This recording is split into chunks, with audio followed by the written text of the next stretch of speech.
Chapter 3860. Ha ha ha ha. Duamu Liangsheng, this official really admires you. You are really indulging in fantasy. The ghost judge mocks. Although this official is a ghost, this official is not something that a Confucian cultivator like you can capture. Not good this. The ghost judge is naturally not like those ownerless wandering souls. As long as he struggles, Xiao Hua's mind will not easily capture him into the inside of the space. Not to mention that this ghost judge's strength far surpasses Xiao Hua's. However, contrary to the judge of ghost and Xiao Hua's expectations, wherever Xiao Hua's mind passed, the judge of ghost's fog, which had not moved in the slightest, as steady as a boulder, began to slowly move towards Xiao Hua. Although the fog was struggling with all its might, it was as if there was a string pulling it, and it began to move faster and faster. Wrong. Xiao Hua suddenly feels that the fog's movement is not being pulled by his mind. Instead, he feels that the fog is taking the initiative to rush into his space. In an instant, Xiao Hua's heart is startled.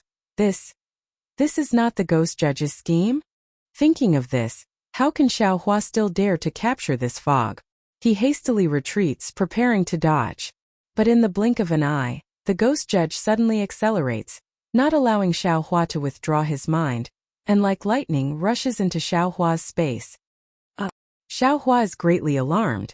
His body is already riddled with scars, and now his heart is as cold as ice. The ghost judge also lets out a heart-wrenching scream, looking even more desperate than Xiao Hua. The instant the black fog rushed into Xiao Hua's body, Xiao Hua's heart truly died like ashes. After scheming for so long, he still fell into the scheme of the ghost judge. However, he still wanted to fight to the death. He desperately pulled the black fog and flew towards his own space. He understood very well that as long as he fell into his space, any ghost or judge would be at his mercy.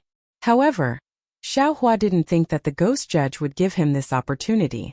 However, the strange thing was that the black fog didn't resist at all.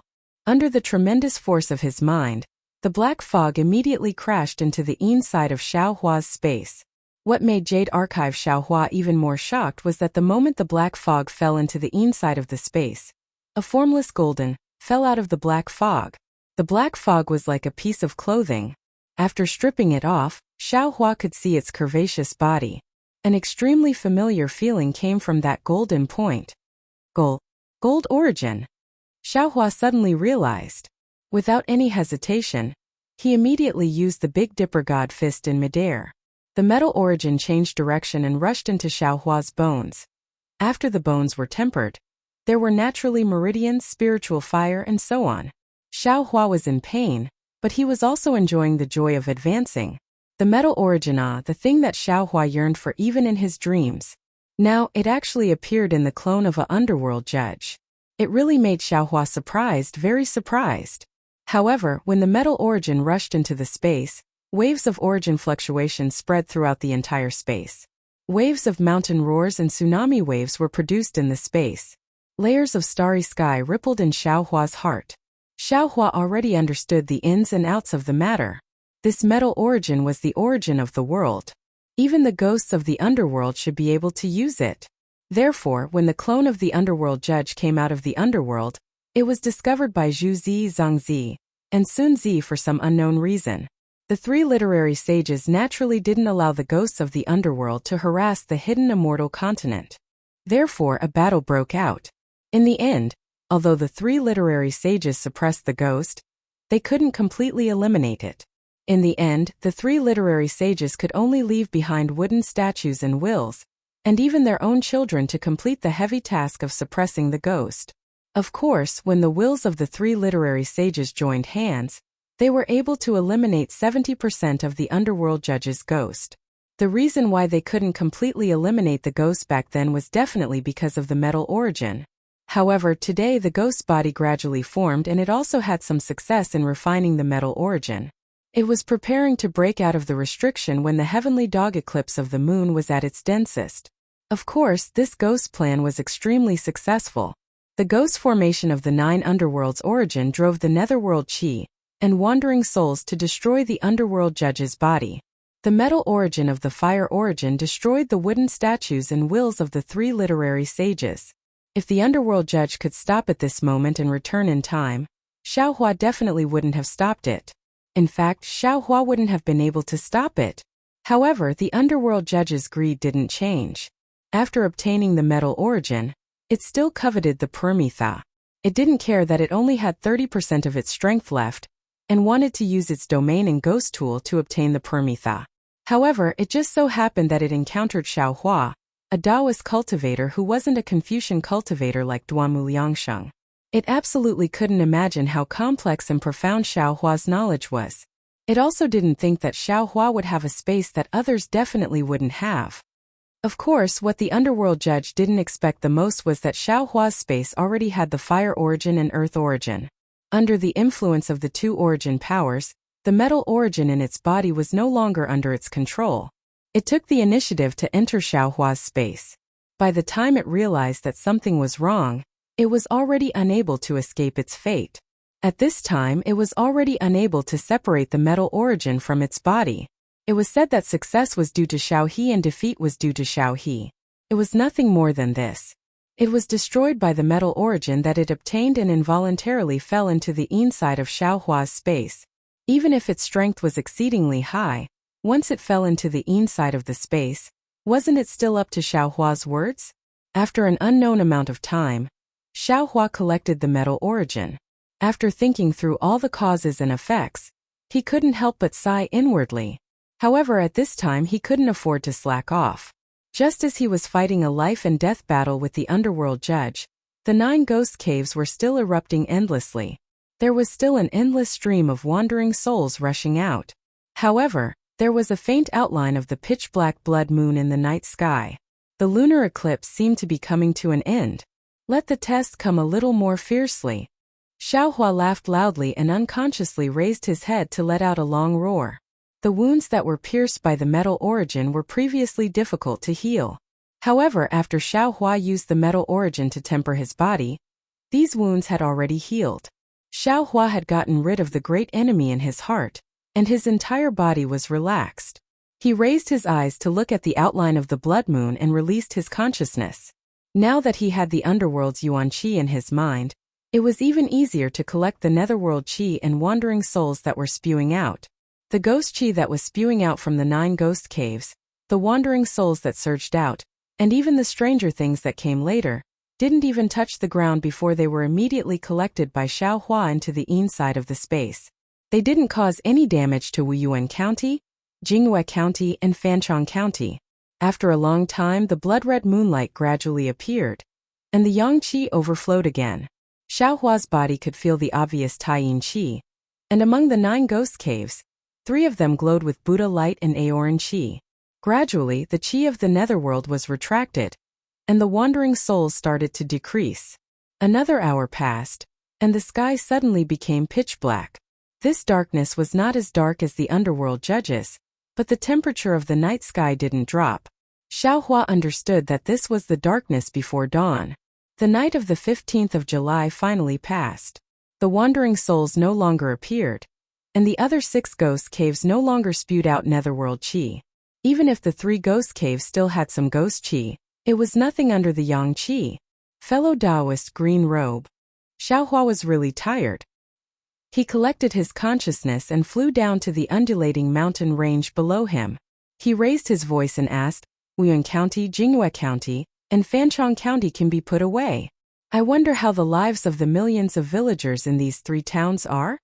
Green-robed Xiaohua didn't answer, but in the night sky, rays of light appeared one after another, and layers of formations rippled.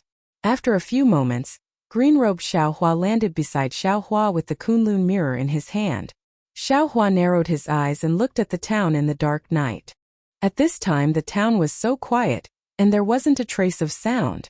The candles that could be seen at night at this time, it was an extravagant hope. Fellow Taoist, green-robe Xiaohua said in a low voice, if I guess correctly, more than 300,000 villagers died.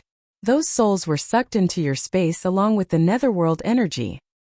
Hiss, more than 300,000? Xiaohua sucked in a breath of cold air and said involuntarily, how could there be so many? There aren't many left. Green-robe Xiaohua sighed. Wuyuan County, Jingyue County, and Fanchong County. These 3 towns have about 1 million people. These people are just like what Zhu Chang said, they are already on the verge of death. Even if tonight's 100 Ghost Parade didn't happen, I'm afraid they wouldn't be able to live for long. Moreover, the ghost that appeared tonight is the underworld's judge. This guy's death chi is really powerful. Once a mortal comes into contact with this death chi, their soul will immediately leave their body. This is also because fellow Taoist asked I to set up a large array in these towns in advance. If it wasn't for this array, not to mention 300,000 people, even 1 million people wouldn't be able to escape tonight's massacre. Coo coo coo. All of a sudden, the lonely sound of a rooster crowing rang out from nowhere, breaking the silence of the night. This sound was exceptionally loud in the night sky, and at the same time it was exceptionally warm. I bet. Green Robe Xiaohua said with a smile, this rooster won't live past today. If someone eats him, then it's good. Xiaohua said meaningfully, just like you and me, even if we have to sacrifice some, it will be worth it if we can save some people. Fine, fine. The one who will be sacrificed is not you. Green Robe Xiaohua waved his hand that Xiaohua couldn't see and said, quickly let I go back. There are a lot of disciples waiting at home. I'll have to trouble fellow Taoist. Xiaohua smiled and stored the formless nascent soul into his lower dantian. These several 100,000 merit points have already landed on fellow Taoist's head. That's right, fellow Taoist. The light hole that the ghost judge came out of disappeared after fellow Taoist collected that guy. Since the 3 literary sages' wooden statues fell inside, I'm afraid there's something fishy about it. Green Robe Xiaohua, who was as greedy as Xiaohua, didn't forget to tell Xiaohua before entering the space.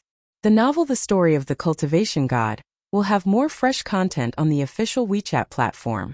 At the same time, there's also a 100% chance of a lottery gift for everyone. Open WeChat now, click on the plus sign at the top right to add friend, search for the public account Dread, and follow. Hurry up. Chapter 3861. How could Xiaohua not know what the green-robed Xiaohua was thinking? So he laughed and said, rest assured, green-robed fellow Taoist, even if you didn't say it, the scholarly fellow Taoist would be worried. That wooden statue had the will of the literary sage, so it should contain the secrets of the scholarly cultivators. Moreover, Sage Zhuxi's message clearly stated that the wooden statue of the ancestral shrine is of the Xiantian realm, and the clan records are of the later generations. The ancestral shrines of the Zhu, Zeng, and Sun families have long disappeared. If I'm not mistaken, they should be in this light cave. Alas, suppressing the underworld's magistrate in the ancestral shrine, this is really unimaginable. If I didn't see it with my own eyes, how could I believe it? Xiaohua smiled and landed on the ground. This was a dilapidated temple. The previous battle had already torn down this small temple beyond recognition, leaving only rubble at the foot of the mountain. Xiaohua's divine sense swept over and his brows unconsciously wrinkled, because there was no trace of the ancestral shrine in his divine sense. The light cave from before had disappeared without a trace, as if it didn't exist at all. What do you think, fellow Taoist? Xiaohua released the scholarly cultivator Xiaohua. Xiaohua sensed for a moment and shook his head. Previously there was a strong righteous qi on the wooden statue, but now I can't sense it at all. I'm afraid the 3 literary sages did something. Yes, there must be a restriction. Xiaohua nodded. Otherwise, it would be impossible to suppress the ghost, and it would be impossible to hide from those who persecuted the Zhu, Zeng, and Sun families. Since there is a restriction, it should be related to the Buddhist sect. Xiaohua smiled and said, I'll entrust my happiness to you, fellow Taoist. After saying that, Xiaohua returned to his middle dantian. Xiaohua used the heaven's eye again, and used the escape technique to escape underground. Knowing that the ancestral shrines of the 3 families were definitely here, Xiaohua carefully searched the area. Even though he had the heaven's eye ability, it still took him the time to eat a meal before he found a strange little in the depths of the ground, as if he was looking for a needle in a haystack. There was a tiny bit of psyche power and a wisp of noble spirit on it, but it was really insignificant in the underground. Seeing such a small dot, Xiaohua understood that this was the Shumi Buddhist formation of the Buddhist sect. He pinched his chin and looked at the motionless dot that didn't even flicker with a faint radiance. He thought to himself, With my cultivation base, breaking this Shumi Buddhist formation isn't too difficult. However, the problem was that if he was not careful, he might destroy the ancestral hall inside. This was disrespect to Zhu Zi, Zheng Zi, and Sun Zi, the three sages of literature. Moreover, how could the Buddhist formation that the three sages of literature had set up together to suppress the ghostly magistrate be so easy to break? The chances of being careless were higher. If I want to obtain the true heavenly book insight, I'm afraid I can't be so reckless. The ancestral tree is like the innate qi, and the family tree is made of silk and silk. The first sentence clearly meant that there was Xiantian true qi in the wooden statue of the ancestral shrine. However, the Xiantian true qi, what was the use of it? Did it have anything to do with the heavenly book? Could it be that the true enlightenment of the heavenly books was this innate true qi? As for the second sentence, did it mean that there was silk and silk hidden in the family tree? The silk and silk contained the family tree of the younger generation? Silk and silk? Family tree? Or perhaps, thinking of this, Xiao Hua's eyes suddenly lit up. Almost in disbelief, he took out the book that he had obtained from the old woman of the Zhu family in Jinghua City from the space. This book was originally made of silk, and it corresponded to the so-called family tree silk and silk. However, there was no family tree written in it. When the book made of silk and silk was taken out of the space, it immediately flashed with a faint Buddhist light. Similarly, the small dot also flashed with the same rhythm of Buddhist light. They attracted each other and the silk and silk flew towards the small dot. Great! Xiao Hua clapped his hands and praised from the bottom of his heart, immortal grass with others, leaving fragrance in my hand. At that time my cultivation base was low and I didn't think about the heavenly book insight. However, because of a moment of kindness, I broke the curse of the old woman of the Zhu family and obtained this silk and silk. I really didn't expect that I would be able to use it today. And after so many years, the family of the old woman of the Zhu family in Jinghua City should have already turned into yellow soil. Just when Xiao Hua's heart was filled with joy, the book gradually unfolded and turned into a cloud-like silk and covered the small dot. However, after covering it, no matter if it was the silk or the dot, there was no movement at all. No, it seems that something else is missing. Xiao Hua looked at everything in front of him and secretly calculated in his heart. Yes, this is silk and silk. There should be a family tree and even there should be descendants. Xiao Hua smiled and said, "It seems that the task of opening the ancestral shrine will fall on the heads of Zhu Chang and the other Confucian family descendants." Thinking of this, Xiao Hua stretched out his hand and collected the silk and turned it into the book again and put it into the space. Then he escaped from the ground and rushed into the air. At this time dawn was breaking in the east and a fresh breath filled the entire sky. Although there was no trace of green beyond the three towns, the faint vitality after the wind and rain was already in sight. Cough cough. This was the sound of the old woman coughing weakly in the morning. Creak. This was the sound of the woman gently pushing open the wooden door. Although this sound was accompanied by the woman's slight sigh and even grief, it was still the sound of life. Whoa! Even more were the sounds of people crying after discovering that their family members had died. The grief of the living was the remembrance of the dead. There were also many sounds that were born at dawn. These sounds fell into Xiao Hua's ears one by one. Among them there was joy, sorrow, worry and worry. No matter what kind of emotion the sound was, it made Xiao Hua feel a sense of joy. It made him feel that last night's life and death battle was worth it. That last night's life and death situation was meaningful. When Xiao Hua's figure flew to the sky above Zhujia village, under the bright sunlight, Zhujia village was actually a field of silence. Not even a single person's shadow could be seen. Xiao Hua's soul sense swept over and immediately understood. As the saying goes, the ignorant are fearless. The people in the three towns didn't know what happened. They didn't know that last night they had already experienced a life and death situation that they had never seen before. Therefore, they woke up early in the morning as usual and prepared to find food to eat. They prepared to struggle through the next day. Everyone in Zhujia village knew of the dangers of the night, so no one dared to rashly come out. Zhujia village's restriction was still open as they quietly waited for Xiao Hua's message. Dang dang dang. Xiao Hua's mood was extremely good.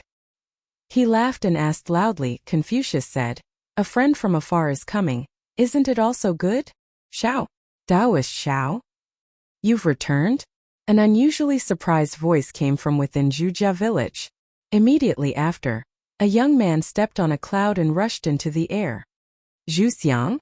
Seeing this young man's appearance, Xiao Hua was slightly stunned. However, in an instant Xiao Hua understood something. He cupped his hands and said, "Congratulations, fellow Taoist Zhu." This person was naturally Zhu Cheng, who had already taken the rejuvenation pill. He looked extremely similar to the dead Zhu Xiang. Seeing Xiao Hua cupped his hands, Zhu Cheng hurriedly bowed in return and said, "Ai, this one still has to thank Benefactor. If it wasn't for Benefactor, how could this one be like this?" Taoist Xiao. While speaking, the group of Zhujia village disciples all flew into the air and followed behind Zhu Cheng. They bowed and said, "Many thanks to Benefactor for saving our Zhujia village disciples again." "No need to thank me, no need to thank me." Xiao Hua helped everyone up and was about to speak again when he suddenly felt that something was wrong. When he looked at everyone, he saw that everyone's eyes were filled with a kind of burning desire. Xiao Hua immediately understood. He hurriedly waved his hands and said, "Fellow Taoists, the rejuvenation pill that this one gave to fellow Taoist Zhu was something this one obtained by chance during an auction. This one also thought that it was a simple pill and didn't pay much attention to it. Who would have thought that fellow Taoist Zhu would actually become so young? This is really unexpected." That's right, it was really unexpected. This was the inner voice of all the Zhujia village disciples. In just one night, all the Zhujia village disciples saw with their own eyes the head of the Zhujia village, who was on the verge of death, turn from old to young bit by bit. If they didn't see it with their own eyes, they would definitely think that Zhu Cheng was Zhu Xiang reborn. Xiao Hua's words were obviously perfunctory. At least he didn't show that kind of unexpected surprise. Obviously, he knew the effects of this rejuvenation pill. However, since Xiao Hua didn't say anything, everyone couldn't say anything either. They could only stand up with some regret. "Benefactor," Zhu Cheng said in a low voice, "how is it? Everything is already in the past."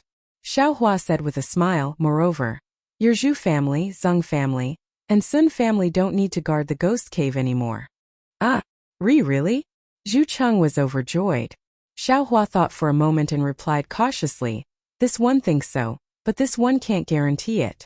If it's possible, you three families should guard this place for a period of time. Of course, this one thinks that there's no need to use your life to strengthen the seal." That's good, that's good." Zhu Cheng immediately thought of Zhu Xiang and couldn't help but shed tears. After a moment, Zhu Cheng came to his senses and hurriedly said with a smile, "Benefactor, please come with me. This one doesn't know how to thank you." Xiao Hua waved his hand and said, "The great calamity has just passed. Within the 3 towns, more than 300,000 people died. If the remaining people don't have food to fill their stomachs, they might not be able to survive tonight. Although Fengxiang country has food for disaster relief, it might not be able to come in the next few days. Fellow immortal Zhu, disaster relief is the most important thing today." Yes, this one understands," Zhu Cheng hurriedly said. "This one has already arranged everything last night. My Zhu family has a very good relationship with the government of the 3 towns. This one will send Zhu family disciples to Jingyue County and Fanchong County. This one will personally go to Wuyuan County. If Benefactor has time, you might as well go with this one. This time, this one will definitely spread Benefactor's name everywhere." "That's not appropriate." Xiao Hua hurriedly waved his hand and said, "This one is a Tao sect cultivator. If my reputation is too great, it will definitely attract the attention of the Immortal Palace. So it's like this."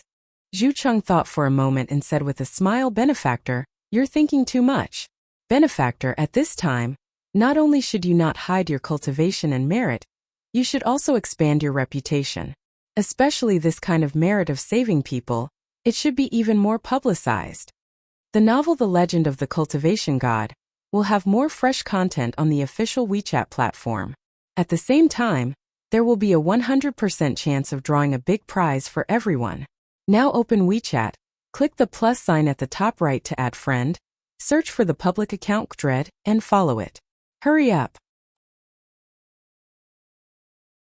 Chapter 3862. "Ah, why is that?" Xiao Hua was stunned. He had always been careful in doing things.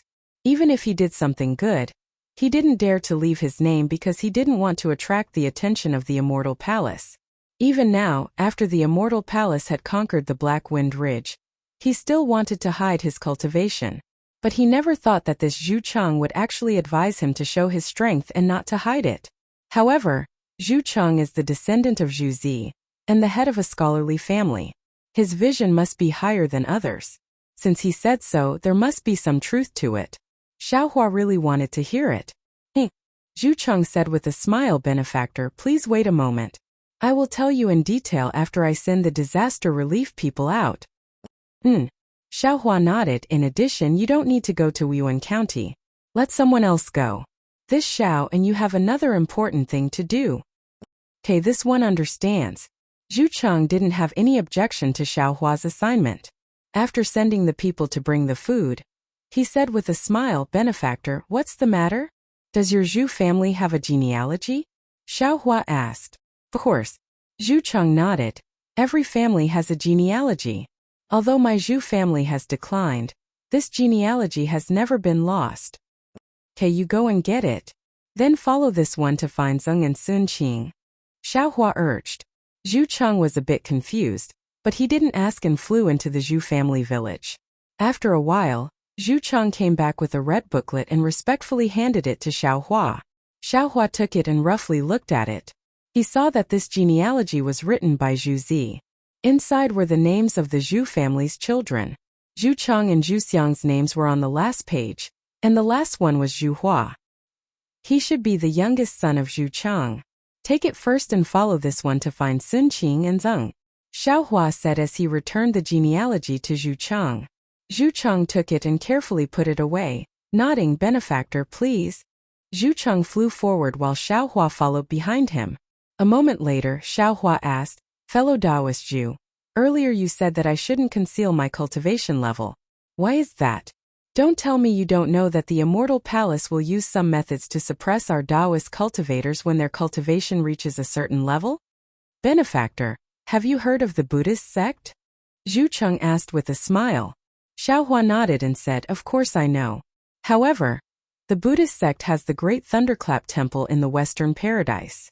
Our Tao sect doesn't have such a strong backing. What about the Longevity Town in Yu Province? Zhu Cheng said with a smile. It's said that the Buddhism sect is going to build a 99 feet tall golden body of Guanyin Bodhisattva there. This is something that the Immortal Palace can't tolerate. Similarly, the Big Layin Temple can't interfere. Why is the golden body already there? Even the Immortal Palace doesn't dare to easily topple it. Naturally, Xiaohua also knew about this matter.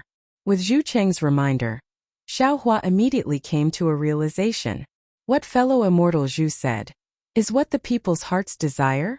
That's right. We Confucian cultivators have always emphasized the hearts of the people and the will of the people. To put it bluntly, the noble spirit is also the human aura that has been deposited in the world. All Confucian cultivators who want to cultivate to the great Confucian realm of the fifth stage of essence energy have to experience the world of mortals.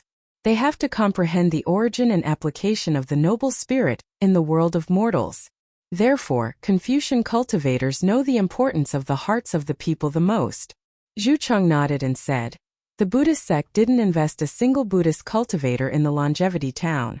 They only relied on the piety of countless good men and women to build a 99 feet tall golden body of Guanyin Bodhisattva. Isn't it because the Immortal Palace has misgivings about the hearts of the good men and women in the hidden Immortal Continent? Benefactor is admittedly a Tao sect cultivator, but if you have accumulated a lot of merits and millions, tens of millions of ordinary people are deeply grateful to you. Do you think the Immortal Palace will risk universal condemnation and kill Benefactor? In particular, you're just a lone cultivator. Even if your cultivation is extremely high, you're still different from the Buddhist sect. The Immortal Palace won't be afraid of you overturning the heavens. So that's how it is, I understand now. Xiaohua was truly convinced. The vision of the family head of a Confucian cultivator family was truly extraordinary. The depth of his consideration of a problem was also not something that ordinary people could reach. Also, Zhu Cheng continued, as long as a person lives in this world, no matter how many good things you do, it's impossible to satisfy everyone. There will definitely be people who say good things about you, and some people who say bad things about you. Since that's the case, why should you care about what others say about you? Just do what you have to do. Benefactor. Don't you know the cultivation methods of Confucian cultivators? I'm sure you've also read the ancient books of Confucian cultivators. Benefactor. You should also know about the so-called art of alliance and collaboration. Zhu Cheng continued to explain. It's the same principle as what I just said. Whether it's a Tao sect cultivator, a Buddhist sect arhat, or a Confucian cultivator, no matter how high or low their cultivation is, they must have enemies and old friends in this world. Cultivators who don't have enemies can't exist in this world. Similarly, cultivators who don't have close friends can't exist in this world. Since that's the case, why should Benefactor hide your cultivation? You only need to ally with your old friends and attack your enemies. That's all. Benefactor. The Immortal Palace you mentioned is actually not a monolithic entity. Although it's controlled by the school of the military, the Confucians, the Mahists, and the legalists all have literary sages serving in it. Therefore, there may be conflicts. Benefactor, as long as you ally with some people and repel others, even if your cultivation is beyond the tolerance level of the Immortal Palace, what danger will you be in? Even the immortal emperor of the Immortal Palace sometimes has no choice. In particular, everything depends on the specific situation. Previously, the Confucian cultivators and the Buddhist sect were like family. Of course, the Taoist cultivators couldn't show their faces. Benefactor, if you show your cultivation, you'll be courting death. Now, the situation between the Confucian cultivators and the Buddhist sect is tense. The primordial chaos ancestor of the Taoist sect is restless after being released. The Immortal Palace can't control the primordial chaos ancestor, so the Immortal Palace may need another Taoist cultivator to restrain the primordial chaos ancestor, and use another Taoist cultivator to disperse the pressure of the Buddhist sect. Therefore, the higher your cultivation is, the more you'll be favored by the Immortal Palace, and the more important you'll be. Of course, this is what I see as a bystander. It may not be right. Finally, Zhu Cheng said, moreover, in the 3 continents the most guaranteed thing is strength. As the saying goes, there's always someone better than you. If Benefactor provokes too much, maybe the Immortal Palace's Almighty will find you unpleasant and kill you in an instant. Hearing this, Xiaohua's heart trembled. Zhu Cheng's point of view was absolutely subversive to him. He really didn't expect that having a high cultivation would have such benefits. But thinking about it, it was normal. What was the Peng Lai Immortal Realm for? Wasn't it a place where the Taoist cultivators of the 5th level and above could feel at ease? If the Immortal Palace didn't have to worry about anything, wouldn't it be easier to just kill all the Taoist cultivators? Benefactor. While Xiaohua was pondering, Zhu Cheng said in a low voice, it used to be not far away. Xiaohua came back to his senses and nodded. What fellow immortal Zhu said is quite profound. I have to think about it again. Yes, Zhu Cheng said with a smile, if it's not about you, anyone can say it. But as long as it's about you, you have to be overcautious and think thrice before you act. Benefactor, you have your own plans. My words are only for reference. Used to be a butcher. The marketplace where he lived was full of filth. Normally there would be a lot of mosquitoes and flies. But this morning, not even an ant could be seen. On the narrow street, there were only weeping sounds, and even these weeping sounds were weak. Used. Naturally, without Xiaohua's instructions, Zhu Cheng had already released his divine sense to find Used and then whispered to him, Old Master Zhu? Hearing Zhu Cheng's voice, Used immediately jumped up from the ground. Looking at his wife and dog who were still sleeping soundly, he prepared to go out. Unexpectedly, just as he moved, his wife immediately noticed. Her thin and weak body slightly raised, and she called out in an extremely low voice, Dog's father, what are you doing? Last night. Didn't you already go out? After coming back, you didn't sleep for the whole night. Why don't you sleep a little longer? Used was slightly stunned because when Used went out last night, his wife didn't make a sound. Even when he kissed her and dog, she didn't move at all. Used always thought that his wife was sleeping soundly the whole night. But he didn't expect that she knew his every move.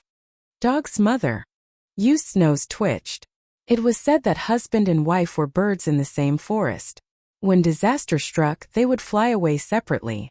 But now, facing life and death, his wife still knew his heart and didn't make him worry about her. He whispered, "Since you're awake, you should also get up. This is old Master Zhu of Zhu Clan Manor. Last night's matter is already in the past. I won't leave you again." Really? When Yu's wife heard this, she was happy in her heart. However, she still slowly got up. Then she came to her senses and hurriedly touched her thin cheeks with her withered hands. She hurriedly said, "Old Master Zhu is here. This concubine's appearance. Father." Maybe it was the two people's voices that woke Dog up. Or maybe it was the empty stomach that woke Dog up from hunger. Dog opened his confused eyes and shouted, "I'm hungry." Rumble. Hearing the word hungry, not to mention Dog's stomach, even Yu's stomachs growled. It's all this old man's fault. Outside the wooden door, Xiaohua's voice came.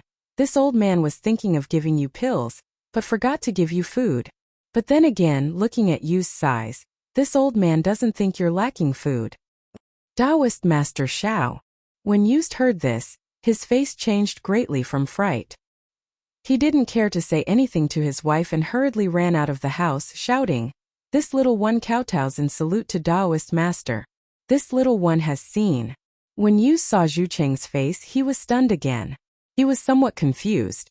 This was clearly Zhu Cheng, young Master Zhu. But why did Zhu Cheng say last night that young Master Zhu had already died in a ghost cave? Chapter 3863. This old man is Zhu Cheng. Zhu Cheng's face didn't have a trace of a smile. He only said indifferently, "But last night, this old man was bestowed by Taoist Master Xiao and was able to extend my lifespan." Ah! Zeng was shocked. He looked at Xiaohua with even more reverence and greeted Zhu Cheng. "This little one greets Master Zhu. Zeng, bring your family's big vat." Xiaohua smiled. "This old man will give you food to cook porridge for Go-er and your wife." Good. Zeng laughed and hurriedly turned his head and shouted, "Go-er's mother, quickly come and greet Taoist Master Xiao." Saying that, Zeng went to get the big vat again. "No need to trouble yourself," Zhu Cheng said in a low voice. "Since Zeng is the descendant of a great scholar, he has a great relationship with my Zhu family. I didn't know about it before, but now that I know, how can I let them be in such a destitute situation? Although my Zhu family village isn't a luxurious house, it can still provide food for Brother Zeng's family." At this time, Zeng's wife came out holding Go-er. Seeing the sunlight flash, Zeng's wife's body slightly swayed, unable to support herself. Xiaohua hurriedly raised his hand to support her, and Zeng's wife shouted, "Thank you, Master Zhu, thank you, Master Zhu." Zeng opened his mouth, and his face showed a trace of embarrassment. He wanted to refuse, but looking at his wife's thin and weak body, and the child sticking out his tongue to lick his lips, he could only lower his head slightly. Xiaohua had already seen it, and said with a smile, "Zeng family and Zhu family were good friends. You don't need to doubt this point. Although there is no record of this in the books, think about it, if not for some things, how could your Zeng family and Zhu family be so close? How could your Zeng family's descendants and Zhu family's descendants have the same mission? Moreover, this old man might as well tell you that last night, at the critical moment, the wills left by Zeng Zi, Sun Zi, and Zhu Zi joined hands to fight against the enemy. Although they didn't let this old man pass any message to you, this old man thinks that if your three families can help each other, you will be able to accomplish your mission. Many thanks for your guidance, spiritual master." Zeng Zeng's heart relaxed slightly, and he bowed in thanks. In the past, perhaps you still had some doubts and couldn't let go of your face. Xiaohua smiled, however. "If you knew that your Zeng family, Sun family, and Zhu family's ancestral shrines were all together, you would no longer doubt this old man's words." "What? Taoist master? Is what you said true?" Not to mention the past, even Zhu Cheng was shocked. "Zeng, does your Zeng family have a genealogy?" Xiaohua didn't answer but looked at Zeng and asked. Excitement appeared on Zeng Zeng's face as he hurriedly said, Yes, please wait a moment." After saying that, Zeng rushed into the house and came out with a yellow genealogy book. When Xiaohua took the genealogy book and opened it, sure enough, the genealogy book was written in yellow handwriting. At the end was Xingyan and Xingyan. Presumably Xingyan was Go-er's name. After reading it, Xiaohua returned the genealogy book to Zeng and said, "Take this thing first. When Zhu Cheng has settled your family, you will follow this old man to Jinghua County to find Sun Qing. Their genealogy book should be written in blue handwriting." Taking advantage of the time when Zhu Cheng called his family to pick up Zeng's family, Xiaohua took out the spirit jujube and gave it to Zeng's wife and Go-er. Then he looked at Go-er's muscles and bones with interest. Looking at Zeng's slightly eager eyes, Xiaohua smiled and dripped a drop of the spirit liquid refined by spiritual wisdom into Go-er's mouth. Seeing that Go-er's body was hot and dizzy, Xiaohua smiled and said, "Go-er's aptitude is limited. I'm afraid he won't be able to achieve much by practicing my Taoist cultivation method. This spirit awakening fluid can open Go-er's spiritual wisdom. If he reads books and practices Confucian cultivation, he will be able to reach the great Confucian realm." "Thank you, spiritual master." Go-er's mother had taken the spirit jujube and already had strength. Hearing Xiaohua's words, her face showed ecstasy. Tears dripped from her eyes, and she held her child and was about to kowtow. That ecstasy was even stronger than if she could survive. Zeng knew what his wife was thinking. Although he was a descendant of the Zeng family, he was a butcher after all and didn't know anything about economics. Now that he could hear Xiaohua's words, it was not only his fortune, but also the Zeng family's fortune. He hurriedly bowed and said, "Thank you, spiritual master." "Thank you, Master Zhu." Zhu Cheng hurriedly helped Zeng up, and his eyes flashed with a strange light. In fact, Xiaohua didn't need to personally check Go-er's aptitude. Just from Go-er's dull eyes, Zhu Cheng could see that Go-er's aptitude was mediocre. But after taking Xiaohua's spirit awakening fluid, Xiaohua actually concluded that Go-er could reach the great Confucian realm, which really surprised Zhu Cheng. However, Zhu Cheng would never doubt Xiaohua's words. He couldn't help but think of his own child. "Spiritual Master Xiao." Zhu Cheng slightly bit his lips and whispered, "My son." Before Zhu Cheng finished speaking, Xiaohua smiled and said, "Fellow immortal Zhu, you have a son at an old age. Zhu Cheng is born with deficiencies. Although he is much smarter than others, his future achievements are limited. Take this spirit awakening fluid too." Xiaohua said, took out another jade bottle and handed it to Zhu Cheng. Zhu Cheng's hands trembled a little, and he hurriedly took it and put it into his arms. Xiaohua said again, "There is a lot of spirit awakening fluid in this jade bottle. The Zhu family, the Zeng family, and the Sun family can all use it, but each person can only take one drop. If you take too much without my mental cultivation method, your life will be in danger." Yes. Hearing that there was a lot of spirit awakening fluid in the jade bottle, Zhu Cheng was even more delighted and thanked him loudly. This bottle of spirit awakening fluid could create many great Confucians. Not only the Zhu family, but also the Zeng family and the Sun family could gradually revive. Not long after, a servant of the Zhu family came and took the Zeng family's wife and Go-er back to the Zhu family village. Xiaohua took Zeng and Zhu Cheng to Jinghua County again. Although Sun Qing of Jinghua County was already old, he still had a cultivation base after all. Compared to his previous family's circumstances, it was unknown how many times better. Looking at Sun Qing's son, Sun Mi's quick-witted eyes, although he was still lacking when it came to dealing with people, how was he still the retarded Sun Qing spoke of? Looking at Sun Qing's happy face, Zhu Cheng was even more expectant of Xiaohua's spirit awakening fluid. Hearing Xiaohua's words, Sun Qing hurriedly found his family's genealogy. As Xiaohua guessed, it was recorded in blue handwriting. Finally, it was Sun Qing and Sun Mi. Xiaohua was overjoyed and explained the matter clearly. Sun Qing knew that he was going to find the Sun family's ancestral temple, so how could he refuse? Just as he was about to get up, Sun Mi suddenly fell to the ground and kowtowed to Xiaohua. Spiritual master, I have something to ask of you. Junior. Seeing his stupid son call himself a junior in front of Xiaohua, Sun Qing's eyes almost fell out. He almost forgot to scold Sun Mi for disturbing Xiaohua. Xiaohua looked at Sun Mi kneeling on the ground with a smile. Xiaohua had only let Xian Songzi and the other scattered nascent souls take the spirit awakening fluid, made by developing spiritual wisdom. Sun Mi was the first mortal to take it, so he was a little curious about the real effect of this spiritual medicine. So Xiaohua asked, "What do you want to ask of me?" Previously, I was muddle-headed and couldn't remember everything that I saw. Now that I've taken Spiritual Master's spiritual medicine, everything that happened before can appear before my eyes. Everything that happened from my birth to last night is vivid in my mind. Junior's father has worked too hard for Junior's sake. Therefore, Junior saw that Uncle Zhu obtained Reverend's medicinal pill that could rejuvenate his youth. Junior boldly asked Reverend to bestow the medicinal pill, so that Junior could personally deliver it in front of Father to consume, to express Junior's gratitude. Hearing Sun Mi's clear and orderly explanation, Sun Qing's body trembled with joy. When he understood that this was Sun Mi's filial piety, Sun Qing cried like a child, feeling that all of his pain and hard work weren't in vain. Sun Qing also knelt down and hugged Sun Mi. There are no parents in the world who don't love their children. What your mother and father did for you is what we should do. You don't need to think too much. It's a pity that your mother couldn't see you like this. Otherwise, who knows how happy she would be. Father. Speaking of his mother, Sun Mi naturally also shed tears. It was as if the world in the past had nothing to do with him, and now whatever he wanted to do he couldn't. Sun Mi, wait for me. Xiaohua smiled, took out a rejuvenation pill and handed it to Sun Mi. Sun Mi has filial piety, how can this old man not fulfill it? This is the rejuvenation pill.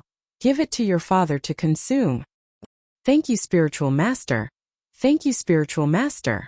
Sun Mi pulled Sun Qing up, carefully took the rejuvenation pill, and respectfully handed it to Sun Qing. Father, you've raised this boy for his entire life. Now this boy is unable to repay you.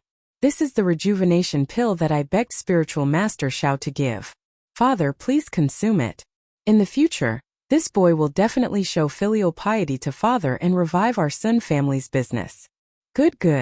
Sun Qing took the rejuvenation pill but didn't consume it. He wiped his tears and said, now that Spiritual Master's matter is important, Father will accept this pill first and consume it later. Yes, Father. Sun Mi naturally obeyed his father's instructions, but Xiaohua hurriedly waved his hand and said, don't. If you consume it now. I'm not here, but it's easy for something to happen. Sun Qing naturally didn't know how many disasters and karma the rejuvenation pill had caused. However, since it was Xiaohua's idea, and also his boy's filial piety, Sun Qing consumed the rejuvenation pill. He felt traces of numbness in his meridians, and a long-lost vitality gradually spread throughout his body. Father. Even though Sun Mi was already mentally prepared, when he saw his father slowly becoming a young man similar to him, he couldn't help but be shocked. All right. Xiaohua smiled and said, Sun Mi, this old man has already done what I promised you. Now your father will follow this old man to find your Sun family's ancestral hall. You can wait at home by yourself. Yes, Spiritual Master. In Sun Mi's eyes, Xiaohua was no less than a deity. Sun Mi respectfully replied. Spiritual Master Xiao, please. Sun Qing and the others similarly bowed and said, Xiaohua nodded. He brought along the auspicious cloud and flew towards the ancestral hall. Zhu Cheng and Sun Qing carefully followed behind him. Chapter 3864. Along the way, Xiaohua scanned the area with his divine sense. He saw that the Zhu family really did have some tricks up their sleeves. Although they didn't have a lot of people, the distribution of food was much better than his. If nothing unexpected happened, the remaining 600,000 people in the 3 towns would no longer have to worry about their lives. As for the current Zhu Cheng, he actually already somewhat understood why Xiaohua brought him, Xing and Sun Qing to find the ancestral shrine. This must be related to the bone he gave Xiaohua that year. It would be unrealistic to say that Zhu Cheng didn't have some thoughts in his heart. However, when Zhu Cheng thought about the kindness Xiaohua showed him that day, and the kindness he showed to the 3 families last night, as well as the kindness he showed to the millions of secular people in Wuyuan County, Jinghua County and Fanchong County, Zhu Cheng admittedly felt a bit bitter in his mouth. However, he already made a decision in his heart. For a benevolent and righteous cultivator like Taoist Xiao, some ordinary selfish motives really don't count for much. The 4 of them escaped underground. However, after just a few hundred feet, Sun Qing was unable to support himself. After Xiaohua sensed it, he simply waved his big sleeve and brought Zhu Cheng along with him to escape underground. Seeing that it was getting deeper and deeper, Zhu Cheng and the others were overwhelmed with shock. They didn't think that their ancestral shrine was actually hidden so well. If it weren't for Xiao Hua, they wouldn't have been able to find it even after 10,000 years. It's here. Even Xiao Hua himself found the location of that small, with great difficulty after using Heaven's Eye. After Xiao Hua waved his hand and laid down a barrier, he raised his hand and pointed. This here? Zeng looked left and right at the khaki-colored brilliance, but he really couldn't see anything. Zhu Cheng looked left and right, then asked tentatively, Benefactor, is this an illusion outside the ancestral shrine? As for Sun Qing, he simply didn't say anything, quietly waiting for Xiao Hua to reveal it. Xiao Hua slightly shook his head, then took out the bone and said with a smile, Zhu Cheng, this is the heavenly book's true explanation left behind by your Zhu family. Do you know? Yes, this is an item left behind by my ancestors. Zhu Cheng straightened his face and nodded. But even my ancestors couldn't understand the mystery in it for many generations, and my Zhu family was looked down upon by the Confucian cultivators in the world because of the true enlightenment of the heavenly book. Therefore, after you rescued me from the prison of the Bronze Pillar country, I offered this thing to you. This thing has nothing to do with my Zhu family anymore. Hey fellow immortal Zhu, you worry too much. Xiao Hua said with a smile. That's not what I meant. If it belongs to your Zhu family, this old man will return it to your Zhu family. Even if it belongs to the Zeng family or the Sun family, this old man will not covet it too much. Spiritual master. Sun Qing glanced at Zhu Cheng and said, You've given our 3 clans a new lease on life. If you have any orders, our 3 clans wouldn't dare to disobey. Since fellow immortal Zhu has already offered this item to our benefactor, I'm also willing to offer my clan's genealogy to our benefactor. Yes, I'm the same. Zeng hurriedly echoed. There's no need for that. Xiao Hua said with a smile as he raised the bone. There are 2 gathas engraved on it. Its ancestral wood resembling Xiantian Qi. Genealogy silken descendants. Oh. Zhu Cheng, Sun Qing and Zeng stared blankly for a moment. Xiao Hua took out the book. With a wave of his hand, he once again used the silken cloth to wrap around the small bone. He said with a smile, This old man is untalented. Previously, I had a fortuitous encounter and happened to obtain this book. Inside it there's a strange silken cloth. Silken cloth? Zhu Cheng's heart tightened. He hurriedly asked Benefactor Is this the secret you were talking about earlier? Yes. Xiao Hua thought for a moment, then nodded and said, I won't hide it from fellow immortal Zhu. Previously, this Xiao did indeed encounter another branch of your Zhu family. This book is the reward for helping them remove their curse. Thank the heavens. Zhu Cheng was truly speechless. He raised his hands and clasped them together towards the heavens as he prayed. I also thank spiritual master Xiao for your care towards my Zhu family. Xiao Hua said with a smile, Of course. Forgive this Xiao for not being able to tell you the location of that branch of Zhu family's descendants right now. No matter. Zhu Cheng said with a smile, I'm already very happy to know that they're living freely in that place. Xiao Hua pointed at the silken cloth and said, The first line of the Gatha is ancestral wood resembling innate Qi. This Xiao already saw it last night. Your 3 ancestral shrines should be together, right inside this silken cloth. The last line is clan record silken cloth descendant. We'll have to rely on the clan records of these 3 fellow immortals. All right. Zhu Cheng was the first to agree. He took out the Zhu family's clan records. However, the clan records were placed beside the silken cloth without any changes. Sun Qing said in a low voice, Descendant. Fellow immortal Zhu, since it's a descendant, how can we determine if it's a descendant of the Zhu family? I'm afraid it can only be my Zhu family's blood essence. Zhu Cheng was used to using blood essence to strengthen restriction, so he was the first to think. Old Master Zhu, you can try first. Zeng Qing nodded. If nothing unexpected happens, it should be so. All right. Zhu Cheng nodded and forced out his blood essence.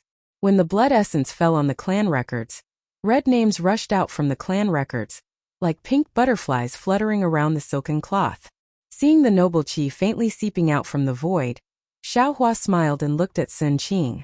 The excitement in Sun Qing's heart was not any less than Xiao Hua's. He hurriedly took out the genealogy book and dropped a drop of blood essence onto the Sun family's genealogy book. Thus, just like Zhu Cheng, blue names flew out from the genealogy book one after another, corresponding to the red names. The red and blue characters danced on the silk, looking extremely beautiful. It's this little one's turn. At this moment, Zheng family had never felt so important before. Looking at Xiaohua's expectant gaze, Zheng family straightened his chest and said, "Not to mention blood essence, even if this little one's life is given to Taoist Xiao, this little one is also willing." As he spoke, Zheng family put his index finger in his mouth and bit off a piece of flesh. Blood flowed out from the finger. Fellow Taoist Zheng has taken out too much blood essence. Xiaohua smiled and said, "This Xiao owes you a favor." Zheng family's clan records felt hot in his heart. He took out the clan records and smeared the blood on his finger on the clan records. Wang. Yellow names flew out from the Zheng family's clan records. However, just as these names flew out, the red and blue names from before emitted buzzing sounds and rushed towards the yellow names. When the red, yellow, and blue characters collided, there was a rumbling sound. Strange inscriptions appeared from the three characters. When all the inscriptions fell on the silken cloth, the cloth rapidly shrank and wrapped around the tiny dot. Boom! When it was extremely small, Wanxiang birth appeared again. That small, almost invisible dot expanded with a loud rumble when the silk fell. The huge wave pushed Xiaohua and the others away by more than 300 meters. And within the silken cloth, an ancestral shrine that was also 100 feet in size appeared underground. Outside the ancestral shrine, red, yellow, and blue clouds shrouded the ancestral shrine. The ethereal atmosphere was as solemn as an immortal's palace. "Is this the Zhu family's ancestral hall?" Zhu Cheng asked in disbelief as he looked at the majestic structure in front of him. "If there is no accident, this should be the ancestral shrine of your three families." Xiaohua looked at the simple and unadorned building and said with a smile, "You will know when you enter. Taoist Xiao, please go first." Zhu Cheng hurriedly raised his hand and said. Xiaohua waved his hand. "This is the ancestral shrine of the Zhu family, Zheng family, and Sun family. This Xiao is an outsider. You and the other masters should go first." "Okay." Zhu Cheng didn't say much and agreed. He floated into the red, yellow, and blue clouds. Sure enough, the red clouds appeared and wrapped around Zhu Cheng, slowly sending him into the ancestral shrine. Oh, not good. Seeing the red clouds, Xiaohua's heart was moved. He suddenly thought, damn it, does this ancestral shrine also require bloodline to enter? Otherwise, how can it suppress the underworld judge? After waiting for Zheng Qian and Sun Qing to enter the yellow and blue clouds respectively, Xiaohua also took a deep breath and rushed to the front of the three colored clouds. Sure enough, just as Xiaohua came in contact with the clouds, a gentle but tenacious force pushed Xiaohua, not allowing him to get close to the ancestral shrine. Damn it! Xiaohua scolded with a smile. This is entering the bridal chamber and forgetting the matchmaker. Taoist Xiao. Zhu Cheng and the other two saw that Xiaohua didn't go in and didn't go in. They came out and said, "If Taoist Xiao can't go in, we won't go in either." Looking at the three family disciples who didn't forget kindness, Xiaohua said with a smile, "No matter, you wait and see this Xiao's method." After saying that, Xiaohua's body flashed with a bronze luster. He then took a few steps forward and came in contact with the tenacious force. Xiaohua raised his hands and formed the seal of a mountain, smashing it towards the clouds. Boom! The clouds surged and the silk shook extremely. A layer of faint Buddhist light appeared in the midst of dizziness. Within this Buddhist light, the heavenly flower and the heavenly maiden were all present. The Buddha and the heavenly dragon were all present. However, where the Buddhist light rippled, layers of mountains fell from the sky. Not to mention the heavenly flower and the heavenly maiden, not to mention the Buddha and the heavenly dragon, they all turned into nothingness. Sure enough, Xiaohua said with a smile, under the restriction of this origin formation is a Buddhist formation. As long as a flaw appears in the Buddhist formation, the power of the origin formation will be greatly reduced. After saying that, Xiaohua condensed the Buddhist seal and struck it a few times. He raised his hands again, as if he was holding on to a door, and shouted, "Open!" Immediately after, the muscles on Xiaohua's arms trembled. Countless forces of the stars and moon fell from the sky. The red, yellow and blue clouds were torn apart by Xiaohua. After that, Xiaohua's figure turned into wind and rushed into the ancestral shrine. Good. Seeing Xiaohua enter, Zhu Cheng and the others all praised in their hearts. Then Zhu Cheng and Sun Qing urged their figures to rush into the clouds. Xiaohua was a step slower. Just as he was about to step into the clouds, suddenly, a powerful divine sense swept over from the ground. Following this divine sense, a cold shadow fell. Xiaohua's restriction was instantly torn apart by this cold shadow. The cold shadow was like a huge shadow that covered Xiaohua. Xiaohua simply didn't have any reaction, and immediately stood there blankly like a stone statue. However, this blankness only lasted for a moment. Xiaohua moved again. He raised his head and looked at the clouds that were close at hand. A trace of a strange smile appeared on his face. His raised leg fell down, and his entire figure disappeared into the silk of the ancestral shrine. Chapter 3865. Xiaohua had already entered the ancestral shrine, so he didn't notice the previous change. The warning sign of the barrier being torn apart was also blocked by the origin formation of the ancestral shrine. Xiaohua stood in front of the wooden door, squinting his eyes. The ancestral temple was made of blue bricks and green tiles, and the faint inscriptions on them flowed slowly with the clouds, isolating the divine sense. Moreover, Xiaohua could vaguely hear the sound of a wooden fish and the chanting of scriptures coming out of the ancestral temple. It must be here, Xiaohua said with a smile. It's most suitable to suppress the ghost judge in this ancestral shrine. Benefactor. Zhu Cheng, Sun Qing, and Zheng Zeng, who came in later, respectfully stood behind Xiaohua and whispered, "What about me? How do I get in?" Xiaohua raised his hand and said, "The three of you will naturally push open the door and enter." Then Xiaohua explained, "The clouds before were blocking the restriction of the ancestral shrine, preventing others from entering. Since we're already here, there shouldn't be any other obstacles. You just need to go in." "All right." Zhu Cheng nodded, then knelt down in front of the wooden door and kowtowed. "This junior Zhu Cheng is unfilial. It wasn't until I entered that I found the Zhu family's ancestral hall. This junior kowtows and apologizes. I hope that the ancestors of the Zhu family will forgive this junior's sins." Zhu Cheng's tears flowed down as he spoke. Before Zhu Cheng could stand up, Sun Qing impatiently knelt down by Zhu Cheng's side. Tears similarly covered his face as he kowtowed and apologized, and the wild joy and regret on his face was obvious. He hesitated for a moment before kneeling on the other side of Zhu Cheng. Like Sun Qing, he kowtowed and whispered something as tears flowed down his cheeks. After the three of them finished kowtowing and repenting, they stood up, looked at each other, and walked to the front of the vermilion door. They solemnly raised their hands and pushed it in unison. "Understood." The sound of the wooden door being pushed open was very stiff. However, when the three of them looked into the ancestral hall, the three of them rushed in almost at the same time. He saw that it was a rather large room. It was empty inside, except for an altar at the head of the room. Behind the altar, there were three wooden statues standing on the wall. This wooden statue was precisely the one Xiaohua had seen in the night sky earlier. It was used to suppress the ghost judge. Of course, there were many deep holes on the three wooden statues. Some of the holes even penetrated their bodies. Zhu Zi and Zheng Zi's wooden statues had their arms and legs broken.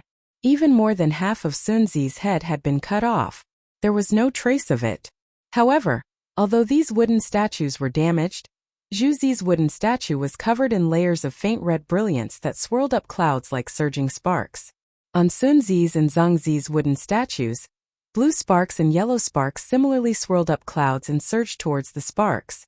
The three-colored sparks contrasted with each other, and a mighty, solemn, dignified, and awe-inspiring aura emanated from the three wooden statues, enveloping the entire ancestral hall. Ancestors. The three of them rushed into the ancestral hall and respectfully kowtowed again. Only then did they look at the wooden statues of their ancestors. Xiaohua entered after them. Standing in front of the three wooden statues, he bowed and saluted. Junior Xiaohua greets the three seniors. Last night, although Junior joined hands with the three seniors to resist the enemy, Junior's cultivation was limited. The damage to the three seniors' wooden statues was also Junior's fault. However, Junior asks the three seniors to be at ease. The ghost suppressed by the seniors has already been eliminated by Junior. The curse of the three seniors' descendants has also been broken by Junior.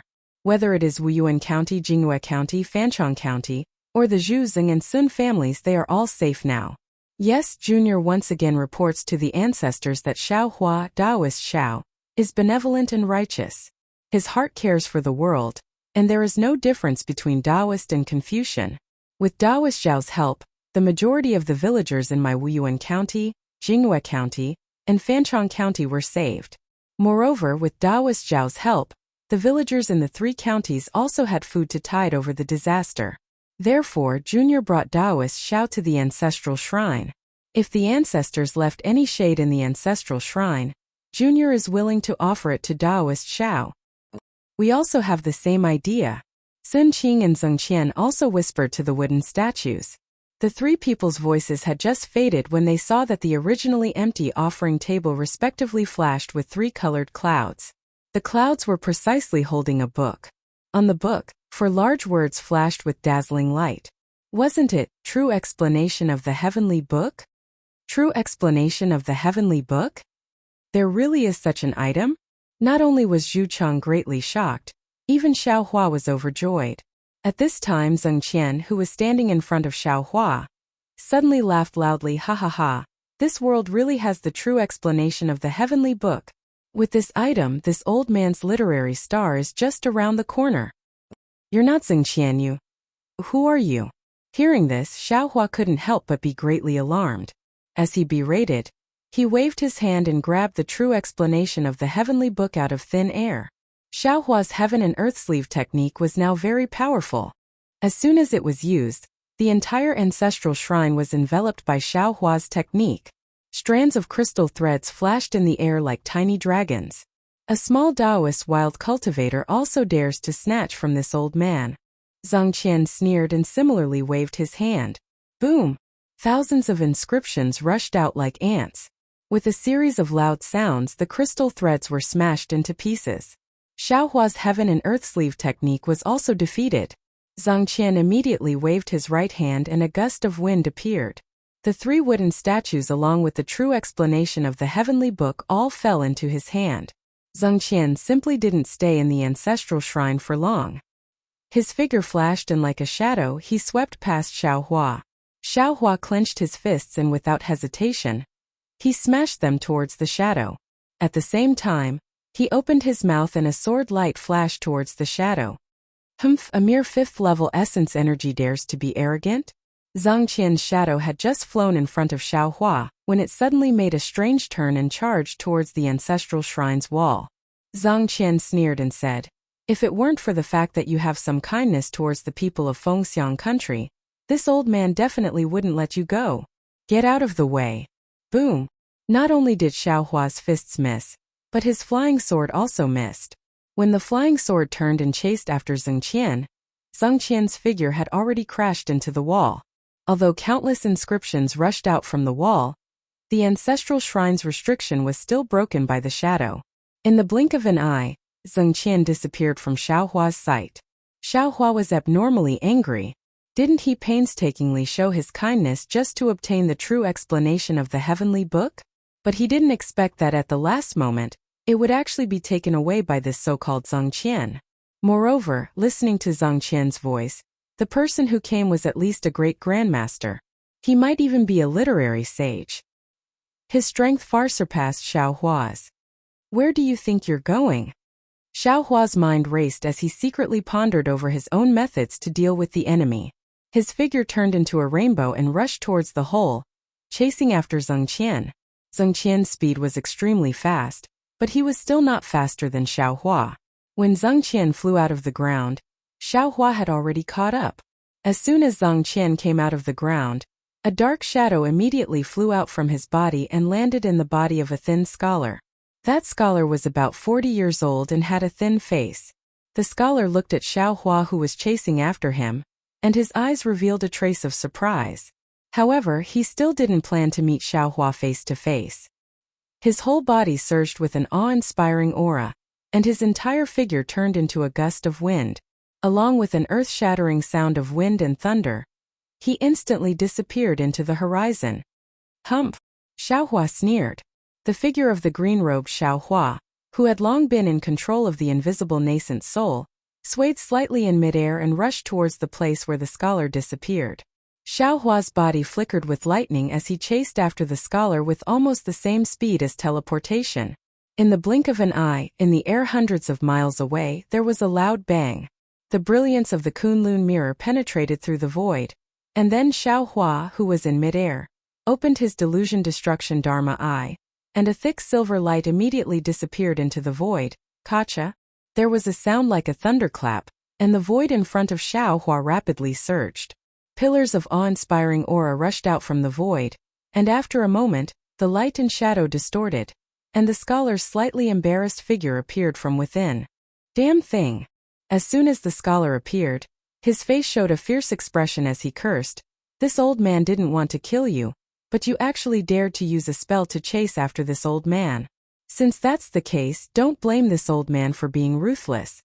As he spoke, the scholar's figure strangely swelled, and a big hand like a huge palm leaf fan came grabbing at him. The big hand emitted a silver-white luster, and Xiaohua simply couldn't dodge before it grabbed Xiaohua's arm. Then the luster on the big hand sharply increased, and it was sharper than a flying sword as it slashed at Xiaohua's body. Damn it! Xiaohua was really sullen. This scholar was definitely the strongest person he had ever seen. He could also be considered a Taoist cultivator with 1 foot in the 6th level of origin energy, but in front of this scholar, he didn't have the slightest strength to resist. Clang! The silver-white luster fell and hit Xiaohua's body, creating a series of sparks. Xiaohua's Taoist robe was destroyed, but there wasn't a trace of injury on his body. At the same time, a golden light flashed, and Xiaohua summoned the soaring dragon shears out of thin air, chopping at the silver-white big hand. A muffled groan, but it was actually suppressed pain that resounded in the air several dozen li away. The big hand quickly retreated, and Xiaohua could clearly see that the scholar's sleeve had been cut off, and the silver-white skin on his arm was lacerated, and silver blood flowed out. Damn it, damn it, damn it! The scholar was extremely angry, and a thunderous roar surged around Xiaohua. The scholar's figure also seemed to swell and become ethereal. Go! Xiaohua's eyes slightly narrowed, and he calmly waved his hand. The soaring dragon shears flashed again in the air, and a golden light several hundred zhang long streaked across the vast sky. Unfortunately, the scholar's figure seemed to be a real shadow. The soaring dragon shears cut through the shadow, and in a moment, the shadow reconnected. Go to hell! Following the scholar's roar, Xiaohua suddenly felt that the space several li to his left was extremely trembling, and long spatial cracks appeared without warning, quickly rushing towards him. The magic power in Xiaohua's body froze, and he couldn't escape from this space. Chapter 3866. Xiaohua was very anxious. He suddenly urged the heavenly law's embodiment of heaven and earth, and the power of the stars and moon fell with a loud bang. Roar! Xiaohua roared, trying his best to resist the huge power that seemed to be like heaven and earth. At the same time, lightning flashed around Xiaohua's body, and dozens of scattered nascent souls flew out from his lower dantian. As soon as they landed in the air, they immediately used teleportation to rush out of the imprisonment. This is... The Confucian cultivator suddenly saw so many nascent souls and couldn't help but be stunned. A hurricane rolled in the air, and suddenly wrapped around one of the nascent souls that had just teleported. The nascent soul's face showed panic. His hands rubbed together, and a spell was used to fight against the imprisonment of the Confucian cultivator. The Confucian cultivator sneered, and the nascent soul was unexpectedly crushed by him. A powerful force was generated and rushed toward Xiaohua's embodiment of heaven. Boom! Although Xiaohua's embodiment of heaven only shook slightly under the force of the nascent soul's explosion and didn't suffer any damage, Xiaohua's face became ugly again. Seeing that the nascent soul didn't have any special magical ability, the Confucian cultivator couldn't help but laugh. However, before his laughter fell, a burst of thunder sounded in the sky. Within 1,000 miles, red clouds flowed like blood. The dozens of nascent souls that had teleported out from Xiaohua's lower dantian were now sitting cross-legged around Xiaohua and the Confucian cultivator. It was a simple capital star array that surrounded Xiaohua and the Confucian cultivator. Huh! What is this? Strange ripples flickered around the dozens of nascent souls, and streaks of lightning stretched across the surface of their bodies. The ripples covered an area of 100 miles around them. Although the Confucian scholar could not figure out what was going on, the power of heaven and earth contained in the ripples made him tremble with fear. The Confucian scholar didn't hesitate at all. He waved his hand and grabbed another nascent soul. With a bang, the nascent soul was killed without any suspense. However, just as the Confucian scholar's figure turned into a stream of light and was about to escape through the gap, a tricolored beam of light shot out from the gap and struck the Confucian scholar. The Confucian scholar was stunned and hastily dodged. It was at this moment that dozens of bolts of lightning descended from the red tribulation clouds and struck the dozens of nascent souls. The Confucian scholar was in the range of the nascent souls. The power of heaven and earth in the lightning immediately alerted him. He was stunned and exclaimed, "Lightning! Lightning tribulation? Why are there so many nascent soul tribulations? What kind of lightning tribulation is this?" What this Confucian scholar naturally didn't know was that the 100 scattered nascent souls in Xiaohua's lower dantian had already cultivated to the first tribulation scattered nascent soul realm. Now they had to go through a true lightning tribulation in order to break through the bottleneck of the first tribulation scattered nascent soul realm. Xiaohua was originally worried about how these 100 scattered nascent souls would go through the tribulation one by one. Now, he met this terrifying Confucian scholar. When Xiaohua was powerless to deal with him, he immediately thought of the lightning tribulation. This Confucian scholar might not be afraid of the lightning tribulation of a first tribulation scattered nascent soul, but the lightning tribulation of 10 first tribulation scattered nascent souls would injure this Confucian scholar. What if there were dozens of first tribulation scattered nascent souls? In Xiaohua's opinion, even if the Confucian scholar didn't die, he would lose a layer of skin, right? As for all the scattered nascent souls coming out, Xiaohua also thought about it. Unfortunately, Xiaohua himself couldn't guarantee that he would survive under the lightning tribulation of 100 first tribulation scattered nascent souls. Boom! Under the lightning tribulation, the Confucian scholar hurriedly dodged. He didn't want to be affected by the lightning tribulation of the scattered nascent souls. However, even if he wanted to dodge, those dozens of scattered nascent souls weren't willing to let him dodge. These scattered nascent souls suddenly teleported towards the Confucian scholar, and all the lightning tribulation struck towards the Confucian scholar. Damn it! At this time, the Confucian scholar had already understood the intentions of these scattered nascent souls. Although he didn't know how Xiaohua did this, he looked at Xiaohua, who was also within the range of the lightning tribulation, laughed sinisterly, and teleported towards Xiaohua. However, before the Confucian scholar could fly a few miles, the entire area within dozens of miles was filled with the power of heaven and earth. Not only the Confucian scholar, but Xiaohua and the dozens of scattered nascent souls were also imprisoned in place by the lightning tribulation, unable to move. Gotcha! What shocked Xiaohua was that even the imprisonment of the lightning tribulation didn't seem to be able to stop the Confucian scholar's struggle.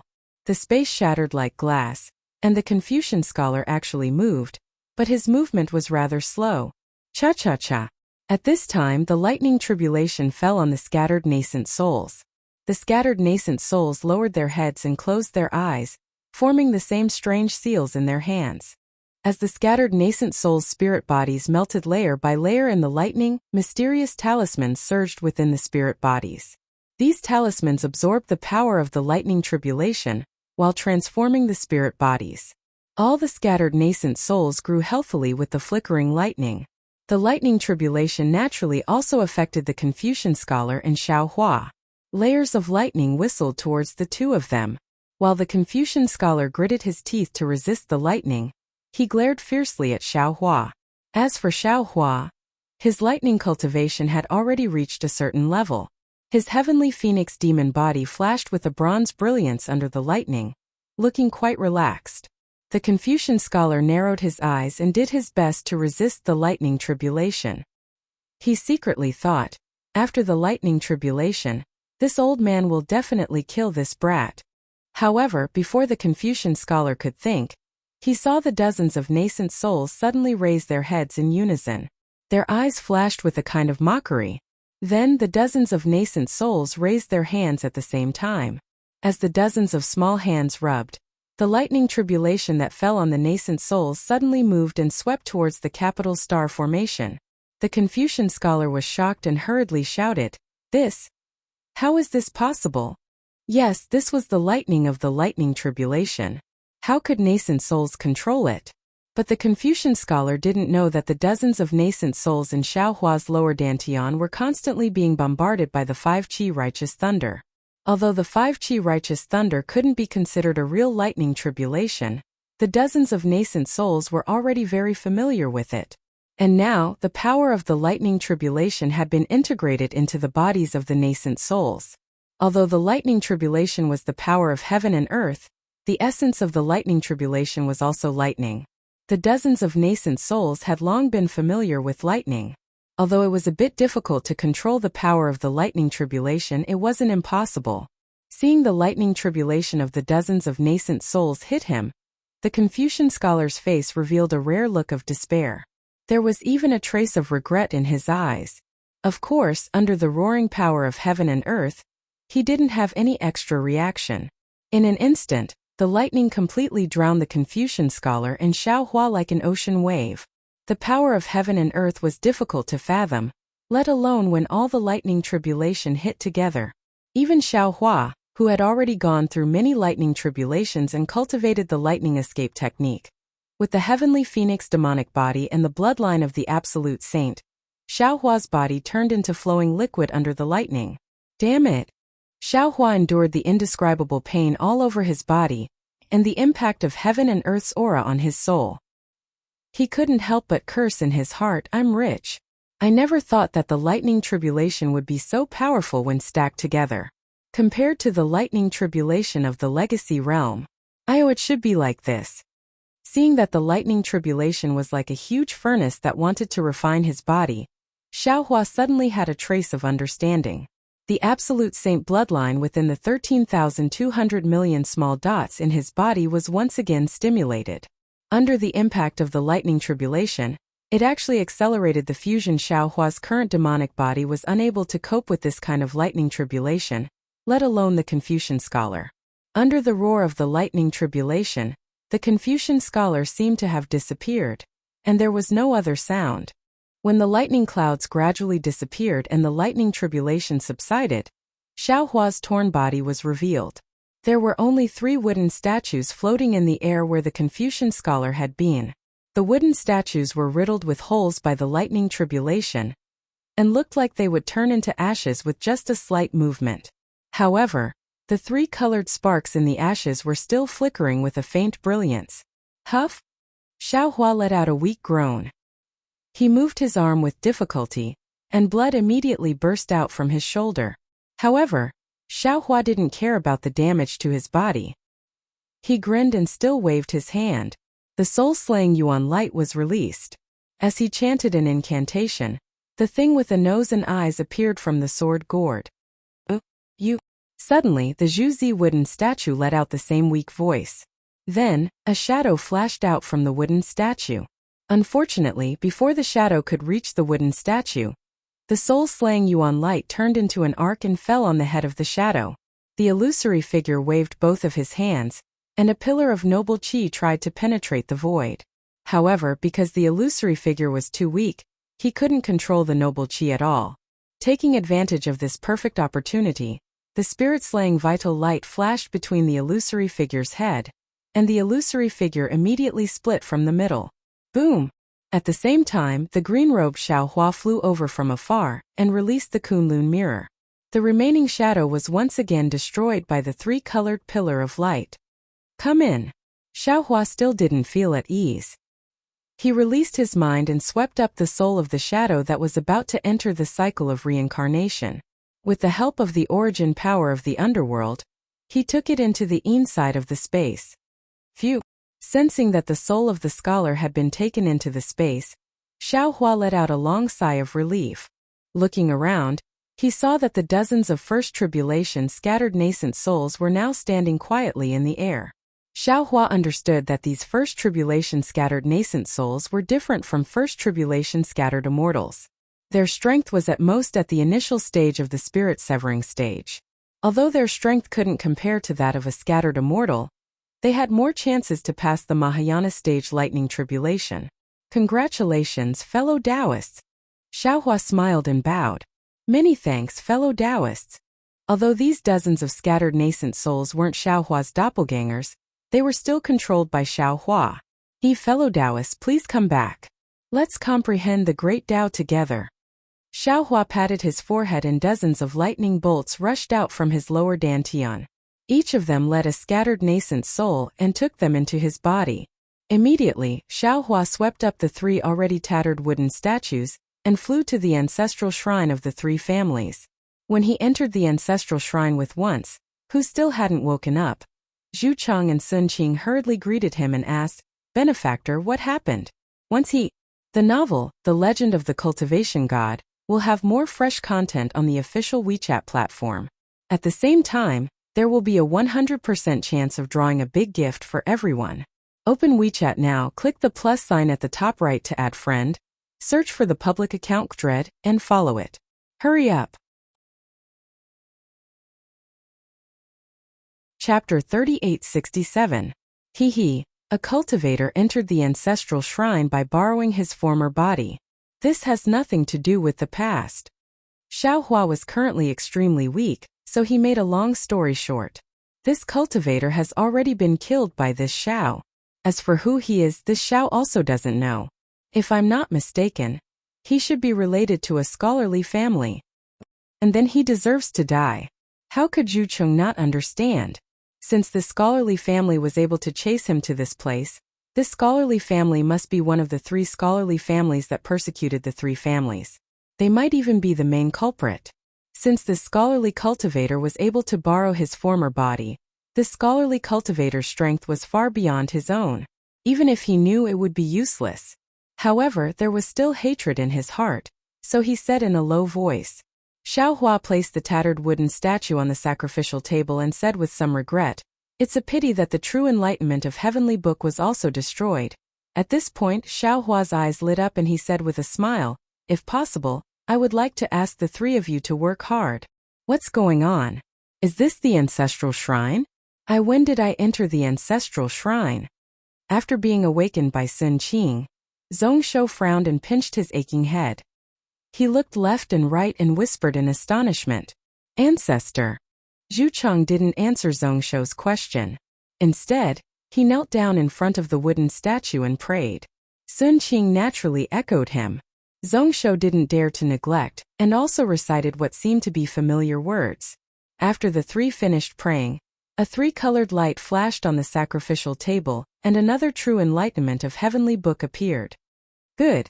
Xiaohua clapped and said with a smile, "The sage's words are indeed trustworthy. This Xiao thanks you." Xiaohua waved his hand and the true enlightenment of Heavenly Book fell into his hand. However, this time there was no abnormality. After Xiaohua opened the true enlightenment of Heavenly Book and looked at it for a moment, his face couldn't help but reveal an expression of surprise. So that's how it is. Is this real? Xiaohua closed the true enlightenment of Heavenly Book and put it into the space. He narrowed his eyes and looked at the wooden statue while secretly pondering. After a while, Zhu Cheng asked in a low voice, "Benefactor, is there anything wrong?" Zhu Cheng Sun Qing Zengzeng. Xiaohua moved his gaze away from the wooden statue, looked at the 3 people, and said word by word, "The true explanation of the Heavenly Book is just a guess. It's a strange sign that the 3 saints, Zhu Zi, Sun Zi, and Zheng Zi, discovered when they were comprehending the ancient secrets. This might be a mystery of heaven and earth, or it might be the true essence of Confucian cultivation. However, they still couldn't find the truth. Therefore, by telling you the secrets inside, I am not only not helping you, but also pushing you into the abyss of death. And the guesses of the 3 literary saints can be realized by this Xiao. This Xiao is also looking forward to seeing if the guesses of the 3 literary saints are true." Xiaohua continued, "Therefore, This Xiao wants to take away the items within the 3 wooden statues according to the records of the heavenly book. True explanation. Yes, I have no objections. Zhu Cheng immediately replied. When I gave the bone to Benefactor, the things in the ancestral hall already belonged to Benefactor. So did the 2 of us.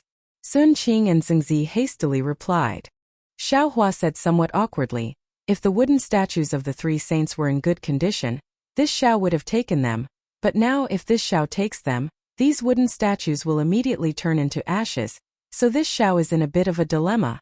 Benefactor, please take them. Zhu Cheng looked at Sun Qing and Zhengzi, then said to Xiao Hua with a smile, the voices and smiles of the 3 ancestors have already been engraved in our hearts.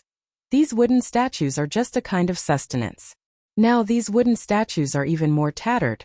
We feel even more uncomfortable looking at them.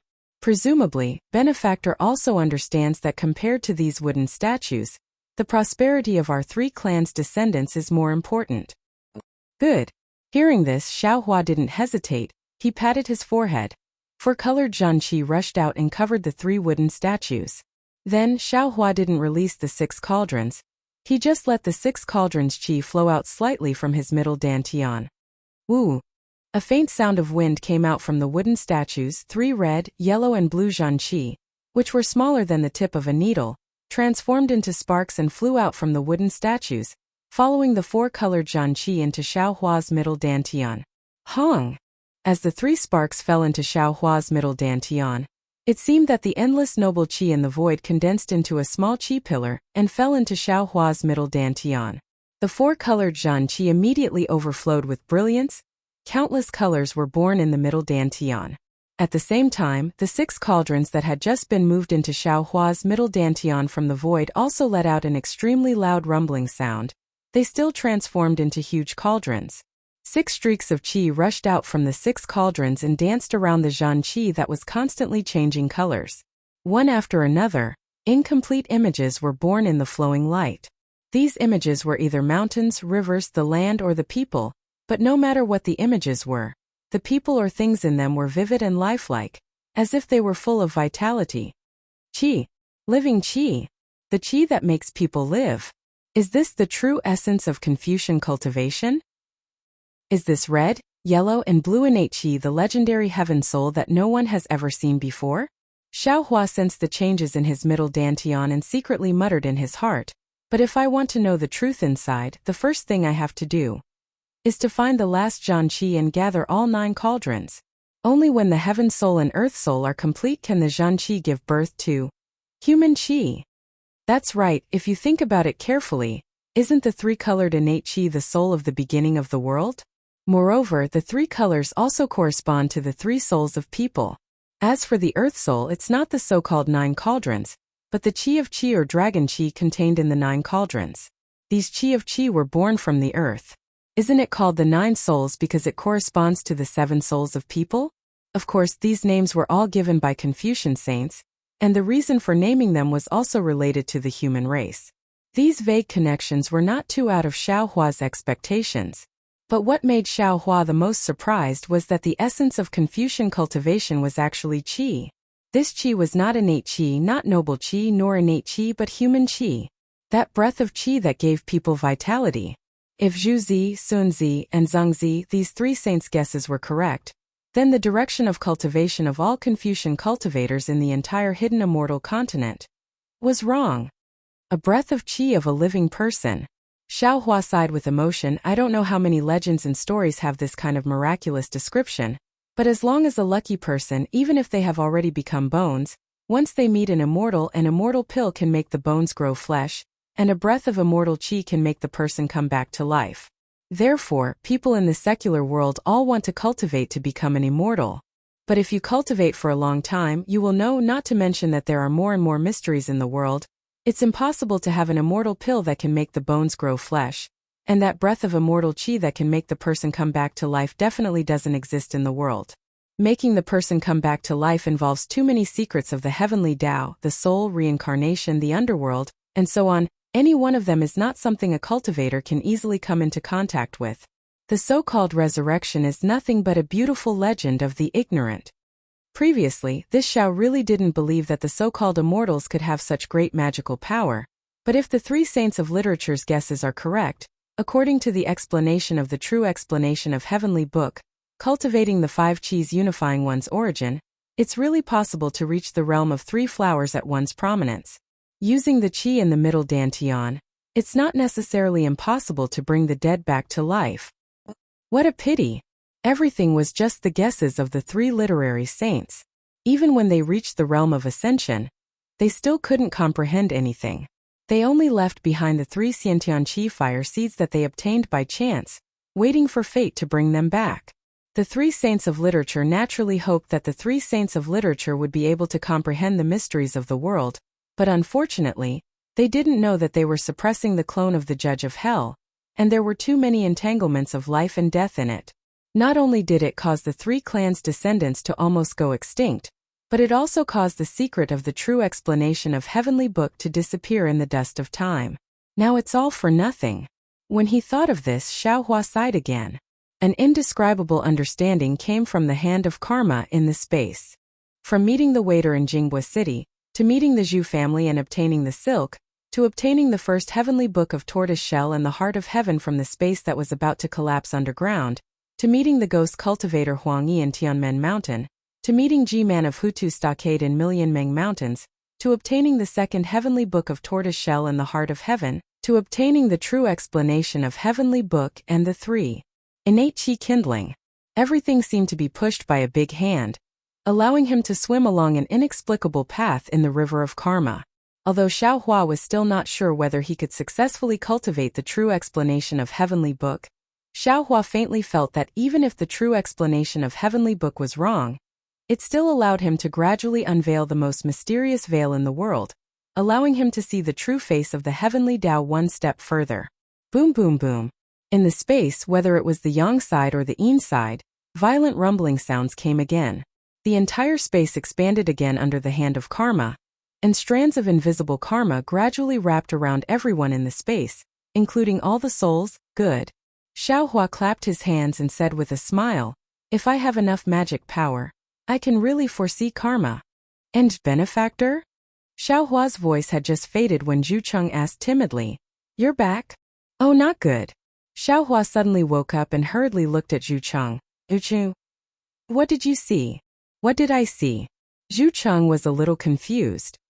His eyes turned quickly, and he answered tentatively, "Benefactor suddenly disappeared 3 days ago, and today, Benefactor suddenly reappeared.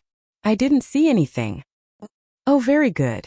When Xiao Hua heard this, he unconsciously let out a sigh of relief and said with a smile, "I suddenly remembered that I had some things to deal with, so I hurriedly went out." "It's nothing. Let's go out now." Chapter 3868. Zhu Cheng was surprised at Xiao Hua's disappearance, but he immediately understood. He thought that Xiao Hua was going to deal with the Confucian cultivator who occupied Zheng's body, so he immediately shut his mouth. "Let's go." Xiao Hua smiled and looked around the ancestral shrine. The wall that was broken by the Confucian cultivator had already been restored. "Benefactor, please go first." Zheng heard Sun Qing's words when Xiao Hua was comprehending the karma law, so he knew that he had almost ruined something big. Now he was very careful. Xiao Hua looked at the fatty and smiled. "Zheng, it's already the year of the disaster. How can you still be so fat? Anyone who sees you won't think that your family background is bad." Zheng smiled and said jokingly, "This little one will gain weight even if I drink cold water. This little one also told my wife that if she and her dog are hungry, they can eat this little one's flesh. They definitely won't starve to death." Ha ha ha. Xiao Hua laughed. Zhu Cheng and Sun Qing also laughed. Zheng's cautious heart suddenly relaxed. Xiao Hua finished laughing and pointed at the vermilion door. "This Xiao wants to go first, but this ancestral shrine is the ancestral shrine of your three families. This Xiao can't go out." Yes, this little one was wrong. Zheng woke up and quickly walked a few steps. Zhu Cheng and Sun Qing naturally followed him. The three of them gently pushed the vermilion door and it slowly opened. After leaving the ancestral shrine, Xiao Hua put away the genealogy book and silk. Sure enough, The ancestral shrine slowly shrank and gradually disappeared. Xiaohua was not surprised and brought the three of them out of the ground. It was a sunny day on the ground. Xiaohua glanced at Sun Qing and said, Sun Qing, you go back home first. Bring Sun Mi and the other Sun family disciples to Zhu family village. This Xiao has something to tell you in detail. Seeing that Xiaohua did not return the genealogy book to him, Sun Qing vaguely knew what Xiaohua wanted to say. He nodded and left. Seeing Sun Qing leave, Xiaohua released his divine sense again and looked at the situation of the three towns. He smiled and said, Zhu Cheng, the Zhu clan is indeed worthy of being a descendant of a famous clan. To be able to pacify the three towns in 3 days, this Xiao is very impressed. I don't dare. Zhu Cheng didn't dare to show any arrogance on his face. He bowed and said, everything depends on Benefactor's food and Benefactor's divine abilities. If it weren't for Benefactor, this 1,000 miles of wilderness would have become a ghost prison. That's why our hard work is nothing. Perhaps. Xiaohua smiled and said, let's go. After working hard for a few days, I can finally taste the Zhu family's famous tea again. Yes, this one will definitely personally brew tea for Benefactor. Zhu Cheng was overjoyed. He urged the cloud to accompany Xiaohua to Zhujia village. At this moment, the Zhu clan manor was rather quiet. Other than a few family guards, some of the Zhu clan's disciples with high cultivation were outside busying themselves with disaster relief. Zhu Cheng originally wanted to send a message to have these people come back.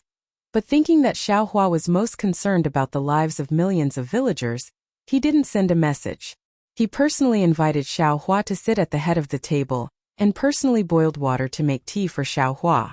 The women of the Zhu clan manor knew that the head of the Zhu clan was back, and they were all happy. Some sensible women even carried Zhu Cheng's youngest son, Zhu Yi. Xiaohua had no choice but to give some elixirs to them. He also took out a drop of spirit awakening fluid and let Zhu Yi take it. When he saw his youngest son fall asleep, there was no change in Xiaohua's eyes. Zhu Cheng knew that if there was no accident, the Zhu clan would have another great scholar in the future. Alas, this junior thanks Benefactor. Zhu Cheng sighed and raised his teacup. This junior thanks Zhenren Xiao on behalf of my ancestors. Haha, you're welcome. Xiaohua raised his teacup and said with a smile, I've always believed that God is watching what people do. As long as you do things honestly and behave yourself, all your efforts will always be rewarded. Even if I don't come, others will come. God will reward your Zhu clan, Sun clan, and Zheng clan. After drinking a few mouthfuls of tea, Xiaohua looked at Zheng and asked, Zheng, it seems that you and Guer have never taken elixirs, right? Yes. Zheng hurriedly got up. First, this junior doesn't know how to take the elixir. Second, if we can't see the sun on the second day, taking the elixir will be useless. Therefore, this junior doesn't dare to let Guer take it. Bring Guer here. You take the elixir with him. Xiaohua ordered. Benefactor, please wait a moment.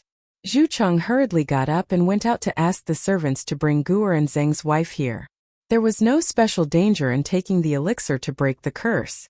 After Xiaohua ordered them to take the elixir, Zhu Cheng and several servants of the Zhu clan skillfully guarded Zheng and Guer. Xiaohua was relieved. Then Xiaohua thought of something and walked out of the hall to the courtyard. Seeing that the place was big enough, he waved his hand and took out the mountain and river seal. A cloud flew out of the mountain and river seal, and the flying shuttle that was previously stored in the Yuwang Ghost Cave landed in the courtyard. When the flying shuttle appeared, the Confucian scholars inside looked at the scorching sun in the sky and felt as if they could see the sun again. The Confucian scholar surnamed Song didn't have time to put away the flying shuttle. He bowed first and said, Junior Zhuoyan Song Zixiong greets Senior. Thank you for saving my life. Junior Fengming Lu Jia greets Senior. The group of cultivators didn't dare to be negligent. They all flew out of the flying shuttle and respectfully saluted Xiaohua, thanking him for saving their lives. And get up. Xiaohua looked at these vigorous young Confucian cultivators and said with a smile, You are good friends of Zhu Xiang and Yu Zhongquan. Moreover, you are willing to accompany them even though you know that the ghost cave is dangerous. This kind of character is really a model for the younger generation of Confucian cultivators. This old man only needed to lift a finger to save you. Don't worry too much. Senior, please give us a name. Song Zixiong respectfully said, "Senior saved this junior. This junior doesn't even know senior's name. How can this junior have the face to see others?" This old man. Dao Sex Xiaohua. Xiaohua thought for a moment and didn't hide anything. Dao Sex Xiaohua? Song Zixiong and the others were slightly stunned. They didn't realize at first, but after a moment, someone in the crowd exclaimed, "Xiao! Taoist Xiao? Senior is Taoist Xiaohua of Black Wind Mountain?" Hearing the 3 words Black Wind Mountain, all the Confucian cultivators woke up. Half of them had a change in expression. Although these cultivators were young, they were all from Confucian cultivator families. They were very familiar with the grudges between Buddhism and Confucianism. Although the Zhu clan had declined and was besieged by other clans, the Zhu clan was still a scholarly clan, one that had produced a sage like Master Zhu. These scholarly cultivators felt that this was unfair, and since they shared the same ideals as Zhu Xiang, it was natural for them to befriend Zhu Xiang. If Xiaohua was an ordinary Taoist cultivator and had saved their lives, befriending Xiaohua wouldn't be a big deal. However, Xiaohua was a Taoist cultivator of the Immortal Palace and had a fierce reputation. Although the legendary Xiaohua was not the same as the Xiaohua in front of them, the huge shadow of the Immortal Palace was covering the sky. It was inevitable that these Confucian cultivators would have obstacles in their hearts. Xiaohua looked at these younger Confucian cultivators with interest and didn't say much. After a moment of surprise, Song Zixiong's eyes turned and he hurriedly asked, "Senior Xiao, I don't know. Did Zhu Xiang and Yu Zhongquan escape the tribulation?" "Alas, when I arrived, it was already too late." Xiaohua shook his head slightly and sighed. "I could only save Yu Zhongquan. Zhu Xiang had already fallen." "How sad." Song Zixiong lamented. "I don't know where Brother Zhu's mourning hall is. This junior wants to go and pay his respects." "Oh, I don't know." Xiaohua replied, "Wait a moment. I will call Zhu Cheng over and ask him." Zhu Cheng came out. When he saw the flying shuttle and everyone, he was slightly stunned. After asking a few questions, he immediately understood. Of course, the young Confucian cultivators were also extremely surprised by Zhu Cheng's resemblance to Zhu Xiang. However, although the two looked similar, their behavior was completely different. After a while, everyone got used to it. Zhu Cheng already felt guilty about Zhu Xiang's death. Thinking that these people had gone through life and death with Zhu Xiang, his face became amiable. He immediately led these Confucian cultivators to Zhu Xiang's mourning hall. Xiaohua naturally didn't need to go, so he returned to the hall and sat down. His mind entered the inside of the space. When Jade Archive Xiaohua saw the changes in the inside of the space, he couldn't help but be shocked. A towering tree extended out from the nether blood sea. It was brimming with vitality as it pierced into the sky. When it reached a height of 10,000 feet, countless branches extended out from various parts of the tree. They separately extended to the surroundings of the nether blood sea, covering an area of several tens of thousands of miles.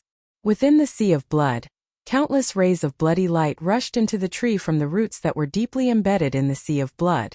The tree roots in the sea of blood covered the entire sea of blood. They were several times larger than the tree trunk and crown above the sea of blood. What was even more strange was that there were 2 huge roots that connected the 2 continents through the sea of blood. The netherworld lotus and netherworld bamboo were growing on those continents. On the netherworld lotus and netherworld bamboo, the light of Shueshua's helpless soul faintly flowed into the netherworld fruit along the roots. This is the netherworld fruit's roots from before? Jade Archive Xiaohua's gaze swept over, and immediately understood the origin of this huge tree. When Xiaohua sent the netherworld fruit's roots into the inside of the space, it wasn't this big. Even when Xiaohua entered the Netherwang Ghost Cave, the netherworld fruit's roots didn't change much. However, after the wandering souls of the 7 ghost caves entered, the netherworld fruit's roots crazily grew. In just a few hours it had grown to such a majestic aura. At this time on the netherworld fruit tree, there were many things that looked like sparkling dewdrops condensing. Within these dewdrops, wisps of smoke-like souls slowly circulated. The bloody light of the netherworld sea of blood entered these dewdrops through the netherworld fruit's roots, nourishing these souls.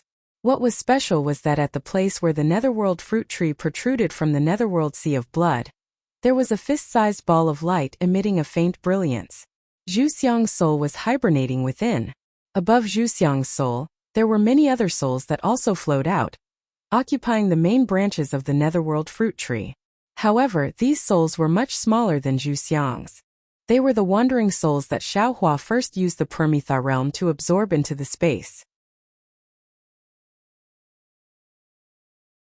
Chapter 3869. Good. Jade Archive. Xiaohua looked at everything in front of him and praised. Although Zhuxiang was cowardly and indecisive when he was alive, his filial piety was unparalleled in the world. He even sacrificed himself for the lives of millions of people. Now that he has entered the inside of this space, he is one of the first few souls to enter the underworld fruit tree. In the future, he will be of great use. Where is that Confucian cultivator who sneak attacked I? Jade Archive. Xiaohua was still thinking about the Confucian cultivator who sneak attacked him. He wanted to see what kind of background this Confucian cultivator had. But when he looked up, the Confucian cultivator's soul had already settled in one of the underworld fruits. Jade Archive. Xiaohua thought for a moment and smiled. Entering the underworld fruit tree is another life. In this life it has nothing to do with him. I have disturbed him for no reason. It is not appropriate. Let's forget about it. And you also come here. Jade Archive. Xiaohua said and raised his hand to grab.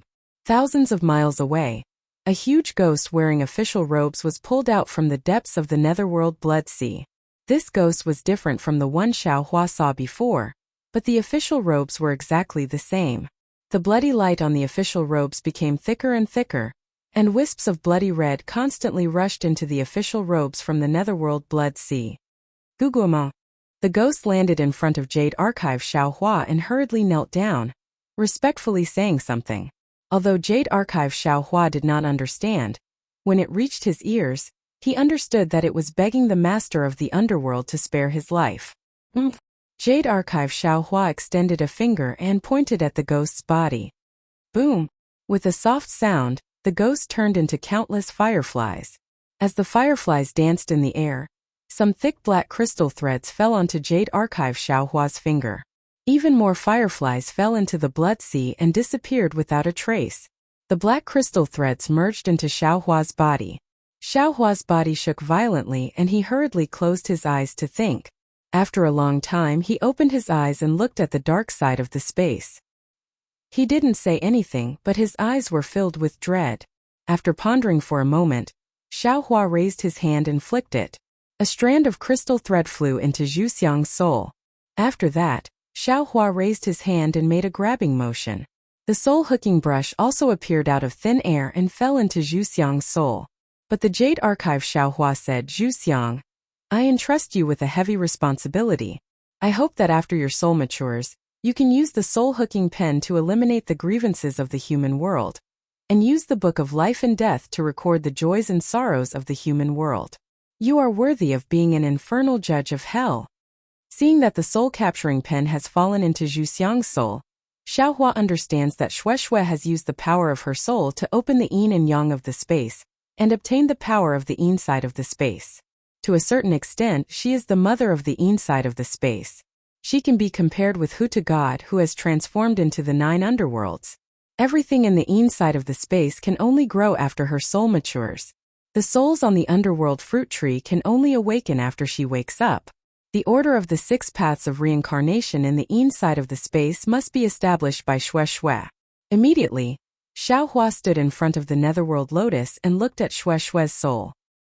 He once again checked the cultivation progress of the stone statue and prepared to leave the yin side of the space.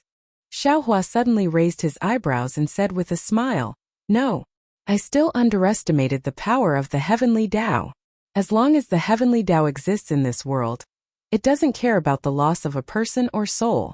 Even if Shueshue doesn't control the yin side of the space, under the heavenly Tao, extreme yin must be yang and extreme yang must be yin. The cycle of yin and yang already exists in I's space. Without Shueshue, this cycle is a kind of nature. With Shueshue, this cycle is a kind of order. Previously, there was no living person in the yang side of the space, so there might not be life and death. Now that there is life and death, there must be a corresponding reincarnation on the yin side. I am really looking forward to it. I can't wait to see the mystery of reincarnation. Xiaohua's mind withdrew from the yin side of the space. He originally wanted to check on Yu Zhongquan's injuries, but at this time Zhu Cheng returned to the hall with Song Zixiong and several other Confucian cultivators. Xiao Hua looked at the several Confucian cultivators with interest and said with a smile, "It seems that this old man's reputation is still too fierce. Only a few of you have come to say goodbye." Song Zixiong said with a smile, "Senior, don't blame them. Their temperaments are good. We have all gone through some tests before, so we can trust them. It's just that they are not alone. They all have their own families behind them." Even this junior thought about it for a long time before coming to say goodbye to Senior. After all, the longer we stay with Senior, the more likely our families will be punished by the Immortal Palace. This is our fear. Please forgive us. In that case, this old man understands your intentions. Xiao Hua said with a smile, "No need to be so polite." "Thank you, Senior." Song Zixiong stood up and said respectfully, "But in this junior's opinion, Senior is this junior's savior.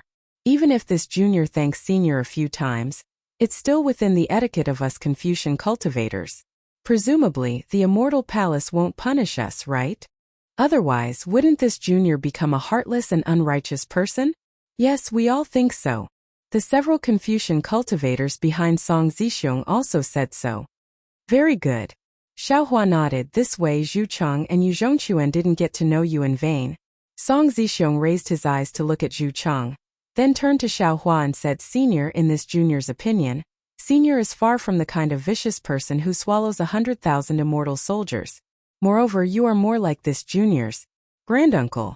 Presumably, there are some misunderstandings about Senior's reputation in the Immortal Palace."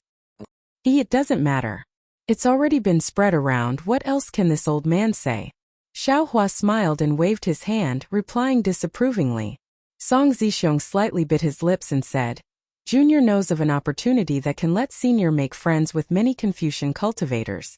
Perhaps it can help Senior wash off this fierce reputation." "Forget it, this old man really doesn't care about this." Xiao Hua still shook his head. "You all should hurry back. Oh right, bring your Qingkuan bags. This old man has some food. If we encounter any disaster along the way, we can help." Song Zixiong and the others were naturally very shocked.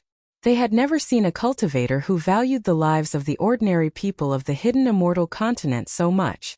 After they received the Qingkuan bags, Song Zixiong said again, "Senior Xiao, this junior feels that Senior should really communicate more with our Confucian cultivators. This junior really hasn't seen many benevolent cultivators like you."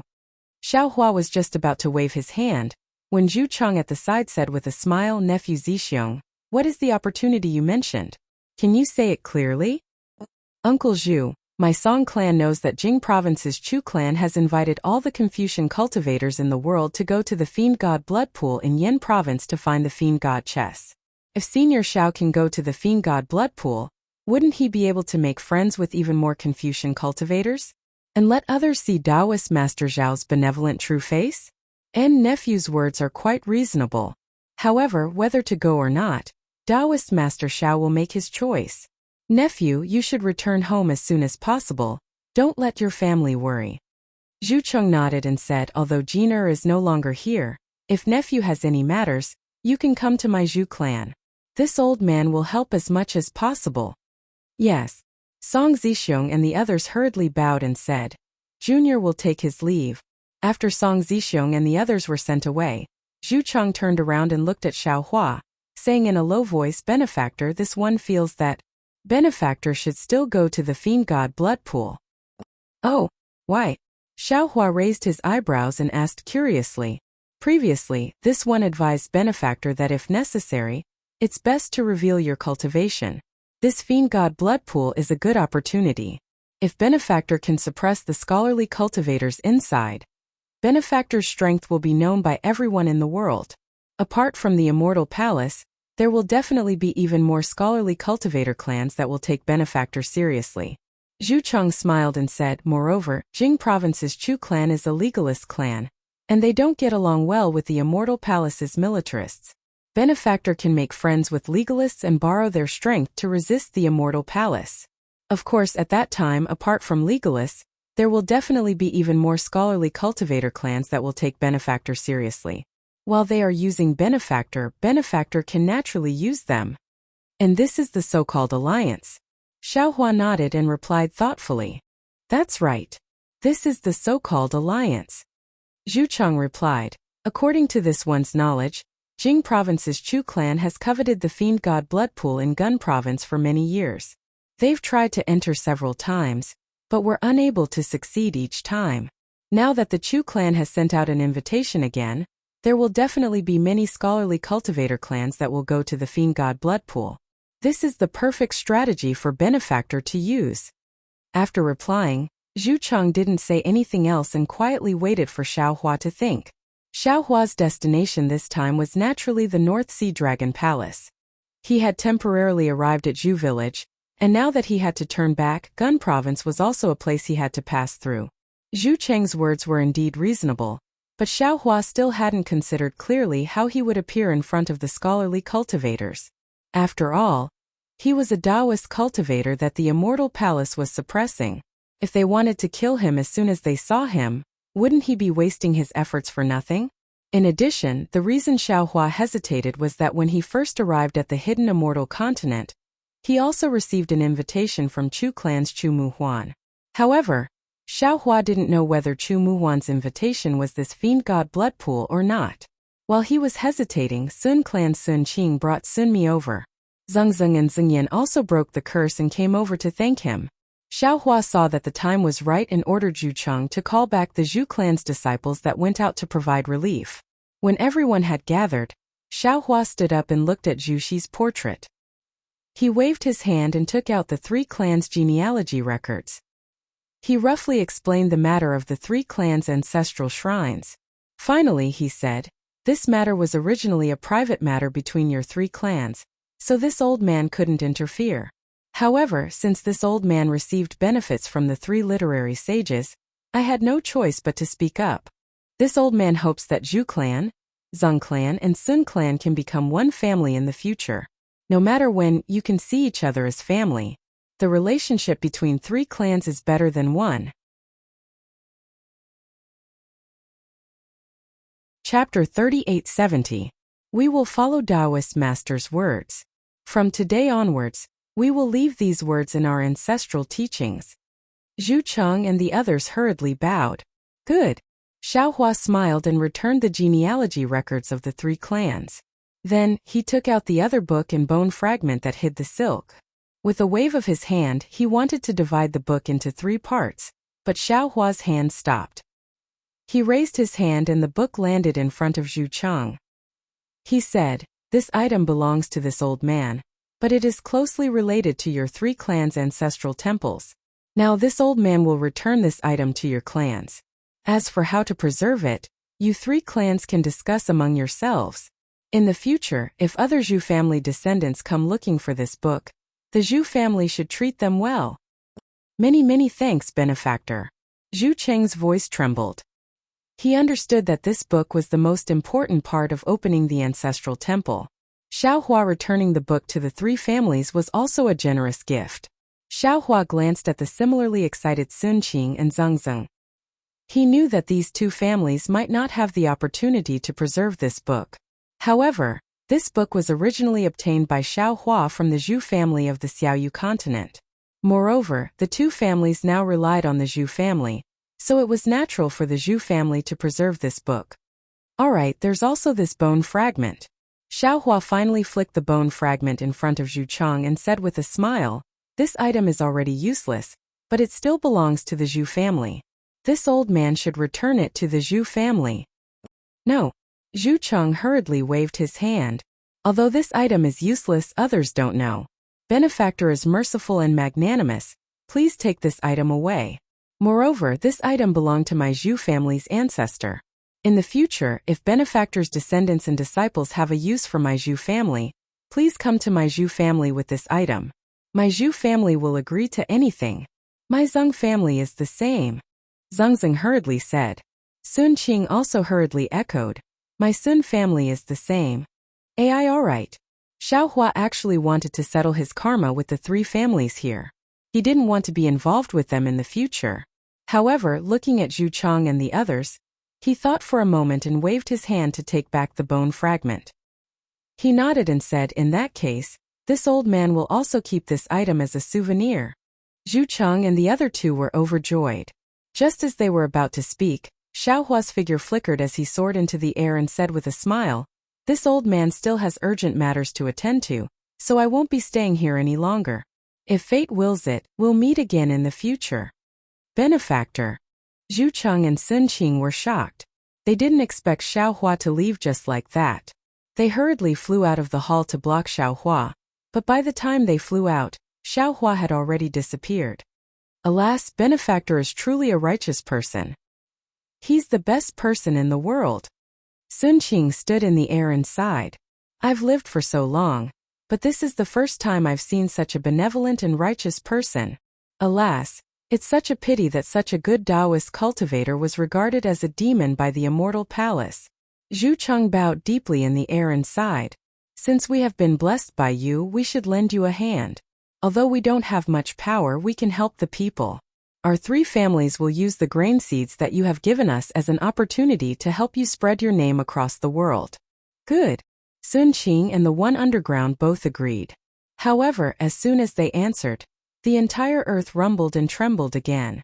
It was as if a large hand had lifted Su province from the hidden immortal continent, and then suddenly threw it down. Zhu Cheng was shocked when he saw this and hurriedly ordered everyone, "There will be a great disaster after the disaster. We still need to borrow the power of our benefactor to eliminate this great disaster. Let's hurry up and get started." Okay. Whether it was Sun Qing, or the old and young of Zhujia village, they all moved. Not to mention Zhu family, Sun family, and Zheng family gradually spread Taoist Master Zhao's good name in the 9 regions due to the disaster of the hidden immortal continent and the loss of the 6 cauldrons during the chaos of the 6 regions. Xiaohua flew out of Zhujia village and slightly identified the direction before flying towards the North Sea. Suddenly, Longmai Xiaohua's urgent voice sounded. "Fellow Taoist, wait. I sensed the aura of the 9 cauldrons." "Ah, 9 cauldrons? Shuzhou cauldrons?" Xiaohua was stunned. His figure froze in midair as he asked in a low voice in disbelief. After all, he had just obtained the true explanation of the heavenly book and the origin of metal. Xiaohua didn't expect to be able to get more from Wuyuan County. "It should be right," Longmai Xiaohua said with certainty. "This is the aura of the Shuzhou cauldrons that I sense from the 6 cauldrons. It should be right. There are countless great scholars in Su province, but the most famous ones are Zhu Zi, Zheng Zi, and Sun Zi. Since the 3 sage families are all in Su province, distributed in Wuyuan County, Jingyue County, and Fanchong County, that is to say, these 3 counties have occupied the fate of Su province.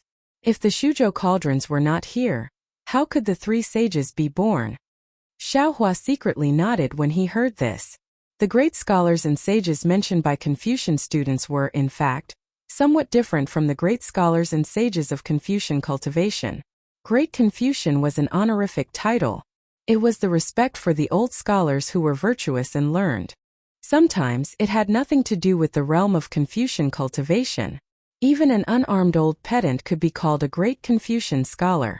The so-called Great Confucian family didn't necessarily have a great Confucian scholar in the Confucian realm. Instead, it referred to the fact that a great Confucian family had produced a great Confucian scholar with unique academic achievements. This wasn't something that a simple Confucian cultivator could compare with. Sages were many levels higher than great scholars. They referred to the grandmasters who founded academic schools. They were unique sages. These sages usually came from ancient times and were some leading figures. These figures were almost extinct today. It was impossible for them to appear again. Confucian cultivators actually had a saying that sages of literature were often present, but sages were not present. Literary stars were like stars, while sages were like the moon. Therefore, those who could be called sages could be counted on one's fingers. Confucius, Mencius, Laozi, and the others were sages of Confucian cultivation. Their literary names were like the brilliance of the sun for 10,000 generations. Zhu Zi, Zheng Zi, Sun Zi, Mozi, Han Fizi, Zhuang Zi, Sun Tzu, and the other sages of Confucian cultivation were like the moon illuminating the brilliant stars of literature. Fellow Taoist is right. Xiaohua pondered for a moment. He activated the earth escape technique and entered the ground in the direction that Dragon Vein Xiaohua pointed out. He changed his direction and said, Although we passed by earlier, the aura of the Shujo cauldron was suppressed by the Netherworld Judge's 9 nether origin power and was difficult to detect. Now that the 9 ghost caves are not under the control of the Netherworld Judge, the aura of the Shujo cauldron will naturally leak out. It is normal for fellow Taoists to discover it. This is also an opportunity for us. Wuyuan County, Jinghua County, and Fanchong County are the locations of the graceful spirit Bell spirit. Even the origin of metal will appear. It is normal for the Shujo cauldron to be here. Maybe it is because of the aura of the Shujo cauldron that attracted the origin of metal here. That is why the Netherworld Judge coveted it. Dragon Vein Xiaohua replied. Hearing this, Xiaohua was shocked. He stopped and said anxiously, if that is the case, I am afraid we cannot take away the Shujo cauldron. Oh, why? Dragon Vein Xiaohua was puzzled. It is very simple. Xiaohua replied. The 3 saints left behind instructions for the descendants of the 3 saints to guard the 3 ghost caves. In other words, the 3 saints did not know that the Shujo cauldron was here. Similarly, they did not know that there were 9 ghost caves here. At that time, the Shujo cauldron suppressed 9 ghost caves. Among these 9 ghost caves, only 3 of them were able to release the Netherworld Chi. The other 6 ghost caves were sealed by the Shujo cauldron. Even the Netherworld Judge had no way to come out. If we take away the Shujo cauldron now, wouldn't the other 6 ghost caves be unable to be suppressed? Fellow Taoist indeed has the world in his heart. He does not put his own interests above everything else. I am very impressed. Dragon Vein Xiaohua said with a smile. However, fellow Taoist neglected something. Since the previous 6 ghost caves did not erupt, they actually appeared now. Naturally, the 9 cauldron formation has been broken. The Shujo cauldron is useless here. If fellow Taoist has the heart, after gathering all 9 cauldrons, you can use your great divine ability to lay out the 9 cauldron formation and gather the destiny of the 9 regions again. That is the right way. But the 9 regions 9 cauldron formation, where did you get it? Xiaohua understood that Dragon Vein Xiaohua was right. He could not help but ask with a bitter smile. Dragon Vein Xiaohua said with a smile, I do not know about this. Fellow Taoist. Confucian cultivator Xiaohua said, whoever tied the bell should untie it. In the end, the karma of the 9 regions 9 cauldron formation still lies with the Confucian cultivator clan. Only by refining innate true qi can I lay out the formation. I even feel that innate true qi is the root of Confucian cultivators. Once we master innate true qi, we master the foundation of Confucian cultivators' cultivation. Even if there is no 9 cauldron formation, we can still figure it out ourselves. Don't forget, we still have the innate divine restriction. Even so, I will go down and take a look. Xiaohua nodded. He once again urged his body to go underground. Sure enough, the deeper he went underground, the more netherworld qi there was. It was as if the entire earth was leaking, and the netherworld qi was leaking out from the sieve-like holes. It's over there. Dragon Vein Xiaohua pointed at a place where the netherworld qi was spiraling out from the netherworld qi and said. Xiaohua landed and stretched out his hand to touch it. He said with a bitter smile, I can only touch the void. There is nothing here. Even if this Suzhou cauldron was discovered by others, it would not be easy to take it. The Tao of Fate is the mystery of heaven and earth. How can an ordinary person know about it? Dragon Vein Xiaohua said with a proud smile. Xiaohua was not at ease. He once again escaped to the bottom of the Suzhou cauldron. He looked again and found that the root of the Suzhou cauldron was also overflowing with netherworld qi. He knew that the suppression power of the Suzhou cauldron had already disappeared. At this time, Xiaohua released the 4-colored heavens core and surrounded the Suzhou cauldron. Then he carefully urged the 9 flying swords to nail the Suzhou cauldron. Finally, according to the secret technique of the dragon race, he urged Dragon Vein Xiaohua to pull the Suzhou cauldron out from the ground. Rumble. Wuyuan County, Jinghua County, and Fanchong County, several thousand li of the earth trembled. In this huge tremor, Xiaohua pulled the Suzhou cauldron out. This seemingly huge Suzhou cauldron immediately shrunk and turned into a strange object the size of a palm. Chapter 3871. Xiaohua didn't bother to look at the Suzhou cauldron. Instead, he looked at the ground. He saw that the overflowing netherworld qi didn't increase much because of the absence of the Shuzhou cauldron. Moreover, after the netherworld qi rushed into the ground, it was gradually dimmed by the yang qi of the hidden immortal continent. Even if it really dissipated to the ground, it wouldn't cause any harm to the people of Shuzhou. Lucky. Xiaohua put down his worried heart and looked at the Shuzhou cauldron with joy. He opened his mouth and spat out a mouthful of true qi, and absorbed it into his middle dantian. Swish! As the Shuzhou cauldron entered his dantian, a stream of qi rushed out of the Shuzhou cauldron. This qi was like a brush that touched the previously broken image. The whole image began to overflow again, but this time the image was more vivid and more complete. Great! Xiaohua praised. He urged his body to fly out from the ground and flew toward the North Sea again. Not to mention Xiaohua's harvest, he flew to the North Sea to keep the appointment. In the center of the misty immortal palace, there was a magnificent vermilion palace. At first glance, this palace looked similar to the surrounding palaces, but if one looked carefully, they would find that it was much taller than the other palaces. When one flew closer, the palace was like a 10,000 feet tall mountain, making people look up to it. What was even more amazing was that all the palaces and pavilions of the immortal palace prostrated themselves around this palace, as if they were submitting and protecting it. The 9 colored clouds that overflowed above the palace were like sunlight, rain, and dew that constantly scattered in all directions, falling into various parts of the immortal palace. Every time a palace fell into the clouds, the palace would flash with a strange brilliance, and auspicious clouds would surge out from the palace, as if they were responding and thanking the palace for its kindness. In the brilliance of the clouds of this palace, there was a continuous rise and fall of palaces and pavilions. Among them, the most dazzling palace was overflowing with treasure light. Countless huge pillars of qi surged around this palace. Waves of qi rushed into the armor inscriptions everywhere in the palace. Waves of indescribable solemnity were emitted from the armor inscriptions. What was even more unbelievable was that inside the palace, there were streams of qi entangling and dancing like huge dragons. That kind of aura that could make any immortal or mortal suffocate firmly surrounded this palace. On the plaque of this palace, there were 4 ancient and powerful words written on it: Lingyun Palace. This was the center of the immortal palace, the place where the immortal emperor of the immortal palace summoned the immortal officials to discuss matters. Although the doors of the Lingyun King Palace were not closed, the entire palace was filled with purple clouds.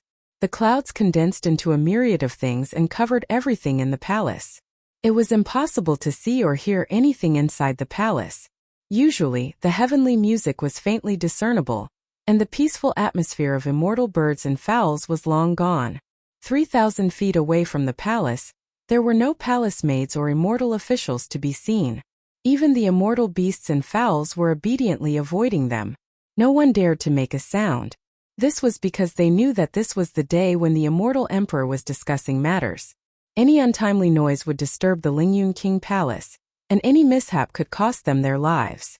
At this moment, a thunderous sound came from the entrance of the palace.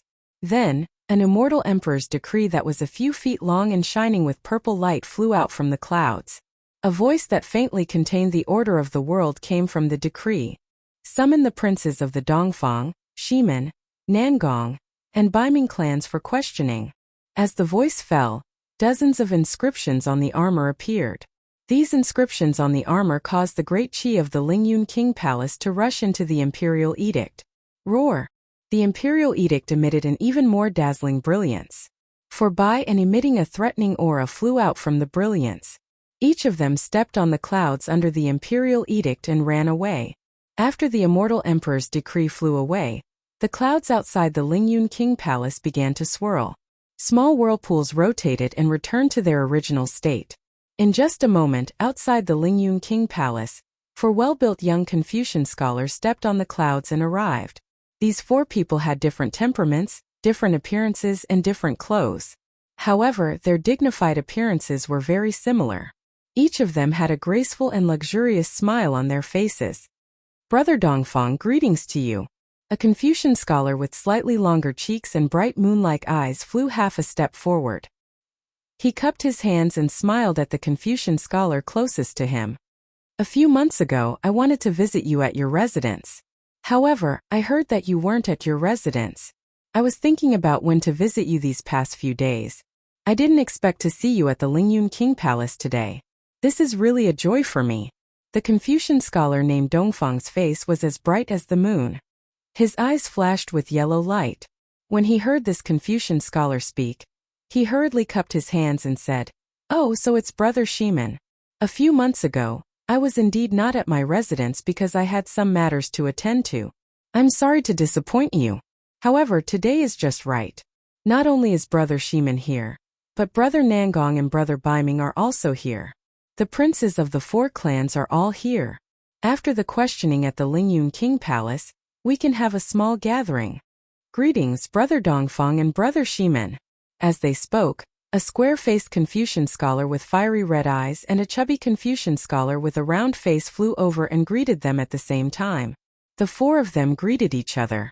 The Dongfang heir looked up at the majestic Lingyun King Palace and asked in a low voice, "For brothers, may I know the reason why the immortal emperor suddenly summoned us today?" The Nangong heir shrugged and glanced at the other 3 people. He said helplessly, I don't know. However, since the princes of the 4 clans are all here, I'm afraid there's something important. Since we're in front of the Lingyun King Palace, we can't recklessly guess the emperor's intentions. We'll know once we enter the palace." The Baiming heir replied indifferently. However, the 4 of them looked at each other with a faint tacit understanding. It was as if they had already sensed something. "That's right." The Shimen heir nodded and took out a decree from his bosom. He raised it with both hands and said respectfully to the Lingyun King Palace, "Your servant Shimen Chong Han of the Shimen family kowtows in salute to His Majesty the Immortal Emperor." Seeing Shimen Chong Han suddenly take out a decree and kowtow, the Dongfang heir's eyes flashed with anger. The Dongfang, Shimen, Nangong and Baiming families were the 4 great clans. They had existed even longer than the Kong, Meng and Sun clans. The Dongfang family was the head of the 4 great clans. Usually, when the 4 clans gathered together, the Dongfang family would always be the first to speak. This was an unspoken tacit understanding between them. Shimen Chong Han's sudden opening of his mouth was understandable in terms of the order of everyone's speech, but in terms of tacit understanding, it was a form of provocation. Not only was the heir of the Dongfang family enraged, even the heirs of the Nangong family and the Baiming family were slightly taken aback. However, a trace of schadenfreude appeared in their eyes as they stood by the side, waiting to see how the heir of the Dongfang family would react. However, the show they wanted to see didn't play out. The Dongfang heir took out a decree and respectfully raised it up high. He raised his voice and said, "Dongfang heir Dongfang Huayun kowtows in salute to His Majesty the Immortal Emperor." Seeing that Dongfang Huayun didn't cause trouble, the Nangong and Baiming heirs looked at each other and took out their decrees at the same time. They respectfully raised them up high and said in unison, "Nangong heir Nangong Jingyin and Baiming heir Baiming Jiqing kowtows in salute to His Majesty the Immortal Emperor." Announce. A majestic voice was transmitted over. Vast clouds surged out of the hall door like rolling waves. They instantly wrapped around the 4 of them. When the clouds disappeared, the figures of the 4 of them had also disappeared. The clouds rapidly retracted and landed in front of the Lingyun Treasure Palace. It was the clouds that had crashed into the palace door. Buzz! With a muffled sound, a huge whirlpool appeared. As the light flashed, the 4 of them were dazzled. Then they landed under a huge dome of heaven. This was a vast sky. Above and below his feet was a boundless sea of nebulas. Between the nebulas, thousands of multicolored lights flashed brilliantly like the afterglow of dusk. And in this brilliance of light and shadow, mountains, rivers, and all kinds of things in the world were faintly circulating. Among these nebulas, the most eye-catching thing was an existence that resembled a blazing sun. It was a golden throne high up in the sky. This golden throne overlooked all things and was the leader of the group. An aura that seemed to be the ruler of all things surged down from the throne and covered the entire sky. At this moment, an emperor that was thousands of feet tall sat on the throne. This emperor wore a sun and moon emperor robe and a crown of heaven and earth on his head. Tens of millions of inscriptions surged around him from time to time, and the providence of hundreds of families danced wantonly like dragons. The terrifying aura on the golden throne was emitted from this emperor. The heirs of the 4 great clans landed in the hall and glanced at the emperor, whose appearance could not be seen clearly, on the golden throne. They hurriedly bowed again and said, "Your humble subjects greet your majesty. Rise." Although the 4 princes didn't know how far away the immortal emperor was, when the immortal emperor spoke, the roaring Providence dragon immediately froze and the surging inscriptions disappeared.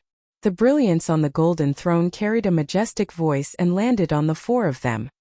"Thank you, your majesty." The 4 of them rose at the same time and stood there with their heads lowered. They didn't dare to say a word. "How many years have you been in the celestial palace?"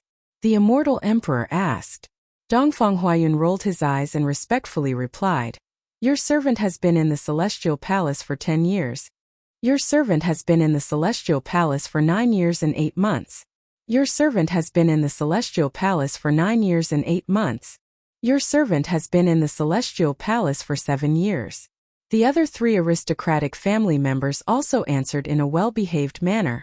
Yes, Dongfang Huayun has been in the celestial palace for 10 years, and more than 3,000 years have passed in the hidden immortal continent. The immortal emperor nodded and said, "Does Dongfang Huayun miss the hidden immortal continent?" Dongfang Huayun smiled and said, "It would be a lie if I didn't miss it. However, your servant has enjoyed an immortal lifespan in the celestial palace, and is also envied by everyone in the clan. Your servant is grateful for your majesty's grace." Chapter 3872. You do have longevity, but it's hard for your cultivation to improve. Minister Dongfang, you're already a literature saint. If you were on the hidden immortal continent, you might already be a literature star. This is also the disadvantage of the immortal palace.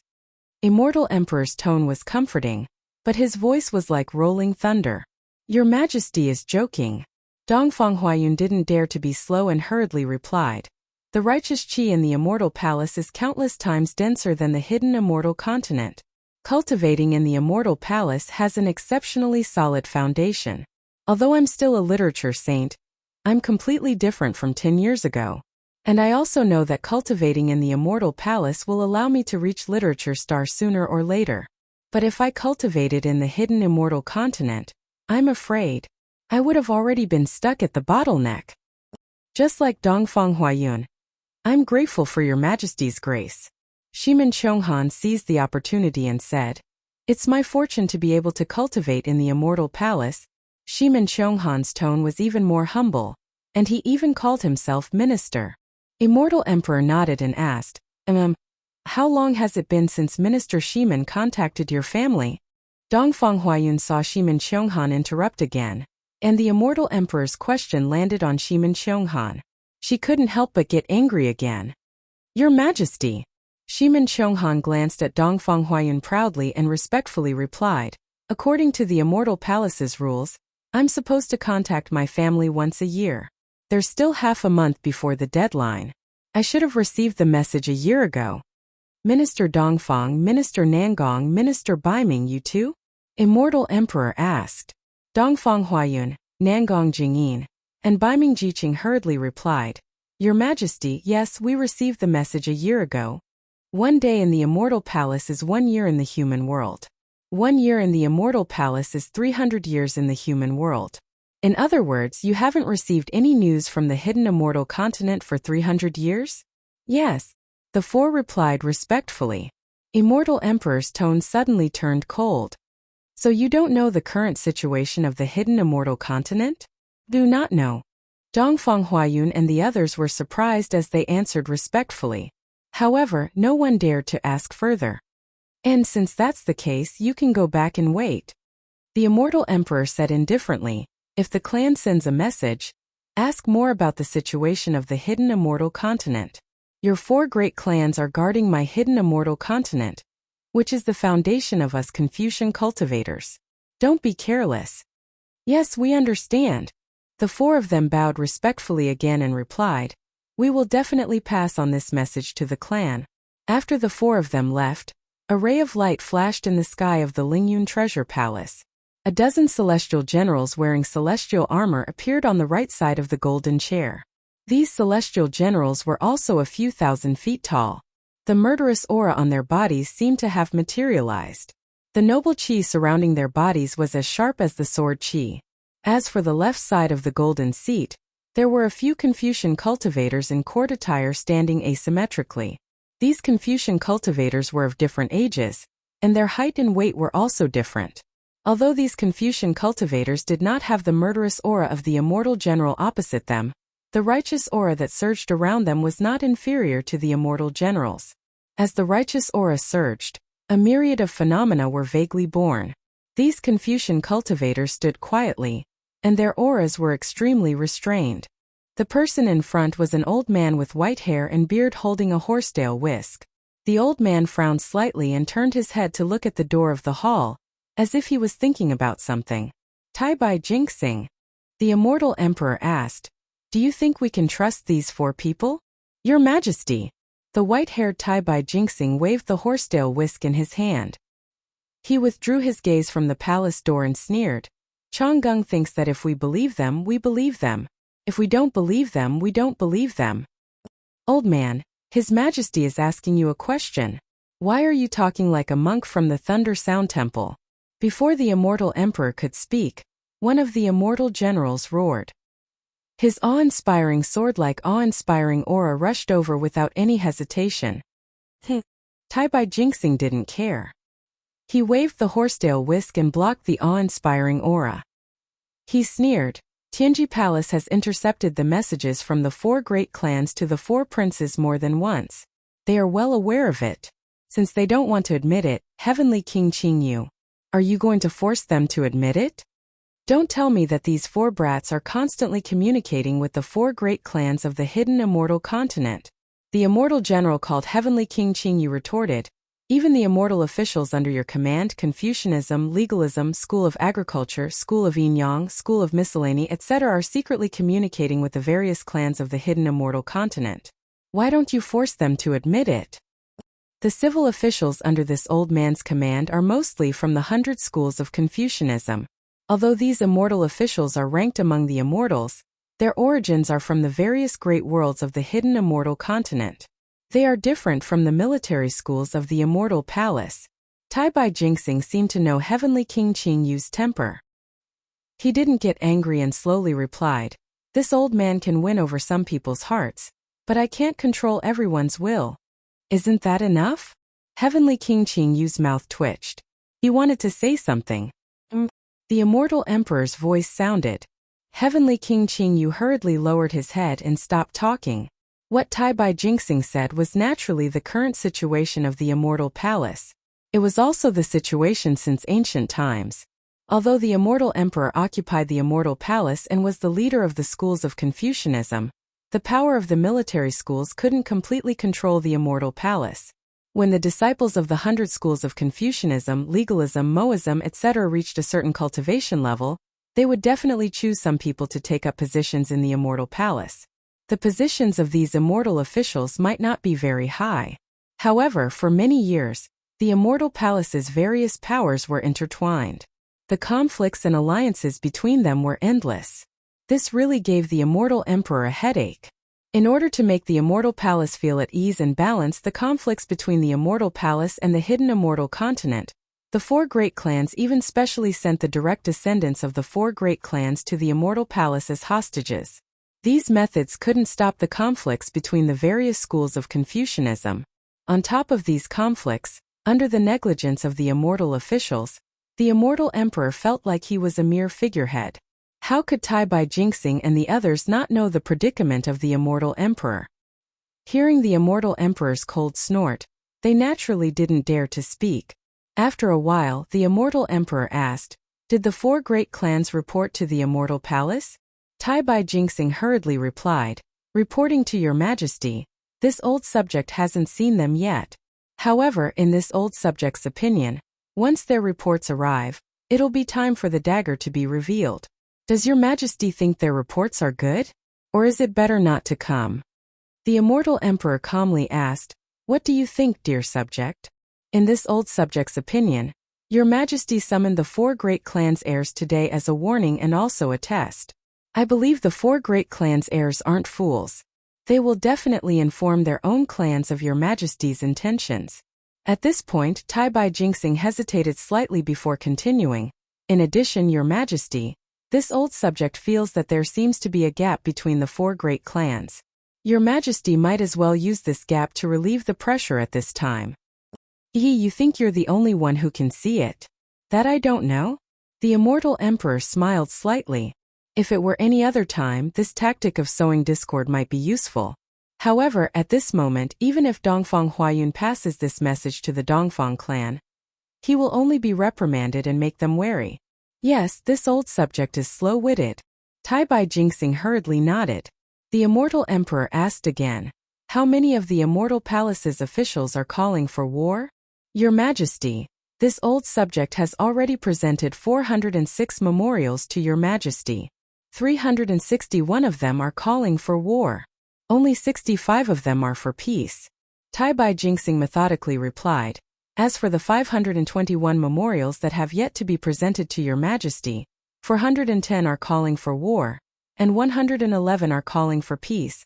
After saying this, Tai Bai Jinxing hesitated for a moment before continuing in a low voice.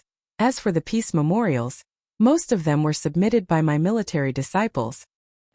The immortal emperor nodded. His tone was somewhat gloomy as if he was thinking about something. After a moment he said, Perfected Lord Qing'an, do you think? As soon as he said this, the immortal emperor immediately came to a realization and stopped. How could Tai Bai Jinxing not know what the immortal emperor was thinking? He hurriedly smiled and said, Your Majesty, Perfected Lord Qing'an has already been punished and has been banished to Black Ruins Mountain. He is currently not in the Immortal Palace. Actually, Your Majesty, Perfected Lord Qing'an is extremely loyal to Your Majesty. He is completely selfless. For the sake of the lives of his subordinates, the giant spirit immortal generals, he spared the Black Wind Ridge's wild path. This is a display of our Immortal Palace's benevolence. Furthermore, how can a wild path compare to a general of our Sun Palace? Your Majesty, there is truly no need to banish Perfected Lord Qing'an. That's right, Your Majesty. Heavenly King Qingyu hurriedly stepped forward and said, Perfected Lord Qing'an has acted magnanimously in this matter. He has also clearly stated his grudge with that wild path. If he wanted to play favoritism and commit irregularities, why would he go down to the lower realm? In fact, with just a bit of information, that wild path would have fled long ago. How could he possibly wait for the heavenly network to surround Black Wind Ridge? Black Ruins Mountain is the most dangerous place at the edge of the Immortal Palace. Even this lowly subject doesn't dare to underestimate it. Perfected Lord Qingyuan's strength. Humph, is it because I am willing to banish Sun Jian? The Immortal Emperor laughed coldly. Isn't this all because of their coercion? Don't they want to use this as a pretext to attack my prestige? If I don't banish Sun Jian, I will end up as an incapable ruler. But if I do banish Sun Jian, I will still be the one to suffer. If you want to blame someone, you can only blame Sun Jian for being too upright. He doesn't know how to be flexible. He has some illicit relations with that wild path. Why report it to me? Can't he just keep it to himself? If he speaks of it, won't others be able to use it against him? Tell me, how should I deal with this? Actually, Tai Bai Jinxing smiled apologetically. According to this old subject's knowledge, Sun Gang of the Hall of Enlightenment just happened to be nearby. I'm afraid Perfected Lord Qing'an was afraid that others would say something, right? Hall of Enlightenment's Sun Gang? The Immortal Emperor was slightly taken aback. After a moment he laughed coldly. This Sun Gang is merely a child. Why did he descend to the lower realm? Could it be that the always well-behaved Exine had other thoughts?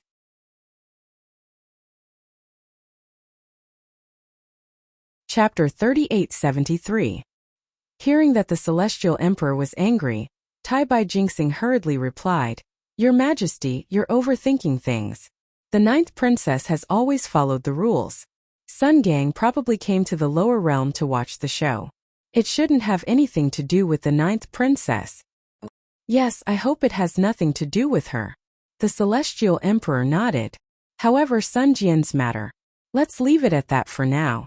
Although the Black Ruins Mountain is dangerous, it's also full of opportunities. If Sun Jian is lucky, he might get something. When that happens, it'll be good for him, for me, and for the immortal palace. Sai yes Sunjian. Is really unlucky. Heavenly King Qingyu sighed. If not for the Confucian officials forcing you to abdicate, how could your majesty be so heartless? Heavenly King Qingyu, if we were to fight the Buddhists, what do you think are our chances of winning? The celestial emperor changed the topic. Heavenly King Qingyu almost blurted out, naturally, our chances of winning are higher. Although the Buddhists have many disciples, most of them are people who recite scriptures. Although the Buddhists have outstanding strength, there are few of them. Based on this alone, the Buddhists are at a disadvantage. Not to mention, our disciples are all well-versed in military books and formations since young. All of them are talented generals. Not necessarily. Tai Bai Jinxing shook his head. If we were to fight this time, the hidden immortal continent would be the first to bear the brunt of the battle.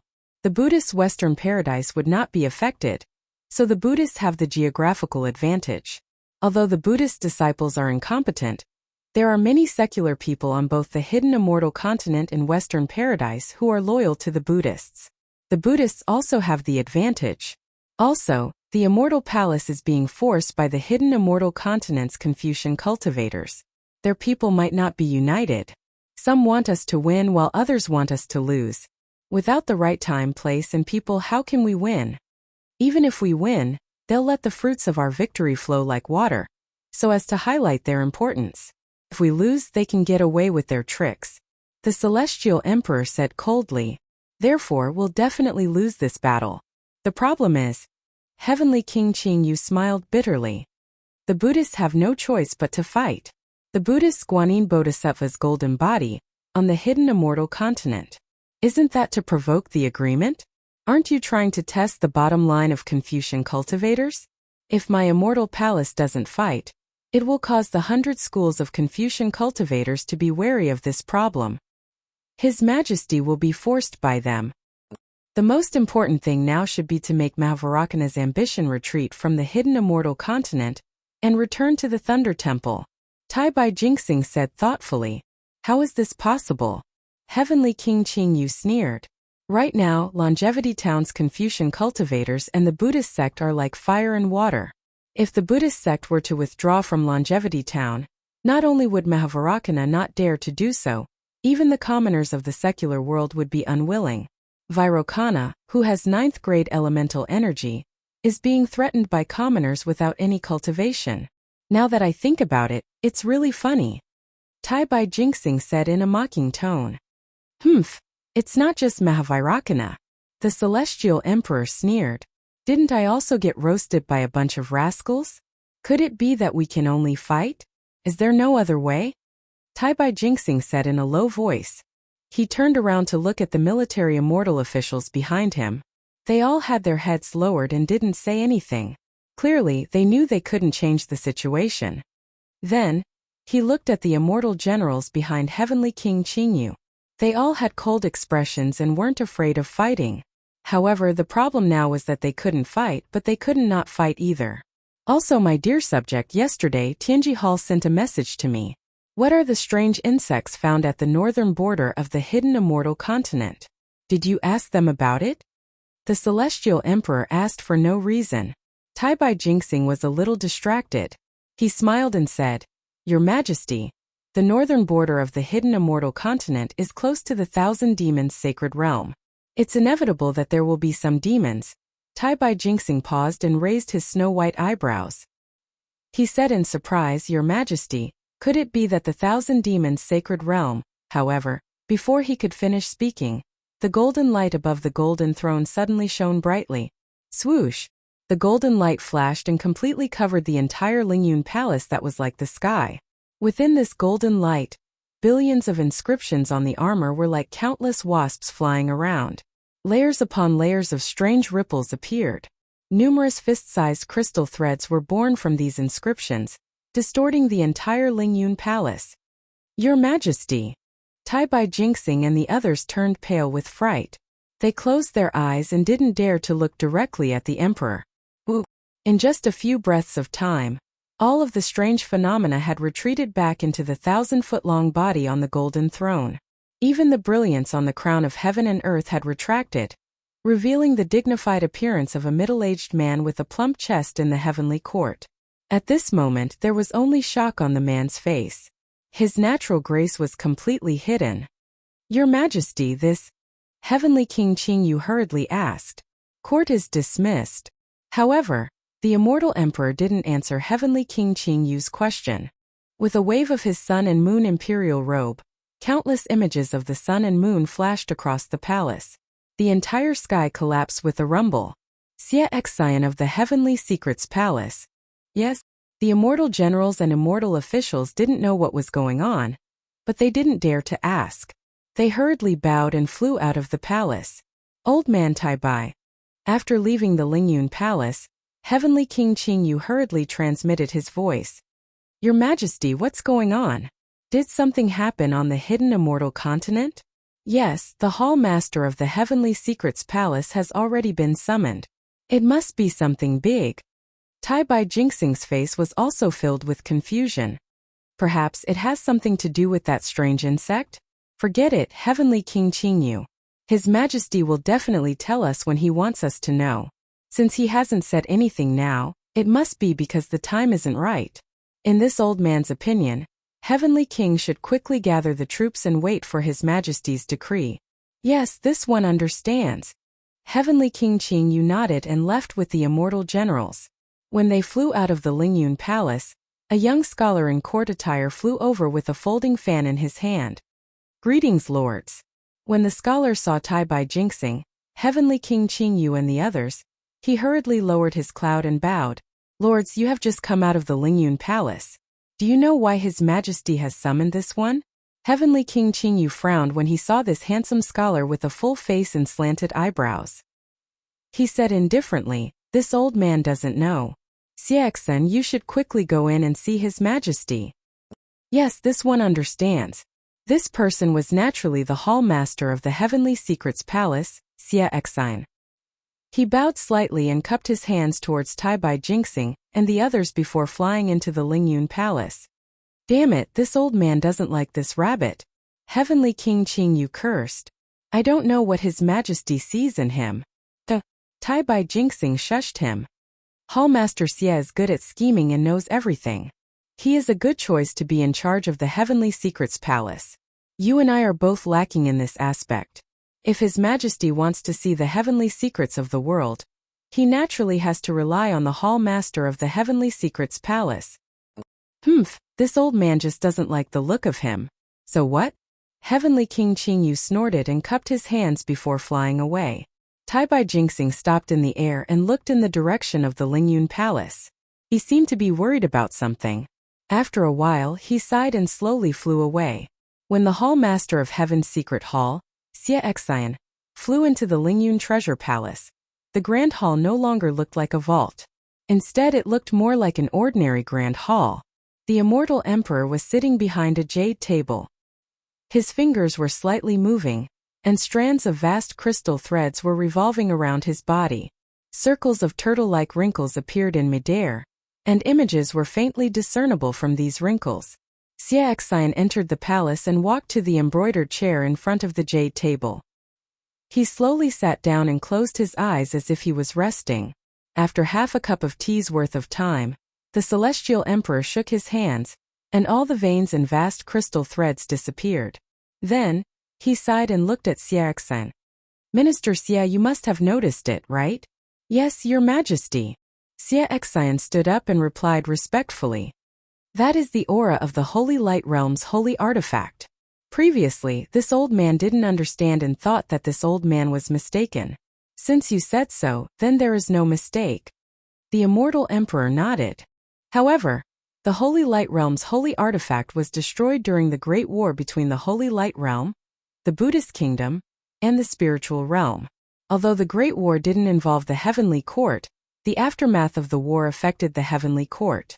Even now, the communication channel between the Heavenly Court and the hidden immortal continent hasn't been restored. I don't know what the Heavenly Court is like now. When did the Holy Light Realm's holy artifact fall on the hidden immortal continent? The Heavenly Court hasn't sent any message yet. Especially when I am using the Hautian mirror to check the changes on the hidden immortal continent. This holy artifact of the holy light realm has fallen on the hidden immortal continent. It's impossible for someone to use it before I found out. It's true that the Haotian mirror checks the world. There are many people who can reverse yin and yang. It's normal for the Haotian mirror to miss something. Xie Xian stood in front of the embroidered chair and said respectfully, Your Majesty, what you want to know is that the Holy Light Realm's aura has not been destroyed in the Great War of the Three Realms, but was lost. At this time it appeared on the hidden immortal continent. What does it mean? Your Majesty should be concerned about who activated it, and the purpose of the people from the Holy Light Realm. The hidden immortal continent is different from the immortal palace. When the Holy Light Realm's aura came, the person who activated it had already left. Before you came, this old man had already checked with the Haotian mirror. The Holy Light Realm's location should be near Su Province. Just now, I also checked with the tortoiseshell divination technique, and didn't find anything strange. I think the people from the Holy Light Realm must have covered the yin and yang. I'm afraid it's very difficult to find this person in the hidden immortal continent. Su Province is under the control of the military school. However, Su Province is very big. We can't explain the Holy Light Realm's aura.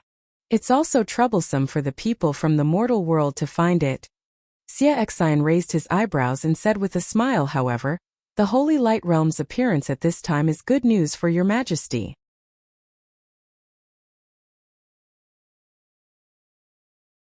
Chapter 3874. Haha, that's right, you're right. The Celestial Emperor clapped his hands and laughed, His previous Majesty gone. I was just worried about the war between us and the Buddhists. Now, I'm sure Mahavarakana knows about the story of the fisherman taking advantage of the sandpiper and the clam.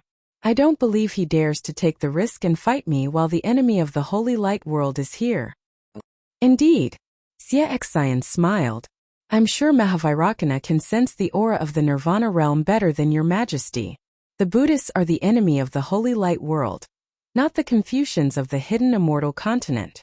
He must be thinking about how to ease the conflict between them. This is a serious matter. Xie Xian, I appoint you as my envoy to the Thunder Temple.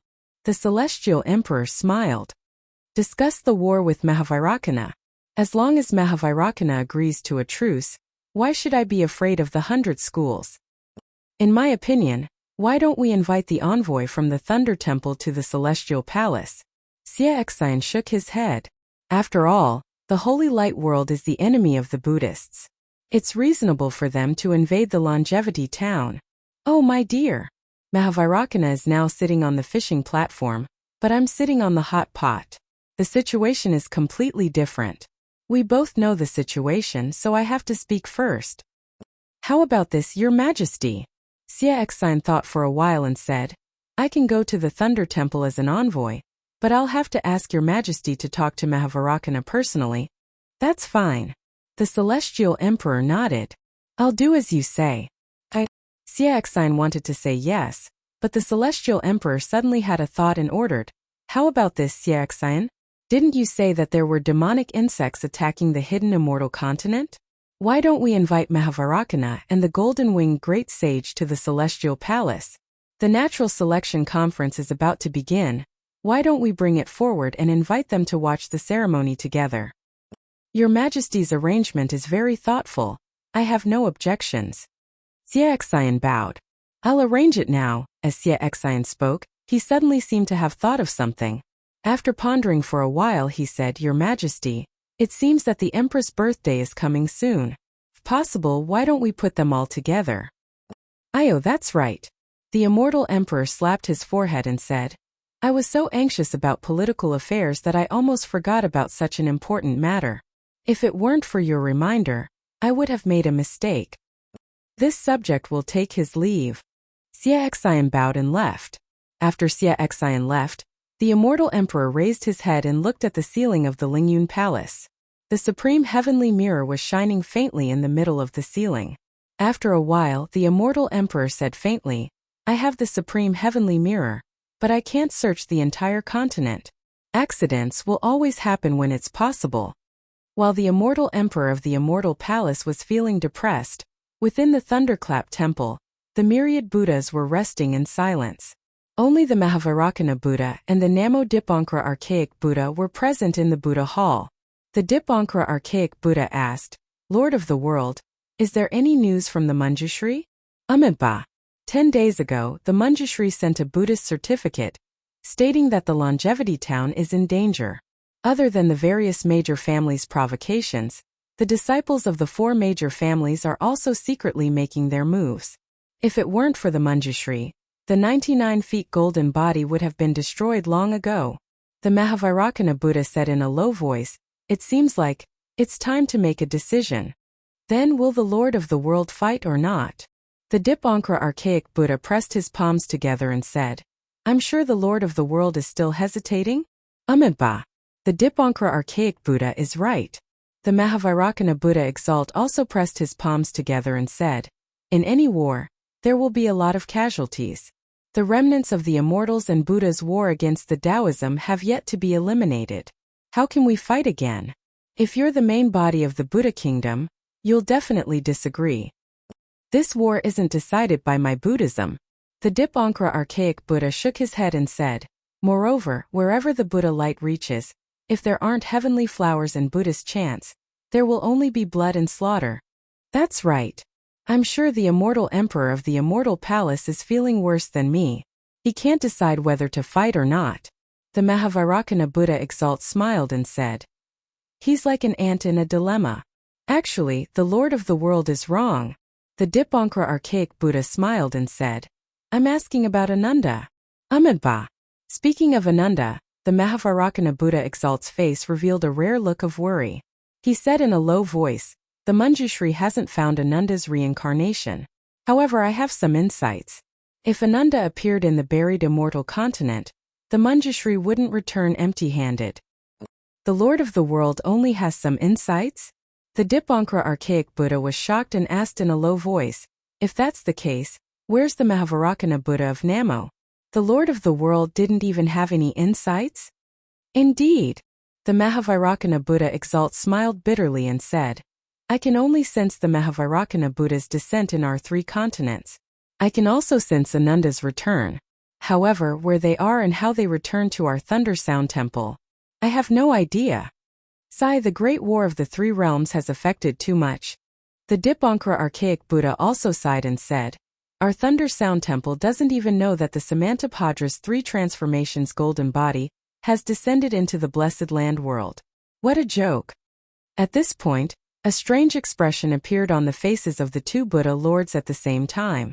The light wheel of Buddha behind the Mahavairocana world venerable, which was larger than 90 feet, suddenly began to rotate. The light wheel of Buddha on the light wheel, which was as thin as hair, suddenly rushed into the void. The light wheel of Buddha extended rapidly toward the end of the void.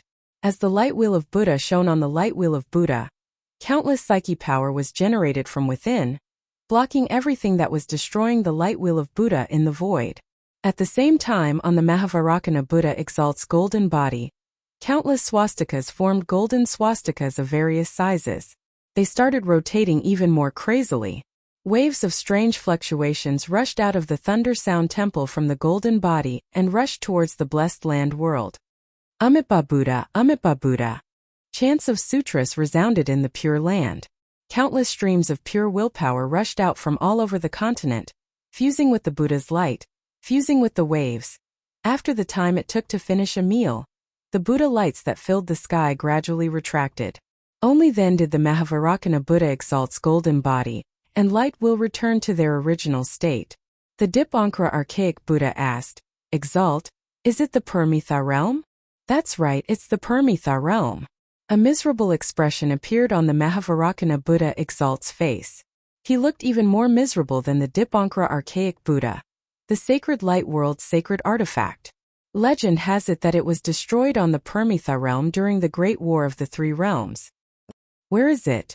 Even the Dipankara Archaic Buddha couldn't help but urge, if the Exalt obtains it, our Buddha kingdom will have another supreme Buddhist treasure.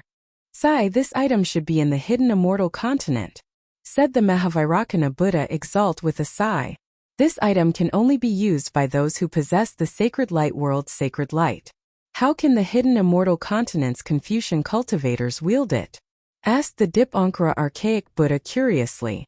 The Mahavairakana Buddha Exalt said nonchalantly, since our Buddha kingdom's power of rebirth can wield it, the Confucian cultivator's true chi might be able to use it as well. But when did the Paramitha realm land in the hidden immortal continent? If the Confucian cultivators can't detect it, how can the Exalt not detect it? Haven't things that I can't detect happened a lot recently? Said the Mahavairakana Buddha Exalt with a bitter smile. Maybe. Everything is controlled by the Paramitha realm's user. Sigh. The Dipankara archaic Buddha sucked in a cold breath and said softly, the Exalt means that the Paramitha realm was brought to the hidden immortal continent by the sacred light world's people. In order to cover up this matter, they tampered with karma. That's why the Exalt can't detect Ananda and the Maitreya Buddha's reincarnation. Even the Paramitha realm is controlled by the sacred light world's people? That should be the case. If that's the case, the sacred light world's people must be up to something. They can't defeat our Buddha kingdom, so they came to our blessed land world. Are they trying to topple our Buddha kingdom's foundation? Amitabha. The Dipankara archaic Buddha is right, said the Mahavairakana Buddha Exalt. If that's the case, the war between the immortals and Buddhas is nothing. Amitabha, Amitabha. The Dipankara archaic Buddha nodded. Exalt, our Thunder Sound Temple will have to make a long-term plan. Amitabha. The Mahavairakana Buddha Exalt closed his eyes and pondered. The hidden immortal continent was filled with hostility. All the major families were preparing their troops and setting their sights on the Yu province's Longevity town. They raised their commanding hands high and waited for the Longevity town's bugle horn to sound. Then the flames of war would spread everywhere and slay the Buddhist sons of Buddhas. The Pure Land's morale was high. All the Buddhist kingdom's monk soldiers were rubbing their fists and rubbing their palms. They all set their sights on the Yu province's Longevity town. Similarly, they were waiting for the Guanyin Bodhisattva's golden body to collapse. Then, the Thunder Sound Temple's Buddhist light would illuminate the world. The Buddhist kingdom's disciples were about to invade the hidden immortal continent, to kill the Confucian cultivators, and save the sons of Buddhas. However, no one would have thought that Xiao Hua, who was in Su province in the Fengxiang country, and in Wuyuan County, would gently wave the willow branch and change the situation.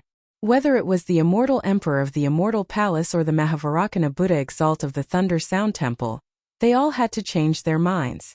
Tens of millions of creatures were saved because of this wave of the willow branch. What Xiao Hua didn't know was that on a pale land, among the undulating white bone palaces, a judge who was hundreds of feet tall and wearing a scarlet official robe suddenly rushed out of one of the palaces. This judge held the life and death book in his left hand and the soul hooking brush in his right hand.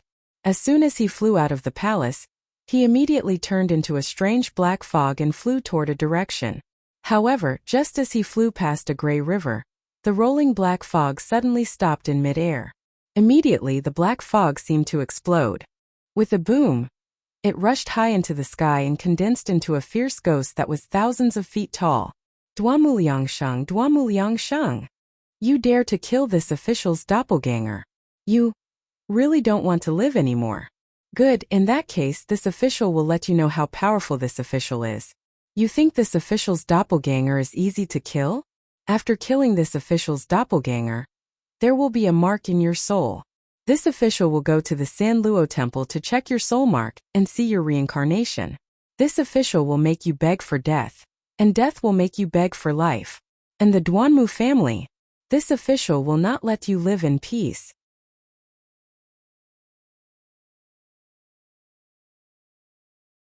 Chapter 3875. Wu. After the malicious ghost finished speaking, it opened its mouth and a dragon-shaped hurricane rushed into the river from the sky. Wu. A burst of heart-wrenching cries came from the river. Countless wandering souls with broken limbs were sucked out of the river and struggled to fall into the malicious ghost's mouth. Humph. The malicious ghost seemed to be still angry. It coldly snorted and a huge fist appeared in front of its chest. With a boom, it hit the mountain next to the river. A mountain several hundred li in size was destroyed. Layers of underworld fruits fell from the mountain and crystal-clear soul beads were shattered. The soul strands in the soul beads rushed into the air and turned into shapeless wandering souls that floated in all directions. Some sank into the river, some flew into the air, and some disappeared. After venting his anger, the magistrate's figure gradually shrank. The malicious ghost image turned into a black fog and roared as it flew towards a place in the palace. Poor Xiaohua, he thought that by pretending to be Duanmu Liangsheng, he would be able to frame the magistrate of hell for killing his clone. But what he didn't expect was that the magistrate of hell was still a magistrate of hell after all. There were many ways to find him. He still didn't know when the magistrate of hell would make a move on Xiaohua. At this time, Xiaohua didn't have time to care about what would happen in the future. He was now very interested in doing Yu Lao's shady business. After coming out of Wuhan County's Zhujia village, Xiaohua immediately came across the Shuzhou cauldron. After collecting the Shuzhou cauldron, he immediately turned invisible and flew towards the North Sea. While flying, he frowned and thought about Zhu Cheng's words. But after flying for half a day, Xiaohua felt that something was wrong. He immediately took out the heavenly horse and the flying carriage. He also took Fujiwen out. Sure enough, the direction was a bit off. Xiaohua was really helpless. He angrily let Fujiwen drive the flying carriage and threw a Qiankuan pouch to Fujiwen, telling him to sprinkle some seeds down there. He took out the Kunlun mirror and pretended to release Yu Zhongquan and Chang Yuan from the space. As soon as the two appeared on the flying car, Xiaohua smiled. The two of them didn't notice that they had been moved out of the space by Xiaohua. Yu Zhongquan was still lying there with his eyes closed and a look of indifference on his face. Even his head was tilted to one side and his fingers were slowly moving like a tiny ant. If it wasn't for the fact that he couldn't move, he would have already flown away.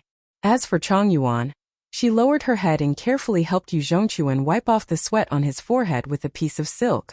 Xiaohua could tell at a glance that this piece of silk was torn from Chang Yuan's clothes. At this moment, Yu Zhongquan could not help but groan. Clearly, the netherworld energy in his body had begun to act up. Beads of sweat rolled down his forehead. "Yu Lang." Chang Yuan's heart ached as she whispered, You have to bear with it." "I know. I don't need you to tell me that," Yu Zhongquan said. His eyes were still closed, but his teeth had already bitten his lips. His lips were ashen. Immediately, Yu Zhongquan's body involuntarily twitched. The netherworld energy and the true energy in Yu Zhongquan's body were entangled. Waves of noble qi were like small snakes scuttling around the surface of his body. Seeing the blue veins on Yu Zhongquan's forehead bulging and the blood on the surface of his skin gradually disappearing, Xiaohua raised his finger a bit. Just as he was about to move, he heard Yu Zhongquan shout, "Chang Yuan, you are shameless. Why aren't you leaving? You and I are just engaged, we haven't married yet. How can we have skin contact? Do you know what it means to see no evil, to hear no evil, to speak no evil, and to move no evil?" What Yu Lang said, this concubine doesn't understand. Who would have thought that Chang Yuan was not moved at all and whispered, "This concubine only knows that a woman's virtue is to have no talent. If Yu Lang is alive, this concubine is Yu Lang's wife. If Yu Lang is gone, this concubine is Yu Lang's widow." "Your grandmother, are you crazy? I haven't died yet and you want to curse me?" Yu Zhongquan angrily cursed, but before he could finish he screamed. His body suddenly stopped moving, and another wave of sweat fell down. Chang Yuan bit her lips and wiped the sweat off Yu Zhongquan's face with a silk handkerchief. Then she wiped the sweat off Yu Zhongquan's body along his neck. Yu Zhongquan's lips moved and he said in a hoarse voice, Don't touch me. Damn Chang Yuan, don't you know?" However, no matter what he said, Chang Yuan's face still turned red. She closed her eyes and stretched her arm into Yu Zhongquan's clothes, trying her best to wipe. Perhaps it was an accident. She didn't know where she touched, but Yu Zhongquan suddenly moved. His face revealed an awkward expression, as if he wanted to laugh but couldn't. His weak arm trembled slightly. Although the attentive Chang Yuan closed her eyes, she immediately felt it. She hurriedly opened her eyes and asked, "Yu Lang." At this moment, the Pegasus flapped its wings and passed through a cloud. The sound of the wind stirring could be heard. Chang Yuan was slightly startled. She hurriedly raised her head and saw Xiaohua's smiling face. "Master." Chang Yuan felt a burst of shyness. She hurriedly tried to pull her arm out of Yu Zhongquan's clothes, but the more she was busy, the more she made mistakes. She didn't know where her arm was hanging, so she couldn't pull it out no matter what.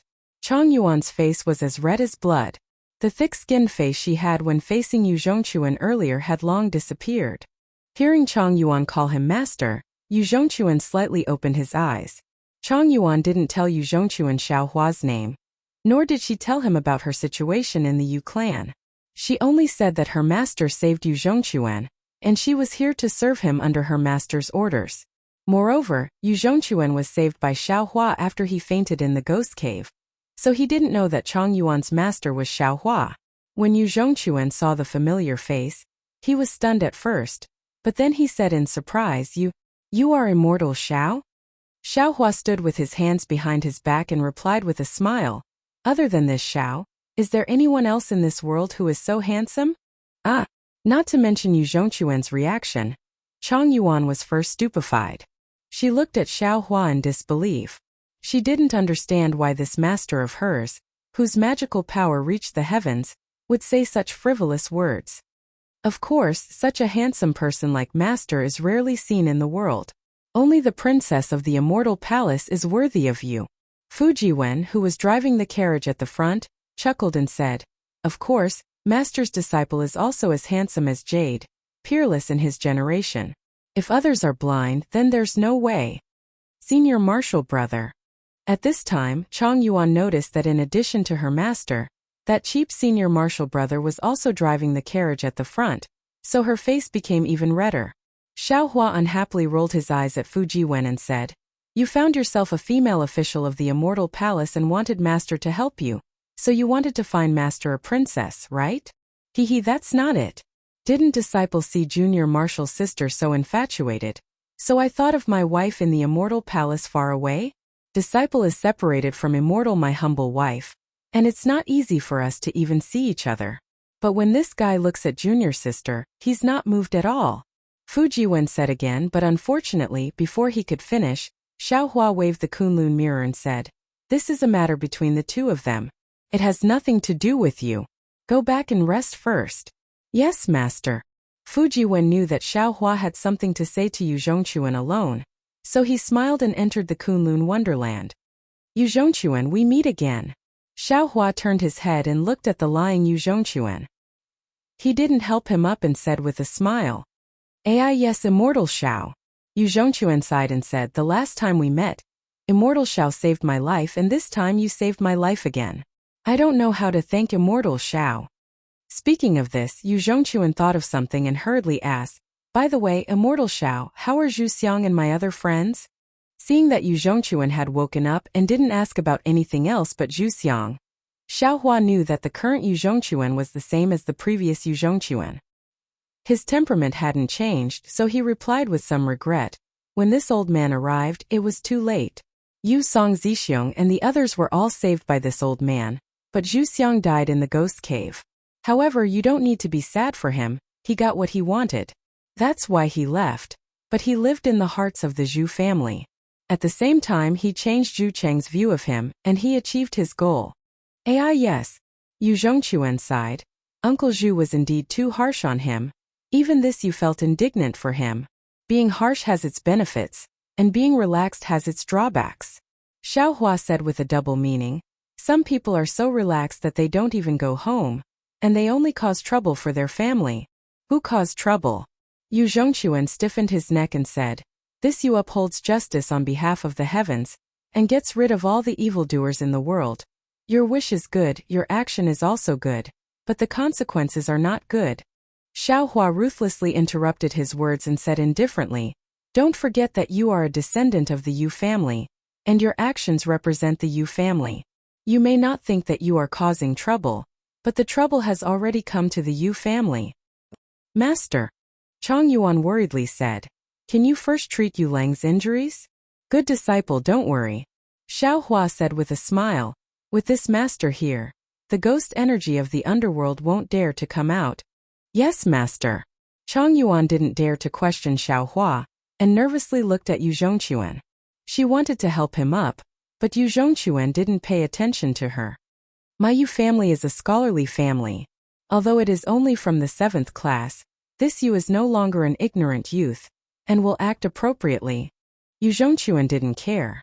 Xiao Hua looked at Chang Yuan with a smile and said, "Disciple, tell Yu Zhongquan what you encountered." "Yes, master." Chang Yuan worriedly looked at Yu Zhongquan and told him what happened. Yu Zhongquan's pale face became more and more bloodless. After all, if Xiao Hua didn't appear, not to mention Chang Yuan being taken away, even the Yu family would have suffered a disaster. To Yu Zhongquan, Xiao Hua was not just a life-saving grace. Even when Yu Zhongquan glanced at Chang Yuan, the disdain in his eyes seemed to have changed.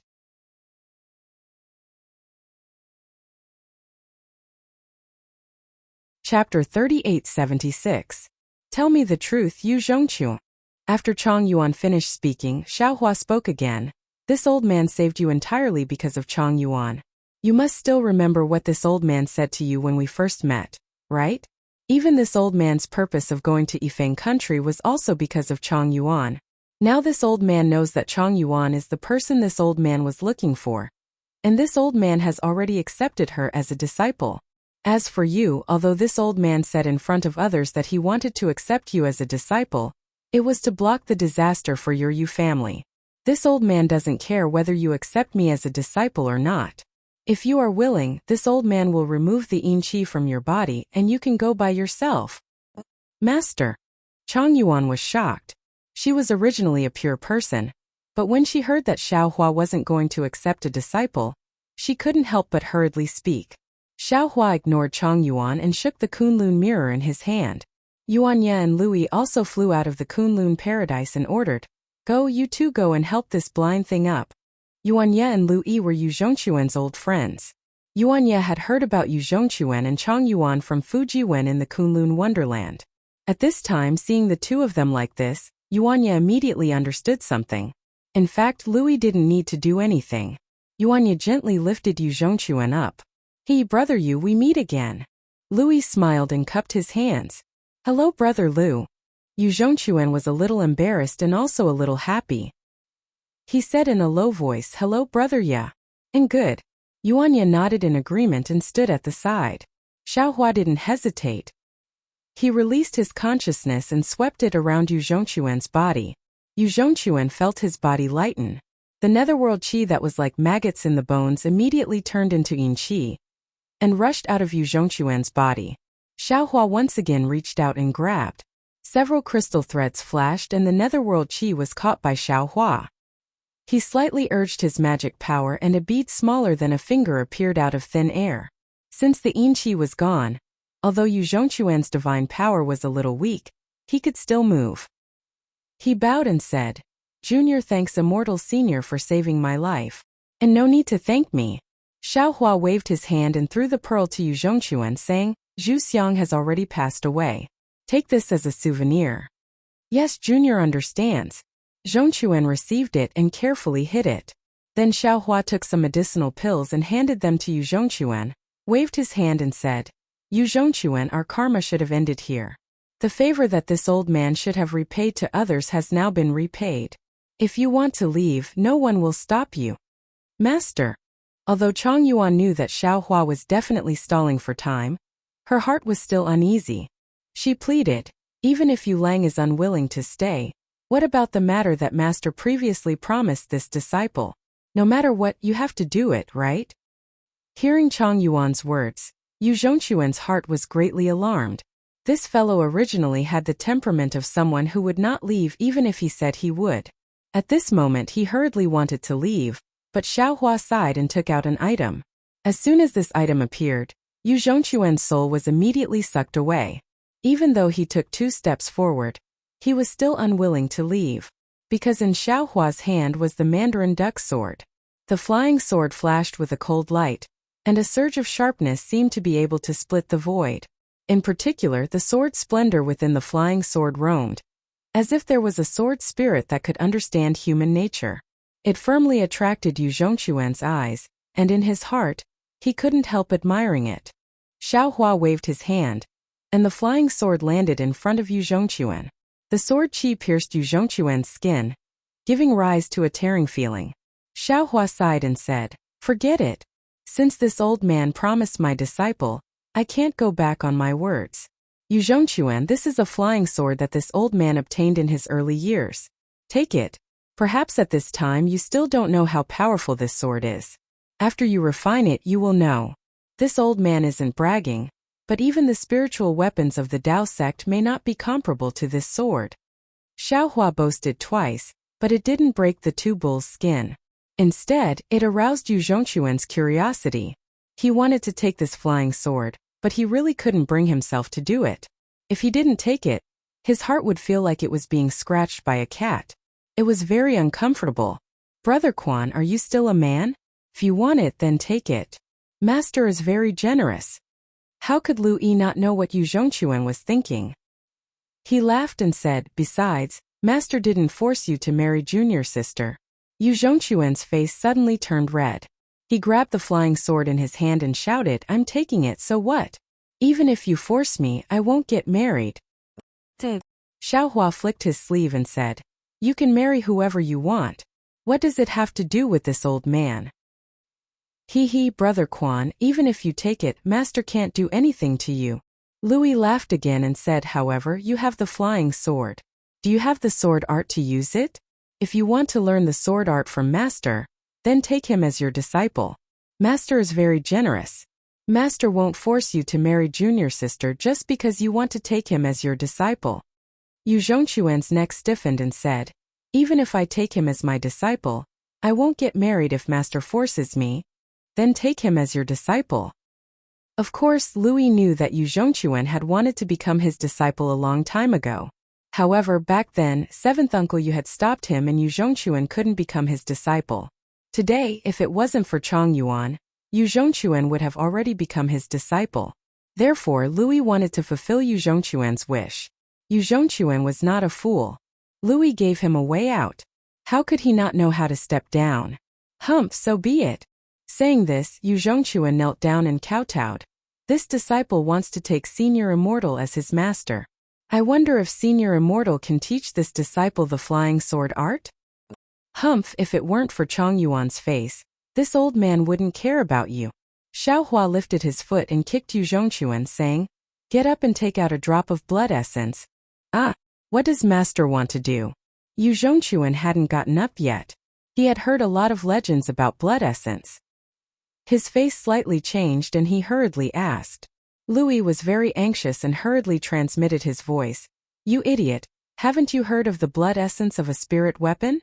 Yes. Yu Zhongquan, as if awakened from a dream, hurriedly urged a drop of blood essence and respectfully handed it to Xiaohua. Xiaohua faintly glanced at Yu Zhongquan. Then he raised his hand and grabbed. The essence blood rushed into the air. As he cast several seals, the essence blood surged like boiling water. When the essence blood produced layers of blood vessels, Xiaohua raised his hand again, and a faint tiger shape flew out from his fingertips. This tiger shape shook twice in the air and turned into a deer shape. This deer shape fell into the essence blood at the same time as when it fell into Chong Yuan's flying sword. When the deer shape let out a clear cry, it fell into the essence blood. Quick! Xiaohua waved his hands and several crystal lights fell. The blood essence rapidly rotated, and obscure textures and talismans gradually appeared on the surface of the blood essence. A blood-colored deer was gradually born. Go! Xiaohua made a grabbing motion, and the deer-shaped sword intent fell into the flying sword. Clang! A sword cry soared into the sky, and the flying sword almost slipped out of Yu Zhongquan's hand. Yu Zhongquan, you have already practiced the flying sword technique. Master will seal this sword intent into the flying sword. In the process of refining the flying sword, comprehend this sword intent well, and it will make you twice the result with half the effort. Xiaohua said earnestly, take out your previous flying sword. Yes, Master. Yu Zhongquan opened his mouth, and the previous flying sword flew out. Xiaohua raised his hand and grabbed, and the flying sword immediately melted into a mass of juice and floated in the air. Xiaohua swept it with his divine sense and said coldly, your flying sword technique has already deviated. If you practice it for more than 30 years, you will definitely die from the backlash of sword qi. Yu Zhongquan's mind hurt. He knew that Xiaohua had erased the spirit imprint he left in the flying sword. Hearing Xiaohua's words, his face became even paler. Your divine sense technique has not reached the Deshang level, and you still want to plant a sword heart. You are really eager for quick success. This is definitely not the flying sword technique of your Confucian cultivation. Xiao Hua raised his hand and pressed it between Yu Zhongquan's eyebrows, and said, "This is the technique of strengthening the divine sense and this old man's flying sword technique. You can slowly practice it." "Thank you, master." Yu Zhongquan kowtowed a few more times and then sincerely got up. Chang Yuan was beaming with joy as she watched from the side. She could almost feel the aura of the sword intent on Yu Zhongquan's flying sword. Since Yu Zhongquan wanted to comprehend the sword intent, then he must have the same heart as her. Wasn't that what she wanted? When Yu Zhongquan opened his mouth and sucked the flying sword into his middle dantian, the corners of Xiao Hua's mouth curled up, and he was secretly proud. No matter how rebellious Yu Zhongquan was, in the end, didn't he still fall into Xiao Hua's trap? No need to thank master. Xiao Hua looked at Yu Zhongquan's appearance, and he was both angry and amused. He thought for a moment and said, "Master will first let you read a story." With that, Xiao Hua raised his hand slightly, and a finger pointed between Yu Zhongquan's eyebrows. This finger looked very similar to the finger on Chang Yuan's forehead before, but it was completely different from before. Now that Xiao Hua's soul cultivation was almost complete, and he could control the origin power of the underworld, this soul technique was really easy to use. There was no need to use any soul silk, and there was no need to consume too much soul power. Yu Zhongquan saw that everything in the world fell into Xiao Hua's finger, and all of this turned into a stream of light and rushed into his mind. Tianmen Mountain, Little Cabbage, Yu Zhongquan, Wanderer, Indecent Assault, and so on appeared scene after scene. Sure enough, in a moment 2 streams of tears flowed from Yu Zhongquan's eyes and slowly fell. Before the tears dripped to his chin, Yu Zhongquan opened his eyes. His eyes were full of regret, attachment, and expectation.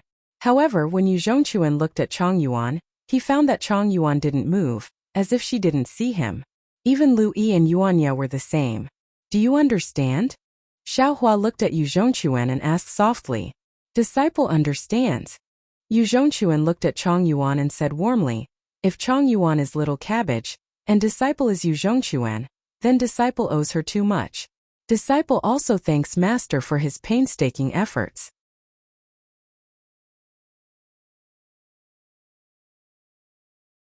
Chapter 3877. Unfortunately, the previous life is the previous life, and this life is this life. Xiao Hua said with a smile, "Yu Zhongquan, since you understand, then master will make you forget. Can you bear to?" Yu Zhongquan closed his eyes and raised his head slightly. Some tears flowed from his eyes again. Then Yu Zhongquan nodded and said, "Disciple understands master's words. Disciple is too naughty and has made master worry. Since this is the current life, disciple should forget everything from the previous life. Disciple is willing to start from this life, willing to start from this moment." "Good." Xiao Hua reached out and touched Yu Zhongquan's forehead again. Yu Zhongquan closed his eyes and opened them again. He touched his face in surprise and said, "Io master, what happened to disciple? You feel honored to be the disciple of a handsome Taoist cultivator like master. You can't help but be moved to tears." Xiao Hua replied indifferently, "Louis, ride the flying carriage to Gun Province. Master is tired and wants to rest for a while." "Yes, master." Louis didn't dare to delay, and hurriedly rode the Pegasus to Gun Province.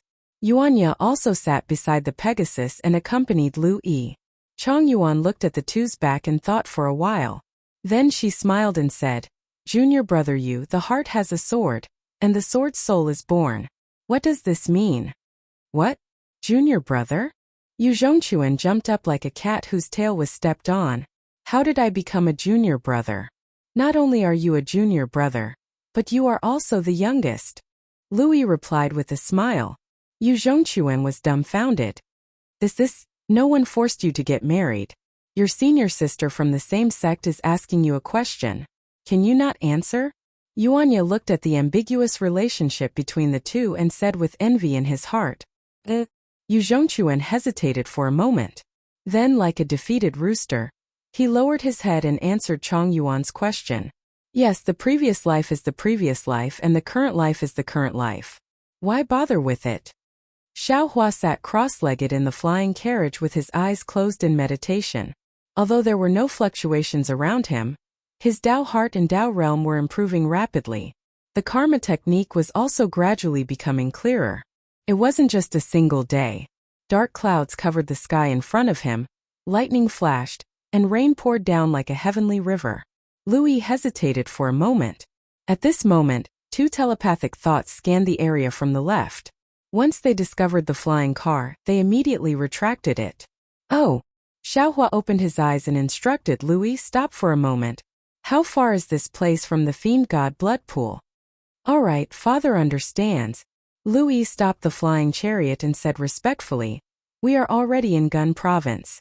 According to the information I gathered, we are about 5,000 kilometers away from the god-fiend blood pool. And it looks like someone is coming over. You should return to the Kunlun immortal realm to cultivate. Master will call Fujiwen out." Xiaohua raised his eyes to look at the place where the dark clouds were gradually spreading and said with narrowed eyes, "Yes, master." Louis bowed respectfully. Xiaohua took out the Kunlun mirror and put Louis away before letting Fujiwen out. "Master, you've decided to go to the god-fiend blood pool?" Fujiwen looked around and asked when he saw the flying carriage stopped in midair. Xiaohua nodded, "That's right. These days, Master has carefully pondered over Zhu Cheng's words. They do make some sense. Previously, Master didn't know that there were so many conflicts within the 100 schools of Confucian cultivators, so Master blindly hid my strength, afraid of being noticed by them. But after hiding for a long time, I was still attacked by the immortal palace. Instead of that, it's better to take advantage of the conflicts between the 100 schools of Confucian cultivators and the gap between the immortals and Buddhas to form some alliances. Although the Soaring Dragon Mountain Range's fortune gate does not need to be known by others, the forces Master obtained in the Jade Pavilion banquet must be used. AI Master's ability to judge the situation is still inferior to the Zhu family's patriarch. Master is thinking too much. Fujiwen comforted. Zhu Cheng is the Zhu family's patriarch. He has received training in this area since he was young. Master is benevolent and focused on cultivation, so Master is naturally weak in this area. Didn't Master often say that? There's no need to be envious of others. That's true, Master is somewhat undervaluing himself. Oh, that's right, disciple, how do you feel after the heavenly book was sealed? Xiaohua nodded slightly and asked. Fujiwen smiled apologetically. Ever since Disciple's heavenly book was sealed by Master, Disciple suddenly felt empty in Disciple's heart. Other than reciting some books, Disciple refined his true qi. Disciple seemed to have understood a little, but also seemed to not understand much. However, this kind of dull cultivation was what Disciple liked in the early years. AI, as the saying goes, dull is real. Perhaps this kind of cultivation method without desires is the right way. In the early years, you condensed the heavenly book in your body because you were dull and followed fate. If you were so eager for quick success in the early years, heavenly book probably wouldn't have been fated with you. Xiaohua sighed, let's not talk about you. Even today's Confucian cultivators seem to have made mistakes in their pursuit, and have long deviated from their previous principles. Of course, this kind of mistake might be an improvement or it might be correct. However, without the cultivation of one's heart, how can one achieve the great Tao? Yes, Disciple understands. Fujiwen said sincerely, if Disciple didn't meet Master, Disciple would have already fallen. The problem is, if Disciple didn't meet Master, Disciple wouldn't be so eager for quick success. Xiaohua said with a smile. He raised his hand and a 3-colored flame appeared between his middle finger. Inside the flame there were 4 colors flowing. Xiaohua looked at the fire spot, and his eyes lit up. These are some wonderful things that Master has just obtained. Although they are not complete, they are enough for you to comprehend. If you can comprehend 30% of them, you will be able to control the heavenly book. Fujiwen hurriedly knelt on the ground and said, Thank you, Master, for your help. Xiaohua waved his hand and the flame fell from the top of Fujiwen's head and entered his middle dantian. The true qi in Fujiwen's chest immediately became lively as if it had a life of its own. Get up. Xiaohua helped Fujiwen up and said, Whether it's cultivation or doing things, remember that haste makes waste. Don't be too radical in the future. Yes, Master. Disciple doesn't dare anymore. Fujiwen replied respectfully. At this point, Fujiwen raised his head in surprise and asked, Master, someone is coming? Yes, it should be Tao sect cultivators. I wonder if they're heading to the fiend god blood pool? Or do they have ulterior motives? Xiao Hua replied indifferently, we'll wait here. Not long after, two cultivators in Taoist robes flew over together. The two of them were only in the gold core stage. When they flew close, their gazes fell on Xiao Hua and they were both stunned. Then, the two of them sped up and arrived in front of the flying car. They respectfully saluted and said, Junior Su Chuanping and Chanzhua greet Senior Xiao. Xiao Hua was surprised to see the two of them recognize him, but there was nothing unusual on his face. He raised his hand and said, Get up, let's talk on the flying car. Thank you, Senior. As the two of them spoke, they did not dare to be negligent and boarded the flying car. They smiled and nodded at Fu Jiwen, who was driving the car and sat cross-legged in front of Xiao Hua. Su Chuanping glanced at Chanzhua and said, Senior Xiao, Junior heard that in front of the Black Wind Ridge, Senior displayed his divine might and defeated the immortal general of the Immortal Palace. This has greatly increased the prestige of our Tao sect cultivators. After Junior heard this, I really wanted to fly to the Black Wind Ridge to witness Senior's might. Hee, how could it be as exaggerated as the legends say? Xiao Hua waved his hand and laughed. The real situation is far from what you think. Although I was able to escape unscathed, the Black Wind Ridge and the Jiang country were both destroyed by the Immortal Palace. I have been on tenterhooks for the past few days, afraid that the Immortal Palace will attack again. Senior is too modest. Chanzhua laughed and said, Since Senior has defeated that true Lord Qingyuan, how could the Immortal Palace send any other immortal generals over? Wouldn't bullying the weak be laughed at by others? They flattened the Jiang country and the Black Wind Ridge, and barely had a fig leaf to cover their shame, so they could explain it to the Confucian cultivators. Yes, perhaps. Xiao Hua nodded, but I am indeed. Sai, forget it, let's not talk about the Black Wind Ridge anymore. Where are the two of you heading to? Su Chuanping blinked his eyes and laughed. Is there even a need to say? Naturally, we have the same goal as Senior Xiao. Oh, Xiao Hua asked with interest. Could it be that the two of you know where I am going? Su Chuanping laughed. We heard that the Chu family of the Jing state had sent out a hero's invitation, wanting to find a demon god's chest in the blood god's pool of gods and devils. Our cultivation realms are still shallow, so we cannot enter the eyes of the Chu family. However, the blood god's pool is a place of opportunity, so we came to take a look. As for Senior, if Junior's guess is correct, you must have received a hero's invitation to head to the blood god's pool. Or perhaps Senior did not receive the hero's invitation, and is heading to the blood god's pool this time to come into contact with the Jing state's Chu family? Of course, this is all just our wild guesses. If it's wrong, Senior, please don't be angry. Yes, your thoughts are more or less the same. Xiao Hua nodded. I have offended the Immortal Palace. Although the Immortal Palace might not have the time to take care of me right now, once they have the opportunity, they will definitely use thunderous methods to deal with me. I have no choice but to make preparations in advance. Senior is right. Since Senior was able to defeat true monarch Qingyuan, your cultivation has already surpassed the Immortal Palace's bottom line. Aristocratic families of the third class and above might look down on Senior's strength, and aristocratic families of the fifth class and below would not dare to go against the Immortal Palace's orders. Since Senior does not want to be arrested by the Immortal Palace, it is appropriate for you to come into contact with the fourth-class Chu family, Chanzhua said with a smile. Xiao Hua smiled. He understood that Su Chuanping and Chanzhua had misunderstood that he wanted to rely on the Chu family. However, he did not explain and asked again, During this time I have been hiding from the Immortal Palace's pursuit, so information is somewhat blocked. I have a question to ask the two of you. Senior, please speak. Chanzhua hurriedly said. Actually, I am a bit curious. Although Xiao Hua already had a plan in mind and knew that the matter of the blood god's pool was not as simple as Song Zixiong had said, he still wanted to hear Su Chuanping and Chanzhua's opinions. Only then did he ask, the Divine Devil's Chess is only one of the 10 great imperial artifacts, and it is only ranked 5th. Why is the Chu family searching for it with such great fanfare? Especially since the Chu family is in Jing state. Isn't it a bit excessive for them to reach out to Gun state?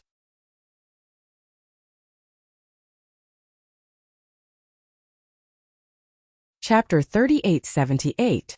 This Su Chuanping and Chanjua's faces were slightly awkward, but they immediately smiled and said, "To tell you the truth, we also feel that it's a bit strange.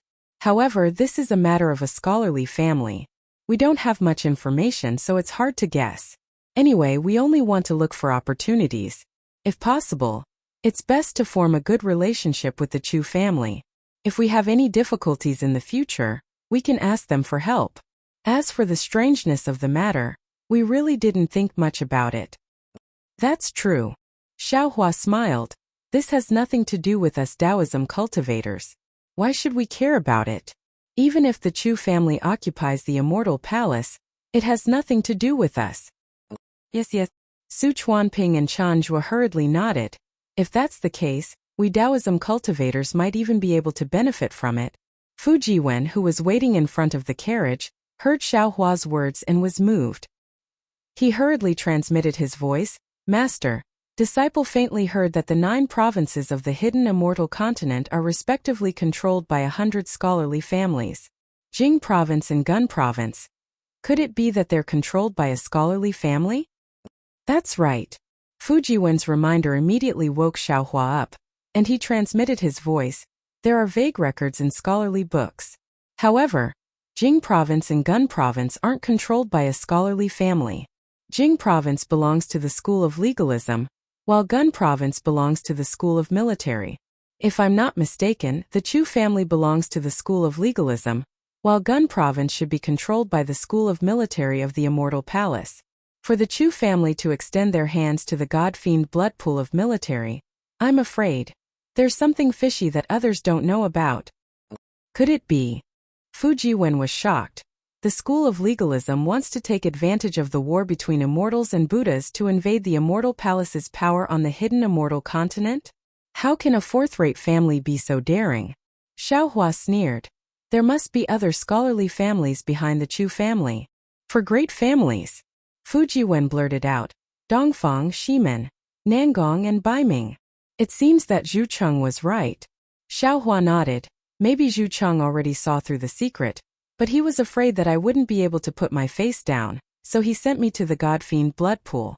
If I can make contact with the 4 great families, they'll definitely protect me. I won't have to be afraid of the immortal palace. But from another perspective, I've also become a pawn of the 4 great clans. The 4 great clans. Are you planning to use the Confucian cultivators and Taoist cultivators of the hidden immortal continent as chess pieces? Seeing that Xiaohua had his head lowered in thought, Chanjua thought for a moment and hurriedly said, Junior received a piece of news before. I don't know if it has anything to do with the Chu family's actions in the blood pool of gods and devils. Oh, fellow Taoists, please speak. Xiaohua raised his head and asked. Actually, this isn't the first time the Chu clan has done something like this. When I was still a Foundation Establishment cultivator, I saw a nascent soul cultivator receive a command talisman from the Chu clan. The command talisman said that the Chu clan wanted this senior to go to a certain place to help. At that time it wasn't as grand as it is now, but many Taoist cultivators knew about it. But for some reason there was no news from that time. I don't know if this is related to the last time. Command talisman. Xiaohua calmed down and smiled. Have you seen that command talisman before? I have. Chanjua nodded and replied. It's somewhat similar to the tiger talisman used by the secular world. Is it this? Xiaohua took out the token Chu Muhuan gave him back then and asked. Chanjua glanced at it and smiled. Senior Xiao really received an invitation from the Jing province's Chu clan. This item is exactly the same as the one I saw. And Xiaohua replied thoughtfully. This token wasn't obtained by this old man recently. It was given to me by a Chu clan disciple a long time ago. Speaking of which, this old man owes him a favor. Actually, if fellow Taoist hadn't mentioned it, this old man wouldn't have thought that the token from that time had anything to do with this. With this token, we can meet the Chu clan's patriarch. This trip won't be in vain. Chanjua and Su Chuanping glanced at each other and hurriedly stood up and cupped their hands. Senior Xiao, please. Introduce us to you. Xiaohua waved his hand and gestured for the two to sit down. It's fate that brought us together. Follow this old man to the fiend god blood pool. As for whether you can get anything good, it'll depend on your luck. Master, the thunderstorm ahead has stopped. Should we continue? At this moment Fujiwen asked from the front. Xiaohua smiled. Of course we should. Although I don't know what the Chu clan has planned, the earlier we go, the more benefits we can get. He senior is right. Chunjua and Su Chuanping smiled. Fujiwen urged the flying carriage to fly into the thunderstorm. However, Chunjua suddenly realized something. He looked at Fujiwen and asked in a low voice, Senior Xiao, is this your disciple? Xiaohua understood Chunjua's misgivings and smiled. This old man has been conquered by the immortal palace. Who cares about their bullshit rules? Yes, yes. Chunjua smiled and said. This junior knows. Actually, what this junior wants to ask is why did senior accept a Confucian disciple? Oh, so fellow Taoist is asking about this. Xiaohua suddenly realized something and replied. This old man also knows a little about the cultivation method of Confucian cultivators. This old man taught this disciple the cultivation method of Confucian cultivators. Senior Xiao. Chunjua was surprised and his eyes flashed with envy. Su Chuanping said with a bit of jealousy. No wonder Senior was able to get the Chu clan's token. With Senior's identity as a dual Confucian cultivator, not to mention a fourth-rank aristocratic family, even a second-rank aristocratic family would welcome you. That's Senior Xiao. Chunjua said flatteringly. This one has been cultivating for so long, but I have never heard of a Taoist cultivator on the hidden immortal continent who is proficient in both Confucian and Taoist cultivation. After saying this, Chunjua and Su Chuanping saw that Xiaohua was really amiable and approachable, so they hurriedly took this opportunity to ask him about the difficulties they faced in their cultivation. Xiaohua just listened for a bit and knew that they had made mistakes in their cultivation. He then gave them pointers in their cultivation according to what the two said. Just as the two were immersed in listening, a few days passed in the blink of an eye. They saw a red haze in the distance like a huge steamer, with red steam rising from the ground all the way to the sky. The area it covered was so large that even Xiaohua's soul sense couldn't see the end of it. Master. Fujiwen stopped the flying carriage. He frowned and said in a low voice, the demonic god blood pool is in front of us. However, it seems a bit different from when this disciple first came here. Xiaohua heard the explanation and withdrew his soul sense. He asked in a low voice, what's the difference? When this disciple first came to the Gun province, his cultivation wasn't very high, so he could only watch from afar. The demonic god blood pool didn't have so much blood mist above it. Even birds can't fly over it. The main reason is that there is no place to rest in the blood pool.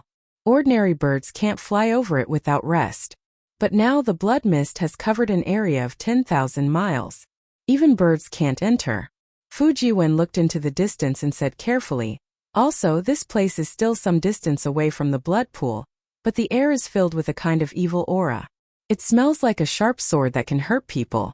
Not only is it very sharp, but it also gives people the urge to kill. Young friend Fu is right. Chunjua and Su Chuanping had stood up long ago. Chunjua said, this demonic god blood pool has changed greatly. The area of the blood pool seems to have increased a bit. When I came here earlier, the edge of the blood pool seemed to still be inside.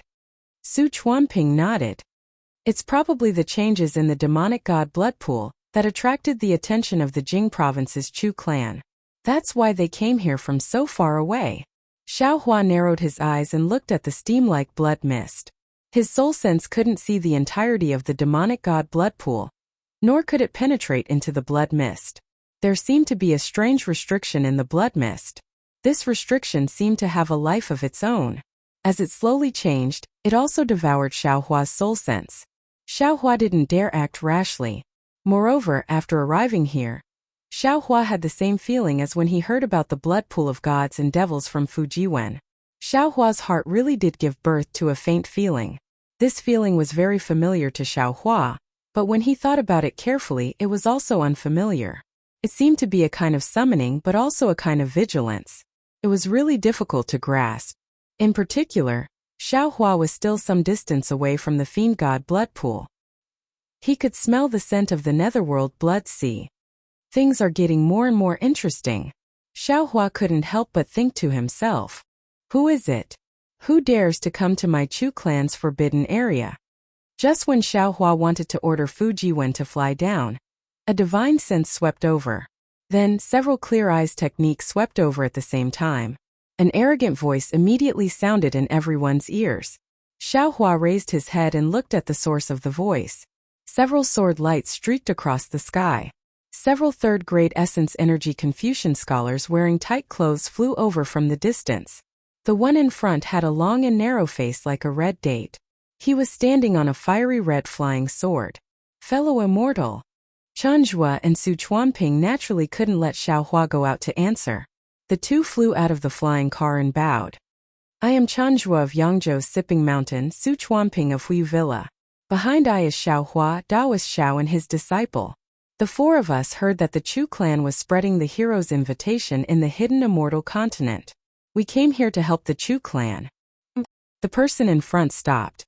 The several Confucian scholars behind him also stopped their sword lights.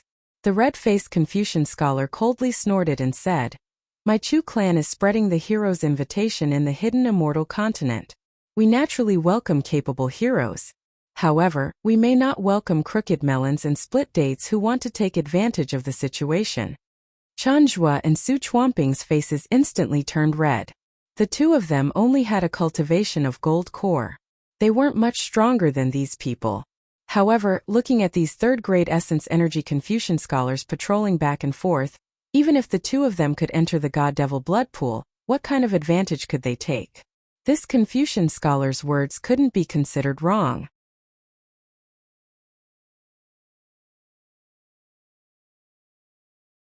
Chapter 3879.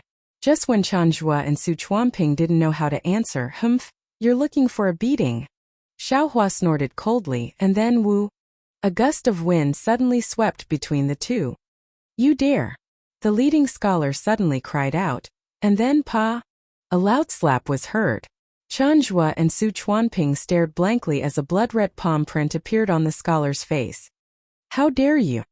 Behind the leading Confucian scholar, several other Confucian scholars shouted as they surrounded Xiaohua's flying carriage with their sword lights. The other scholars thought that the red-faced scholar had been careless and had been ambushed, but the red-faced scholar understood very well. When he heard the other side's cold snort, he immediately urged his sword light to dodge, but a palm suddenly arrived in the gust of wind. That palm seemed to have blocked the entire world in front of him. Even if he wanted to dodge, he simply couldn't. The red-faced scholar stretched out his finger in surprise and cried out, He never thought that there would be such a powerful Taoist cultivator in the hidden immortal continent, who actually dared to slap him as soon as they met. But suddenly the red-faced scholar thought of something and said in surprise, You're Xiaohua? Blackwind Mountains Xiaohua? Taoist Master Xiao? The several Chu family disciples naturally weren't as short-sighted as Chanzhua and Su Chuanping. Previously, they just didn't think that Xiaohua would appear so magnanimously. Now that they heard the red-faced scholars cry and carefully looked at Xiaohua's appearance, how could they not know that this was the legendary Taoist Xiaohua who swallowed 100,000 immortal soldiers in one gulp? After each of them cried out in surprise and attacked, they were at a loss. Fortunately, the red-faced scholar's reaction was quite sharp. He hurriedly turned his head and sternly swept a glance at the few people, then promptly bowed and said, Junior Chu Jing greets Taoist Master Xiao. Junior Chu Feng. How could the scholars surrounding Xiaohua's flying carriage not know the pros and cons? They already understood Chu Jing's meaning and didn't dare to be negligent. They simultaneously bowed and said, Greetings Taoist Master Xiao. Xiaohua faintly nodded and asked, This old man can't be considered a hero. Now that this old man has come to the blood pool of gods and devils, can your Chu family welcome me? Of course, of course. Hearing this, the fear in his heart unconsciously gradually disappeared. He hurriedly said with a smile, If Taoist Master Xiao can't be considered a hero, then no Taoist cultivator in the hidden immortal continent is a hero. My Chu family naturally welcomes Senior to participate in this event. Previously, this junior didn't recognize Taoist Master Xiao. To welcome Taoist Master Taoist to wait a moment Taoist for a moment this junior to ask my to personally to welcome the guest for guest to welcome for you to. For he didn't is to send to send Taoist. To send, to send. Xiaohua knew that his current identity was special, So he thought for a moment and nodded. Feel free to send a message. However, let me remind you that you shouldn't have any other thoughts. I'm not even afraid of 100,000 immortal soldiers, so a mere pool of fiend gods might not be able to stop me. Yes, this junior understands. Chu Jing bit his lips. He was helpless against Xiao Hua's threat. Taoist Master Qing Su and the others had already spread Xiao Hua's name to the extreme.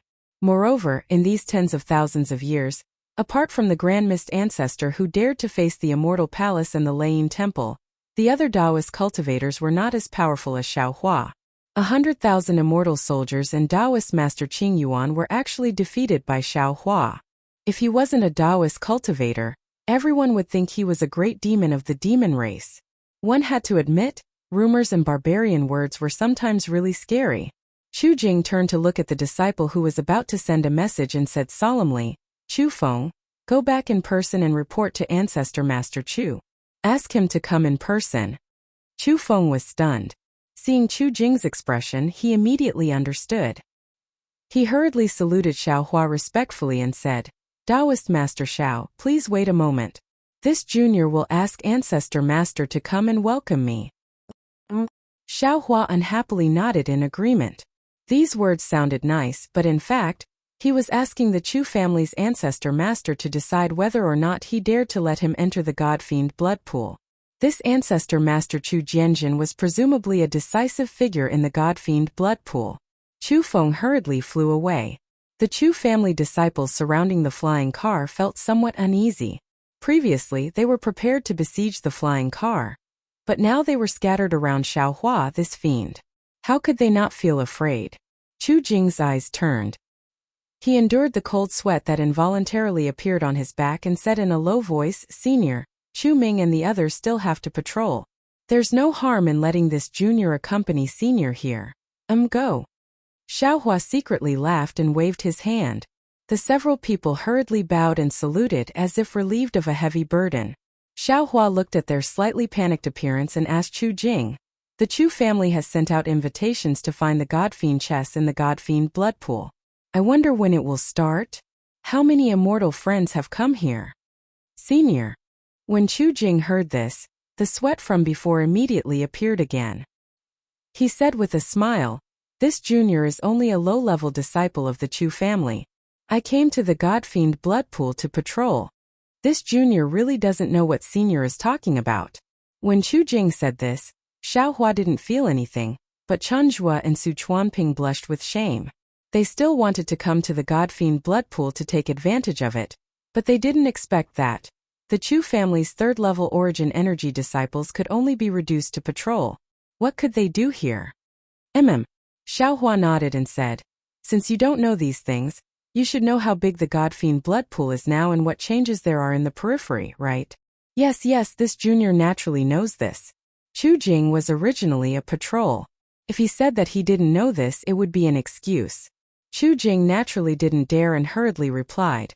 The God-fiend blood pool originally had a circumference of 10,000 li. Now that it has changed, it has expanded to 13,000 li. As for what the change is, this junior isn't too clear. However, this junior knows that the God-fiend blood pool's surroundings were originally sparsely populated, but now that it has expanded another 3,000 li, hundreds of thousands of people were included. These people all turned into white bones overnight. See? Xiao Hua sucked in a breath of cold air and said in shock, So many living things? Yes, Chu Jing also lamented. Not only were so many commoners killed in one night, even my Chu family's disciples were caught off guard and lost many. Hearing this, Xiao Hua smiled and said meaningfully, So your Chu family has been paying attention to the God-fiend blood pool for a long time. Oh, senior misunderstood. Chu Jing was slightly stunned and immediately understood. He said with a smile, The God-fiend blood pool's change was only a matter of a month ago. At that time, my Chu family had already sent out invitations. A month ago? Xiao Hua frowned and seemed to have understood something in his heart.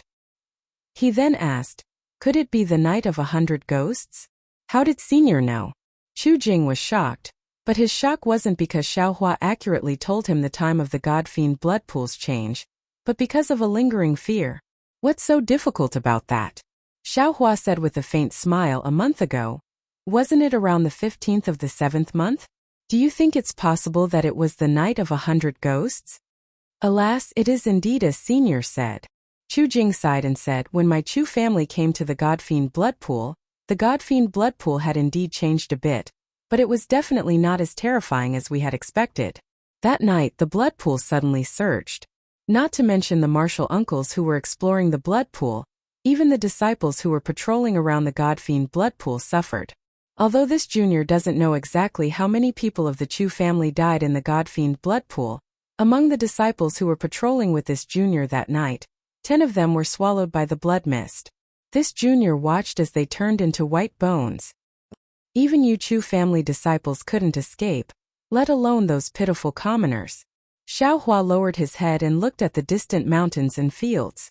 Although there were still some beautiful outlines, there was an inexplicable dusk inside and it was gradually becoming barren.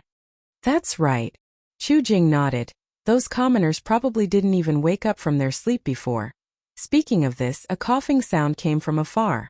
Chu Jing hurriedly stopped and turned his head to look, only to see a burly middle-aged man in a tight suit.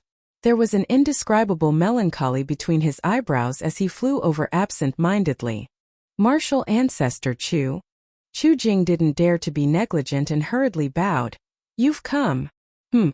That middle-aged man flew over, indifferently swept a glance at Xiao Hua and the others, and coldly asked, You're Xiao Hua? Xiao Hua looked at this man from head to toe, and a strange feeling emerged in his heart. The melancholy on this man's face was very obvious, and there was no need to say anything. Although the man's gaze was cold, Xiao Hua could still read a kind of dissociation, a kind of sorrow and a kind of despair from this gaze. Yes, I'm Xiao Hua. Xiao Hua nodded, looked at this 4th-grade upper-rank Confucian cultivator, and replied, Immortal friend, are you Chu Jianzhen? Oh. Chu Jing hurriedly explained, Taoist Xiao, this is martial ancestor Chu Yang, my Chu family's great deacon. Martial ancestor Chu Jianzhen is my Chu family's steward. Presumably, there are many seniors in the Godfiend blood pool now. He doesn't have time to come over. Actually, there was no need for Chu Jing to explain. Xiao Hua already understood Chu Jianzhen's arrangement. It wasn't that the Chu family was deliberately being disrespectful. If they were, the Chu family wouldn't have needed Chu Yang to come over to welcome him. The Chu family was still willing to let Xiao Hua come to the Godfiend blood pool, and even had the intention to further contact him, which was why they sent Chu Yang, a great deacon second only to Chu Jianzhen, to welcome him. If the Immortal Palace wanted to pursue this matter in the future, the Chu family would also have room to maneuver. Of course, if there was really the worst outcome, this Chu Yang would naturally be the scapegoat that the Chu family needed to sacrifice.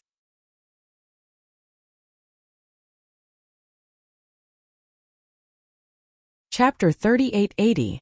Xiao Hua would never make things difficult for a scapegoat like Chu Yang. He smiled and cupped his hands. Xiao Hua greets Deacon Chu. Although Xiao Hua's etiquette was thorough, Chu Yang was not moved. He raised his hand slightly and said, Come with me. Seeing Chu Yang like this, Xiao Hua frowned and said indifferently, Where is Deacon Chu taking me? Chu Yang glanced at Xiao Hua. His expression was still indifferent. He turned to Chu Jing and said, Chu Jing, tell Taoist Xiao about my Chu clan's arrangements. Yes, Grandmaster. Chu Jing agreed and explained to Xiao Hua, Taoist Xiao, you should know that during this period of time, many cultivators have come to the blood pool of gods and devils. My Chu clan doesn't have many disciples to receive them. My Chu clan has a special place to receive the seniors who have been personally invited by my Chu clan's disciples. And for the seniors who don't have a token, my Chu clan also has a place to receive them. But the conditions may be a bit poor.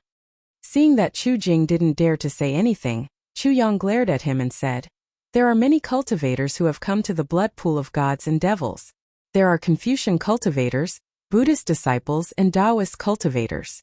In order to not cause any disputes, my Chu clan has also arranged for Buddhist disciples and Taoist cultivators who don't have tokens to other places. Hearing this, Xiao Hua was a bit displeased. Although his temperament was tranquil and he didn't like fame, he also didn't want to be evaded like this.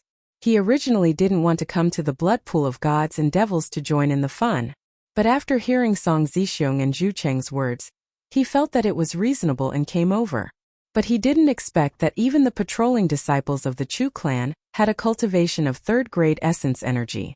This great deacon in front of him was actually an upper fourth-grade essence energy. If a fourth-grade Confucian clan was already like this, then what about second-grade and third-grade clans? The strength of a fifth-grade elemental force that he had displayed was probably not even worthy of their attention. Why would he stick his warm face to their cold butts for no reason? Never mind. Xiaohua waved his hand. Just as he was about to speak, ding ding dong dong. A burst of musical instruments rang out. Everyone looked up and saw that on the left side of the sky, a white cloud with a faint pink color was surging over like a tide. On the cloud, there were several rocks that were nearly 100 zhang in size pulling a large boat over. The sound of the musical instruments came from the large boat. The large boat was flying very fast, but in a moment it was already close.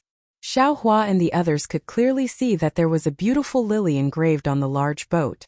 This lily was shining with a pink brilliance. Countless noble qi came from all directions and rushed into this lily. A majestic and quiet atmosphere was born from this lily, making people feel respect in their hearts. Lilies? Xiaohua frowned slightly, as if he had thought of something. Sure enough, Chu Yang, who was still somewhat absent-minded, looked at the large boat with a hint of surprise in his eyes. He whispered, Murong clan? Why would they come to the demon god blood pool? Hearing the words Murong clan, Xiaohua naturally thought of Murong Tsongyan, the mysterious woman that he had only heard of in Star-Picking Pavilion. Actually, until now, Xiaohua still didn't understand Murong Tsongyan's cultivation. He also didn't understand why Murong Tsongyan withdrew from the bidding for the Pegasus. When the large boat of the Murong clan appeared, the originally quiet surroundings of the demon god blood pool suddenly became lively. Many patrolling disciples who were dressed like Chu Jing flew over from afar. Some cultivators also flew out from the restriction on the ground. On the other side of the demon god blood pool, several sword lights whistled and rushed to the front of the crowd. When the sword lights appeared, 3 middle-aged Confucian cultivators with 6th-level cultivation appeared. The one in front had a slightly bulging forehead and bright eyes. He stood in midair like a flying sword. Xiaohua originally wanted to leave, but at this moment, a few Chu clan disciples were standing in the air. Although they weren't densely packed, they were clearly a kind of support. Seeing Chu Yang and Chu Jing standing with their hands behind their backs and faces full of respect, Xiaohua knew that it wasn't a good time to leave, so he simply landed on the flying carriage and sat cross-legged with his eyes closed. He would wait for the Murong clan's large boat to land. The Murong clan's flying boat approached, and the surging aura became increasingly dense. This aura was like a mountain that covered the entire side of the demon god blood pool. Even Xiaohua, who was sitting on the flying carriage, felt as if a large stone was pressing down on his heart. He couldn't breathe, not to mention the Chu clan disciples who were only 3rd-level cultivators. Each and every one of them trembled in midair, trying their best not to fall from the sky. Xiaohua frowned slightly and sighed in his heart. He knew that this was a kind of honor for the Murong clan, a first-grade aristocratic family, and a kind of top-down view for the Chu clan, a 4th-grade aristocratic family. I really don't know what the situation will be like when a first-grade aristocratic family's flying boat appears. Seeing that the flying boat had stopped, rosy clouds gushed out from both sides of the boat. The entire front of the flying boat began to turn transparent, and a few women dressed in palace attire holding musical instruments such as zither, chimes, and pipa flew out on colorful clouds. The 3 Confucian cultivators hurriedly went forward and bowed. Juniors Chu Jianjin, Chu Hong, and Chu Pingjing greet Senior Murong. Juniors didn't know that Senior was coming, so we didn't greet you. We were really negligent. And get up. A very lazy voice came from the flying boat. This old man didn't greet Brother Yoji and came uninvited, so I can't blame you all. Senior, please know that our clan head didn't come to the demon god blood pool. The one in charge today is Martial Uncle Zhongyu. Chu Jianjin respectfully replied. Oh, so it's Brother Zhongyu. That person still didn't show himself.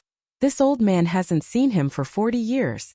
As he spoke, 2 eyes that seemed to be able to see through everything fell from the flying boat. They swept through every part of the demon god blood pool faster than divine sense. Senior. Seeing this, Chu Jianjin hurriedly smiled and said, Marshal Uncle Zhongyu isn't here right now. According to the message, he will come in 10 days. If Senior is in a hurry, this Junior will send a message to Marshal Uncle. No need. Following this voice, a young man with a face as white as jade wearing a brocade robe and a jade crown appeared from the flying boat. This young man's face was covered in a layer of light purple divine light, making him look very luxurious. Following the young man was a tall woman. This woman wore a pink robe, and her face was also as white as jade with a faint red halo. Her bright eyes and white teeth made her look like a peach blossom from afar. This old man just happened to pass by and heard that the Chu clan was doing something in the demon god blood pool, so I came to take a look. I have no intention of disturbing the Chu clan, so there's no need to inform them. The young man's figure flew and landed in front of the flying boat.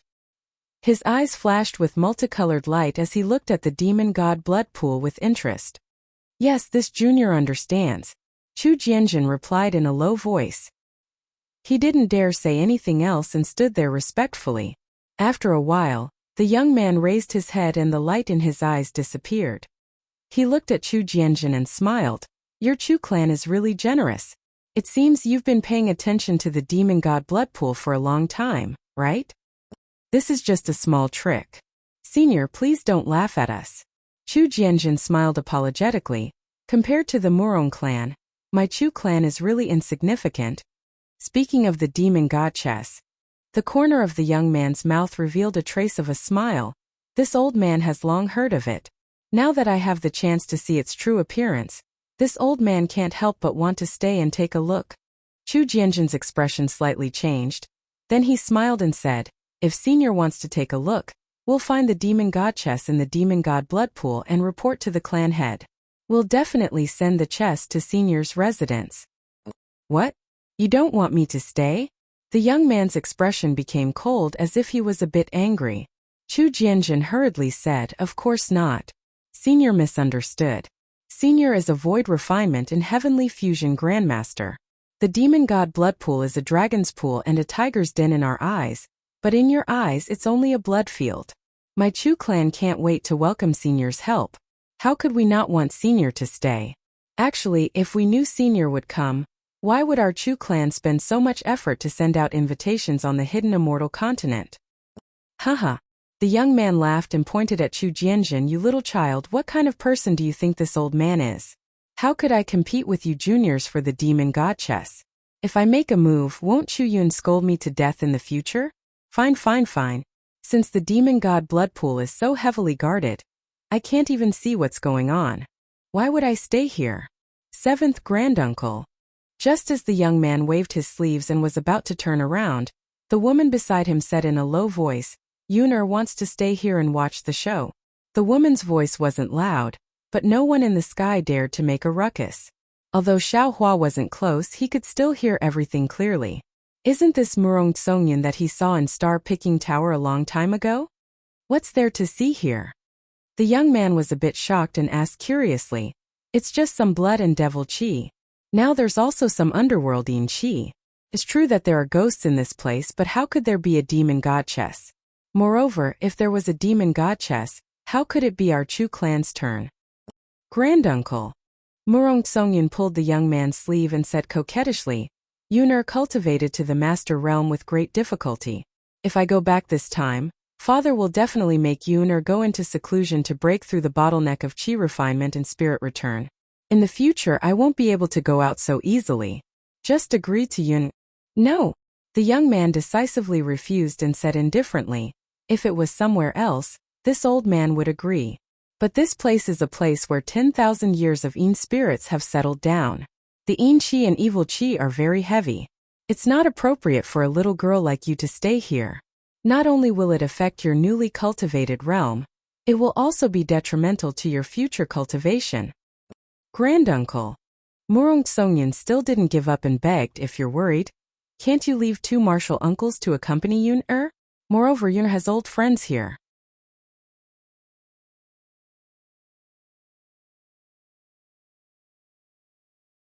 Chapter 3881. Oh!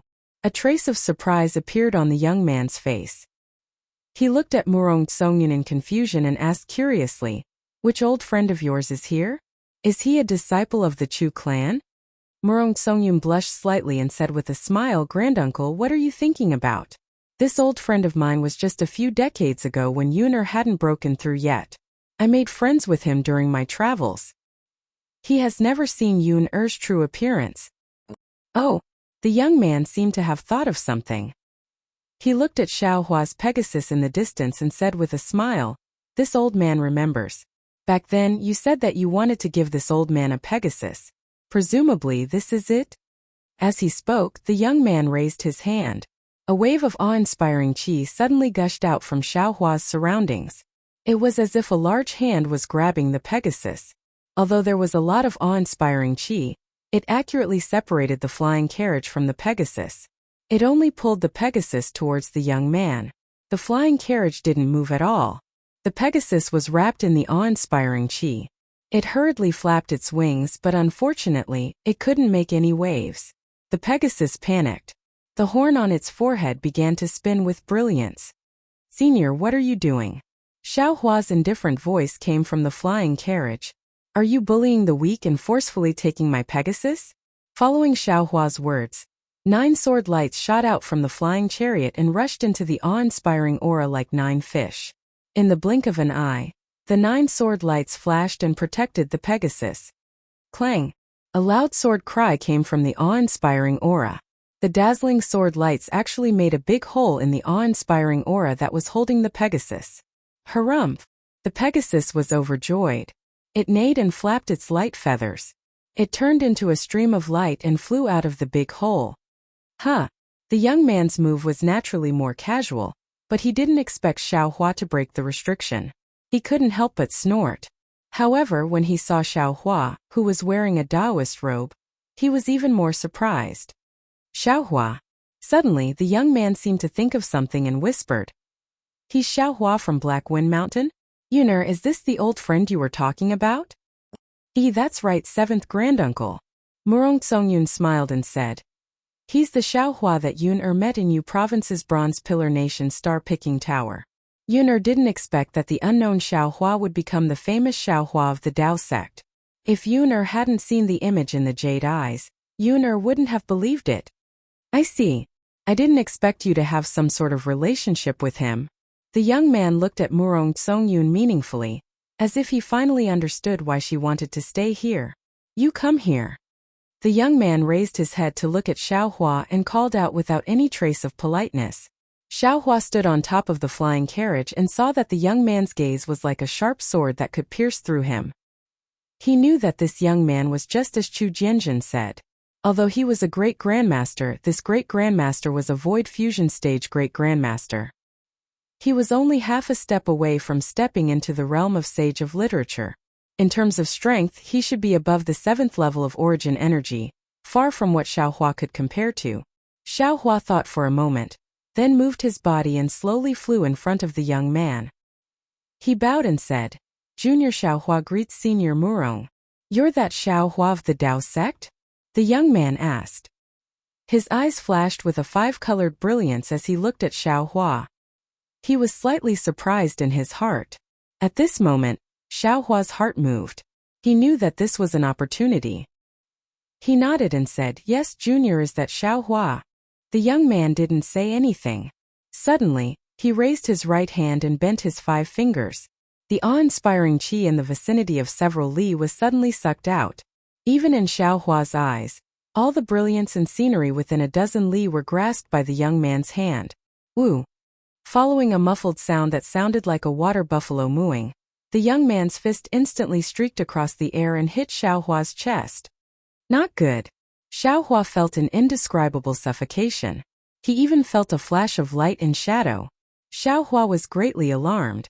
The Zhen Yuan in his body instantly surged and his entire body rapidly retreated.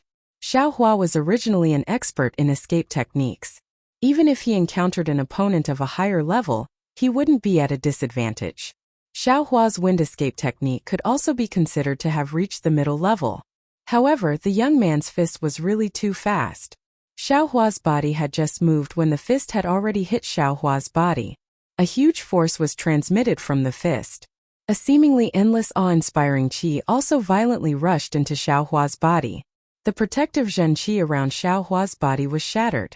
Xiaohua's figure fell to the ground like a meteorite. However, although the awe-inspiring qi was powerful and the awe-inspiring crystal threads were sharp, they only rushed into Xiaohua's body for a few inches. They were immediately blocked by Xiaohua's powerful body. What was special was that when Xiaohua activated the sword qi around his body, the sword qi rushed out from the surface of his body.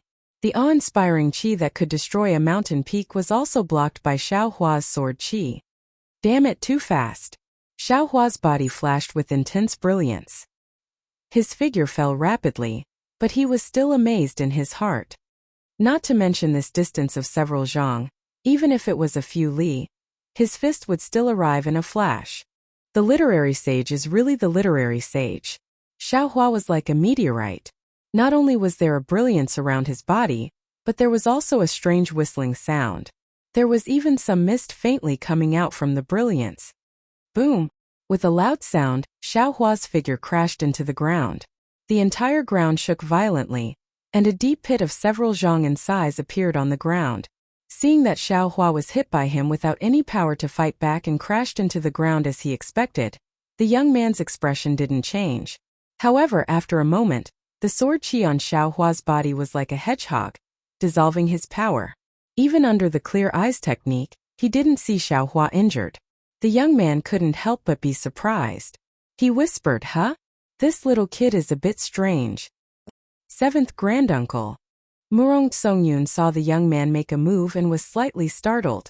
She hurriedly whispered, "Xiaohua is just..." Before she could finish speaking, shua. Like a gust of wind, Xiaohua's figure suddenly flew out from the ground and landed in front of her. Although he looked a bit embarrassed, it was enough to shock Murong Songyun. "You're actually fine?" Murong Songyun asked in surprise. He hurriedly checked Xiaohua's injuries. "Many thanks for Senior's mercy." Xiaohua bowed to the young man and then nodded to Murong Songyun with a smile. "Many thanks for Miss Murong's concern. Senior Murong only wanted to test my strength. If he really wanted to make a move, how could I be here talking to Miss?" The young man saw that Xiaohua was so relaxed and narrowed his eyes. He thoughtfully nodded and said, "Black Wind Mountain Xiaohua actually knows the sword qi of us Confucian cultivators. This is not only beyond this old man's expectations, but also beyond the Immortal Palace's expectations." Xiaohua smiled and took advantage of the situation to respectfully say, "It's not that Junior didn't want to reveal my Confucian cultivation, it's just that the Immortal Palace is too overbearing. They didn't give Junior a chance to speak at all. Not only did they set up an inescapable net, they even clamored for Junior to cripple his own cultivation and accept his punishment with the Immortal Palace. If it was a powerful expert like Senior, Junior naturally wouldn't dare to resist. But facing the immortal generals of the Immortal Palace, how could Junior just stand there and wait to be captured? Before Junior could use the sword qi of Confucian cultivators, they collapsed. Even if Junior wanted to let the Immortal Palace know that Junior has the sword qi of Confucian cultivators, I'm afraid Junior doesn't have the chance." "Haha. Little child, you're right." The young man laughed. "The Immortal Palace is used to being bossy and domineering. How could they talk to you nicely? Since you can take a punch from this old man and come out unscathed, that bullshit true monarch Qingyun is nothing more than a loyal lackey of the Immortal Emperor. Speaking of strength, how could he be your opponent?" Xiaohua modestly said, "Junior is just a lonely duckweed in the hidden Immortal Continent. How could Junior dare to compare with the great general of the Sun Palace?" "Forget it. This old man is Murong Jiang, remember this." The young man waved his hand and said with a smile, "Nowadays, it's rare to have a cultivator like you who's proficient in both Taoism and Confucianism on the hidden Immortal Continent. Today I have something to do, so I won't stay here for long. When Yuna returns to the Murong family, you can come with him. This old man is very optimistic about you." "Is that so?" Xiaohua's face lit up. He bowed and said, "Junior thanks Senior Murong." Haha. While Murong Jiang was laughing, his figure flashed in the air. While his voice and smiling face were still in the air, Murong Jiang's figure had already landed on the big boat. Looking at the palace maid and the boy who flew out earlier, They once again played their musical instruments and flew towards the big boat. Seeing that everyone from the Murong family had boarded the big boat, leaving only Murong Songyun behind, Xiaohua understood that this was Murong Zhang's real test for him. If he could protect Murong Songyun in the blood pool of gods and devils, he would be able to obtain the protection of the Murong family. However, what surprised Xiaohua was that Murong Songyun's face slightly changed. When he saluted the big boat, his lips actually moved slightly, as if he was sending a sound transmission. If Xiaohua wasn't very close to Murong Songyun, he might not have noticed this change in expression. Sure enough, after Murong Songyun saluted, another figure flew down from the big boat. It was an old man. 14th uncle. Murong Songyun greeted with a smile. Thank you for accompanying Yuner here. Humph, you only know how to cause trouble. The old man glared at Murong Songyun as if he was scolding him. However, his expression didn't seem like one. Xiaohua helplessly saluted again and said, Junior Xiaohua greets senior. And get up. This old man is Murong Junpeng. I am Yun-er's uncle. After the old man finished scolding Murong Songyun, he turned to Xiaohua and said, This old man has also heard of nephew Zhao's fame of killing the immortal soldiers of the immortal palace. It is indeed satisfying.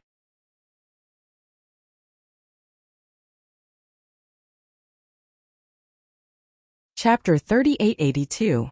Murong Junpeng looked around and activated the paperweight to open the door. He looked at Xiaohua and smiled. If nephew Xiao doesn't mind, why don't you come with us? This old man may have some matters to discuss with you. Xiaohua hurriedly waved his hand and said, Although Senior Murong asked me to protect Miss Murong with Senior here, there is no need for me to do anything.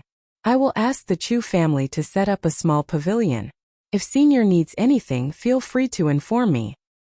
And Murong Junpeng didn't force him. He glanced at Murong Songyun and flew into the pavilion. Murong Songyun smiled sweetly at Xiaohua and also flew in. Soon after, Xiaohua called over 2 Chu clan disciples and also set up a small pavilion. Then he also flew inside. This was a very exquisite pavilion, no different from the usual ones. However, there were faint flashes of dark clouds everywhere in this pavilion, and inscriptions were faintly discernible. Xiaohua sat in the main hall and looked around. He didn't find anything strange, but he still cautiously took out a jade talisman and set up a simple formation. He then sat on a chair and frowned. Master. After a while, Fujiwen said in a low voice, Do you really want the Murong family's protection? If not, you must tell them as soon as possible. Otherwise there will be endless troubles. Fujiwen knew that his master's cultivation was unfathomable, but sometimes he didn't understand the rules of the hidden immortal continent, so he reminded him in a low voice. Xiaohua smiled bitterly. Do you think I want to rely on the Murong family? Do I need to rely on the Murong family? That's true. Fujiwen nodded, but master, if you don't plan to do so, you must tell Murong Songyun as soon as possible. Otherwise, if the Murong family misunderstands, it will be difficult for master.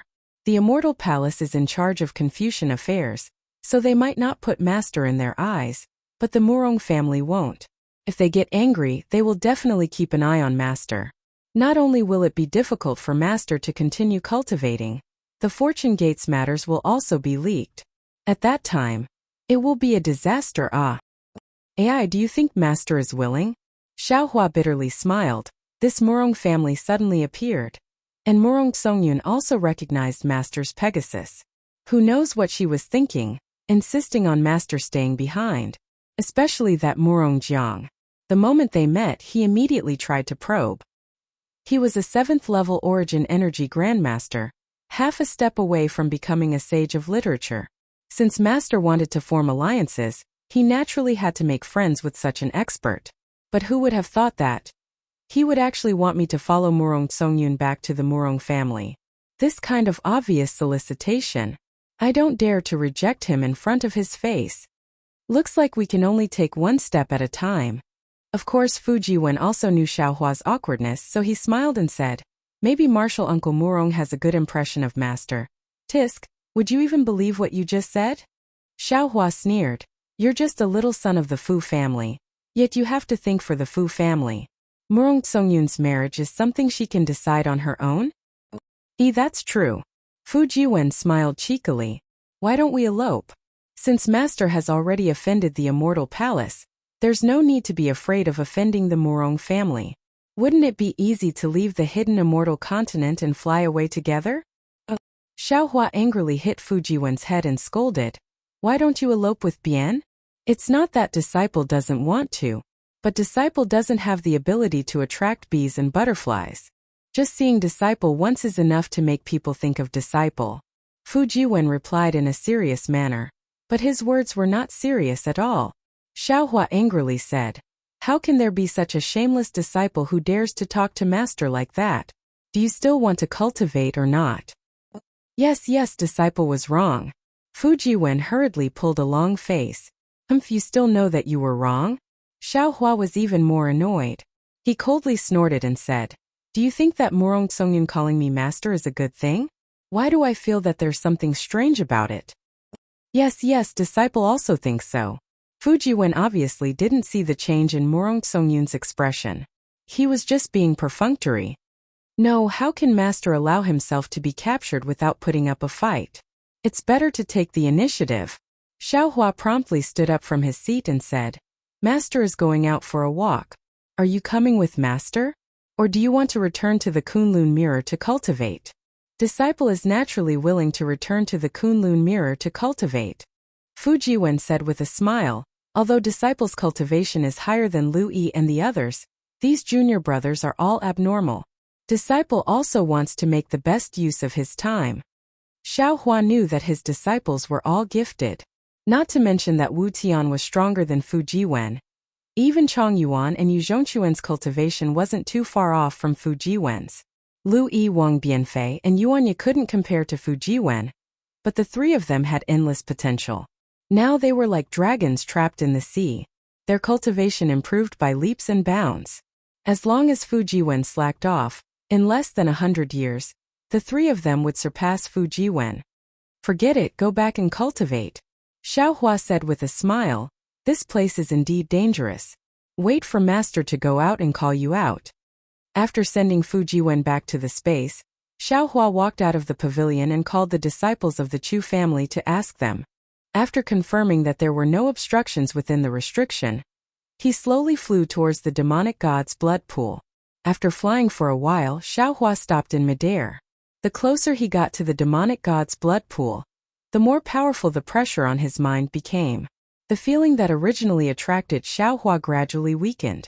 The blood sea that was only 10,000 li away seemed to be endless under this pressure. A feeling of being an ant involuntarily emerged in his heart. What is this blood sea? Looking at the engraved blood traces that were constantly changing, Xiaohua knew that the raging waves in the blood sea were far from what he had imagined. Xiaohua couldn't help but ponder, if it's the netherworld's blood sea, then it doesn't have the netherworld's qi. If it's something from the demon realm, then it also doesn't have the demon realm's qi. However, whether it's the netherworld's qi or the demon realm's qi, this Xiao should be able to sense it. In particular, according to the disciples of the Chu family, the demonic god's blood pool had a strange change a month ago because of the 100 Ghosts parade. If I say that it has nothing to do with the netherworld's qi, who would believe me? Thinking, Xiaohua urged his figure to fly along the edge of the demonic god's blood pool, then continued to fly forward. Within the Chu family's barrier, there were many pavilions, but the demonic god's blood pool's aura was very strong, so there weren't many cultivators moving around within the barrier. Even if there were some Confucian cultivators who came out to explore like Xiaohua, when these people saw Xiaohua, they all avoided him and were unwilling to meet face to face with him. After flying for a while, Xiaohua saw that there really wasn't anything special. The barrier of the demonic god's blood pool was very firm and he couldn't see any flaws. Just as he was about to return, on a protruding cliff, Xiaohua saw an unfamiliar person sitting there blankly, staring at the demonic god's blood pool in front of him. He didn't know what he was thinking. Wasn't this person the head deacon Chu Yang who had greeted Xiaohua before? Xiaohua looked around and didn't see any disciples of the Chu family. There weren't even any pavilions in the surroundings. Xiaohua followed Chu Yang's gaze and stared at the demonic god's blood pool for a long time, but he still didn't see any clues. After thinking for a while, Xiaohua flew up the cliff and stood on the left side. He cupped his hands and said, Immortal friend Chu, this Xiao greets you. Who would have thought that Chu Yang didn't seem to hear him, and only looked at the demonic god's blood pool without replying. Xiao Hua also felt strange, so he simply stood there and looked at the demonic god's blood pool. The waves of blood in the demonic god's blood pool were still the same as before, wantonly fluttering and swaying at will, without any rules or direction. Strands of black flames that suddenly appeared also didn't have any fixed trajectory. They suddenly appeared along with the waves of blood, then were extinguished by the waves of blood. One after another, they seemed to be endless. Perhaps after half an hour, Chu Yang suddenly opened his mouth and said, "Do you think this demonic god's blood pool is living happily?" What? Xiao Hua was stunned. He almost doubted his own ears and blurted out this question. This black chi wave is obviously different from the demonic god's blood pool. So why did it desperately appear and mix with the demonic god's blood pool? In just a few breaths, the demonic god's blood pool was extinguished and disappeared. You say, in this short period of time, what do you think it wants? Xiao Hua touched his nose and asked very strangely, this Xiao isn't a demonic god's blood pool, nor is it black chi. I'm afraid it's not easy to guess what they're thinking. If you want to know, you can go in and ask. You're right. Guessing outside, in the end it's just guessing and not the truth. The most important thing is to go in and ask. Chu Yang muttered almost to himself.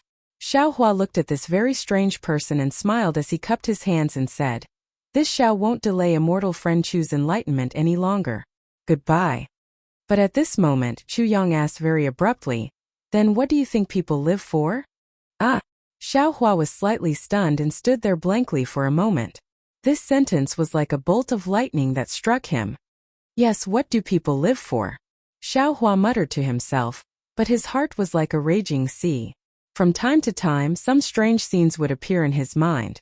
It was as if Xiao Hua had also thought about this question before, or perhaps these scenes were some of Xiao Hua's memories from before. Of course, at this moment, Xiao Hua's primordial spirit was very strong. He was comprehending the heavenly Tao and also comprehending karma. He was cultivating Taoist techniques and also familiar with scriptures. His chest was filled with an awe-inspiring aura, and his blood also refined a strange demonic aura. He wouldn't be stumped by this extremely simple question even though it was full of philosophy. However, he still took a deep breath and said to this Chu clan disciple in front of him who had a whole new level of respect, perhaps I don't know why other people live. However, this Xiao is well aware of the reason why I'm alive. Oh! Chu Yang rolled his eyes and looked at Xiao Hua. His eyes were still flickering with doubt. What do you live for?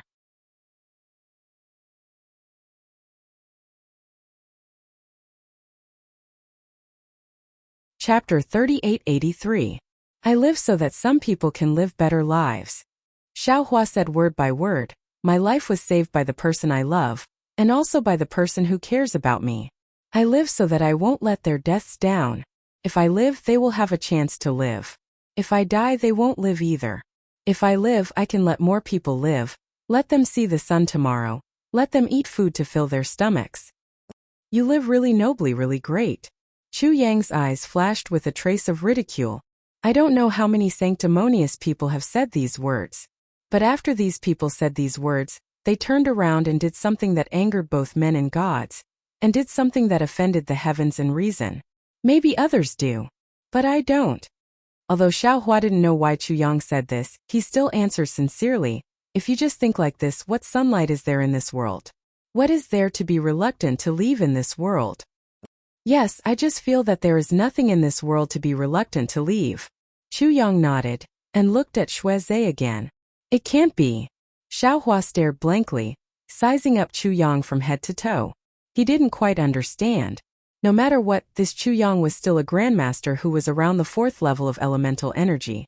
Since he had cultivated to such a level, how could he have such an outrageous idea?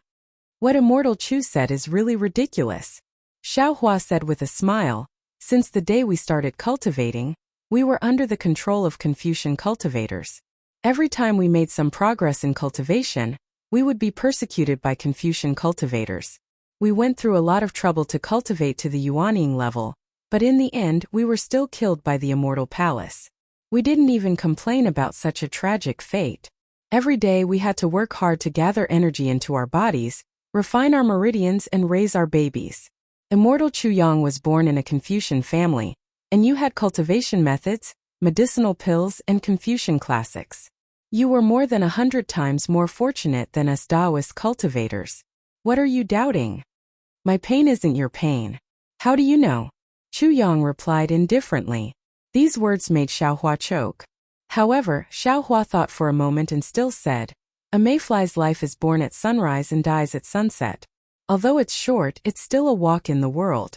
Since one would leave a mark in this world, then the Six Paths reincarnation would surely record it as well. I might not know what a mayfly can do in its lifetime, but since humans can live longer than mayflies, why can't humans do more? People of the secular world gave birth to children, opened up wastelands and farmed.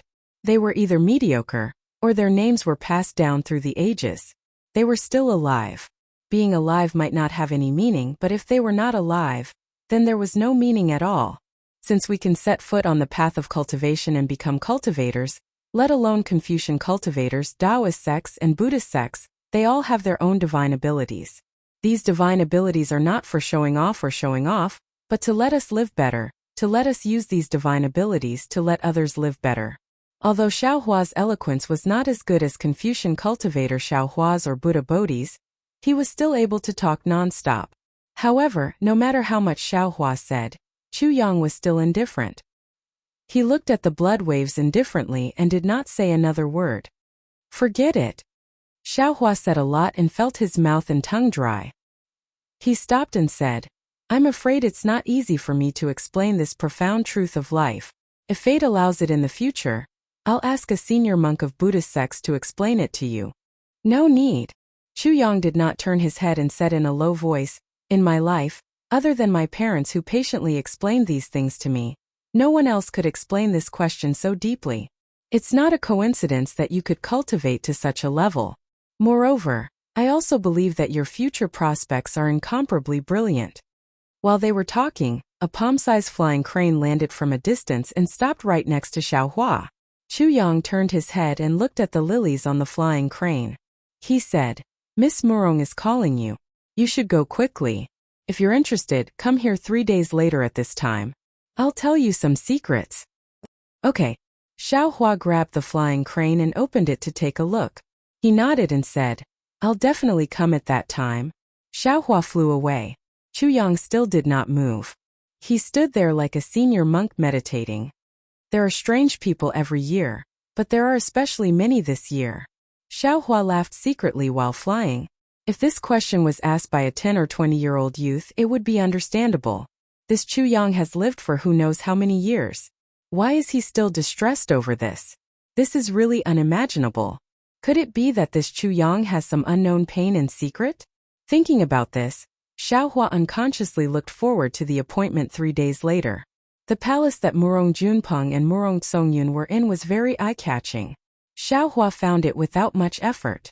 After entering the palace, he found out that the Chu family had sent the Jade Eye Scroll over while he was away. Inside it was a detailed record of the plan to find the demon god chest in the demonic god blood pool. Of course there were some details, but all of them were just guesses. They could only be used as a reference. Xiaohua removed the jade eyes from his forehead and handed it back to Murong Songyun. He said, when I came here before I had some thoughts. But since Senior Murong has entrusted me with this task, I will definitely put Miss Murong's safety first. I don't care about these details. Haha Xiaohua. Murong Junpeng was very satisfied with Xiaohua's words. He smiled and said, this time, the Chu clan is looking for the demon chest in the god and devil blood pool with great fanfare. Not to mention that the demon chest is only an imperial weapon, it can at most be considered one of the top 10 imperial weapons. And these 10 imperial weapons are nothing but a joke in the eyes of scholarly cultivator clans like us. Therefore, there are many scholarly cultivators coming to the god and devil blood pool, but there are very few 4th class and above disciples. 7th granduncle came here purely out of curiosity. He didn't have any intention of interfering. Yuner didn't stay here to cause trouble. Rather, 7th granduncle found something strange after looking at the god and devil blood pool, so he let Yuner stay. Of course, 7th granduncle also saw that your skills were extraordinary, so he took advantage of the situation to let you protect Yuner. Therefore, although these details aren't important, we still have to pay attention to them and carefully deal with them. Only then can we expose the Chu clan's cover-up. Ah! Xiaohua was shocked. He finally understood the change in expression on Murong Songyun's face. There were so many secrets behind this. Xiaohua bitterly smiled and said, "Senior, isn't this forcing a duck onto a perch?" Junior really didn't think so much. Since Senior Murong wants to investigate, why don't you sneak into the God and Devil blood pool and take a look? Making us come. How can it be as convenient as him? You think 7th granduncle doesn't want to? You think I'm willing to take the risk? Murong Songyun curled his lips and said, "This God and Devil blood pool is now covered by the Chu clan's formation. If 7th granduncle enters, he will inevitably be discovered by the Chu clan. Moreover, the God and Devil blood pool itself is extremely powerful. Even with 7th granduncle's ability, he doesn't dare to take the risk. 7th granduncle saw that your Taoist body tempering technique is very powerful, so he let you stay here with the excuse of protecting me. Protecting me is secondary. Finding out the truth is the most important." Xiaohua's mouth was somewhat bitter. He had guessed a lot before, but he didn't expect that the reality was even more bizarre than his guesses. The Chu clan's true goal of finding treasures in the God and Devil blood pool was far from what he could achieve. After thinking for a while, Xiaohua said, "Senior Murong really thinks too highly of me. Although I'm a Taoist body cultivator, how can it be compared to Senior's void fusion stage subbody?" Yuner already told 7th granduncle about this situation. Otherwise, 7th granduncle wouldn't have let me come. Murong Junpeng said with a smile, "What 7th granduncle means is that you just have to do your best. Regardless of success or failure, this is a merit. 7th granduncle can also speak up for you in front of the clan head. After all, this risks offending the immortal palace. 7th granduncle can't just casually make a decision." "Alright, this junior understands." Xiaohua nodded. "Let's discuss the details of the Jade Eyes again. It might not be completely foolproof." "Good," Murong Junpeng said with a smile. "That's how it should be." Then, Murong Songyun placed the Jade Eyes on Ruyu's forehead and carefully read the details inside. Murong Junpeng also combined what he knew and slowly added. Unknowingly, 3 days passed by very quickly. Seeing that the details of this treasure hunt were correct, even if the Chu clan made any strange movements, they would be able to calmly deal with it. Xiaohua stood up and said, "At this point we should still go and take a look. If it's inconvenient for the two of you, I'll go myself." "And this old man has the same idea," Murong Junpeng said with a smile. "Once we go out, the Chu clan will definitely have spies following us. They won't be able to find anything. It's better for this old man to go. I'll definitely report everything that fellow immortal Xiao has done to 7th granduncle." Murong Songyun looked at Xiaohua and said with a smile, "However, you have to be careful. I still want you to accompany me back to Murong Mountain Manor." The beautiful woman smiled beautifully. If true feelings entered the eyes, the beautiful woman was concerned. If true feelings entered the heart, Xiaohua's heart swayed. He said loudly, "Jin Xiao, don't worry. I'll definitely bring you back to Murong Mountain Manor safely. I believe in you." Murong Songyun faintly smiled and sent Xiaohua out of the hall. However, just as Xiaohua left, Murong Junpeng activated the origin formation in the hall and said faintly, "Yuner, you shouldn't have pulled Xiaohua in. I feel that this Xiaohua is a bit strange. I'm afraid it will have some effect on your test this time." 14th granduncle, can you blame Yuner? Murong Songyun sneered and said. The clan only sent 2 uncles to protect Yuner. Yuner can't guarantee that he will be able to escape unscathed from such a powerful demonic god blood pool. Yuner only saw a Taoist cultivator and felt that he was somewhat useful, so I wanted to borrow some external strength. In the end, 7th granduncle immediately sent 14th granduncle alone. Now, even if Xiaohua is a bit strange, what can this boy do?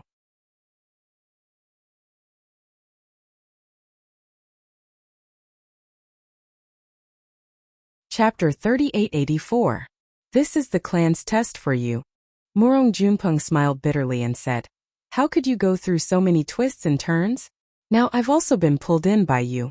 Xiaohua didn't know that there were so many secrets of the Murong clan.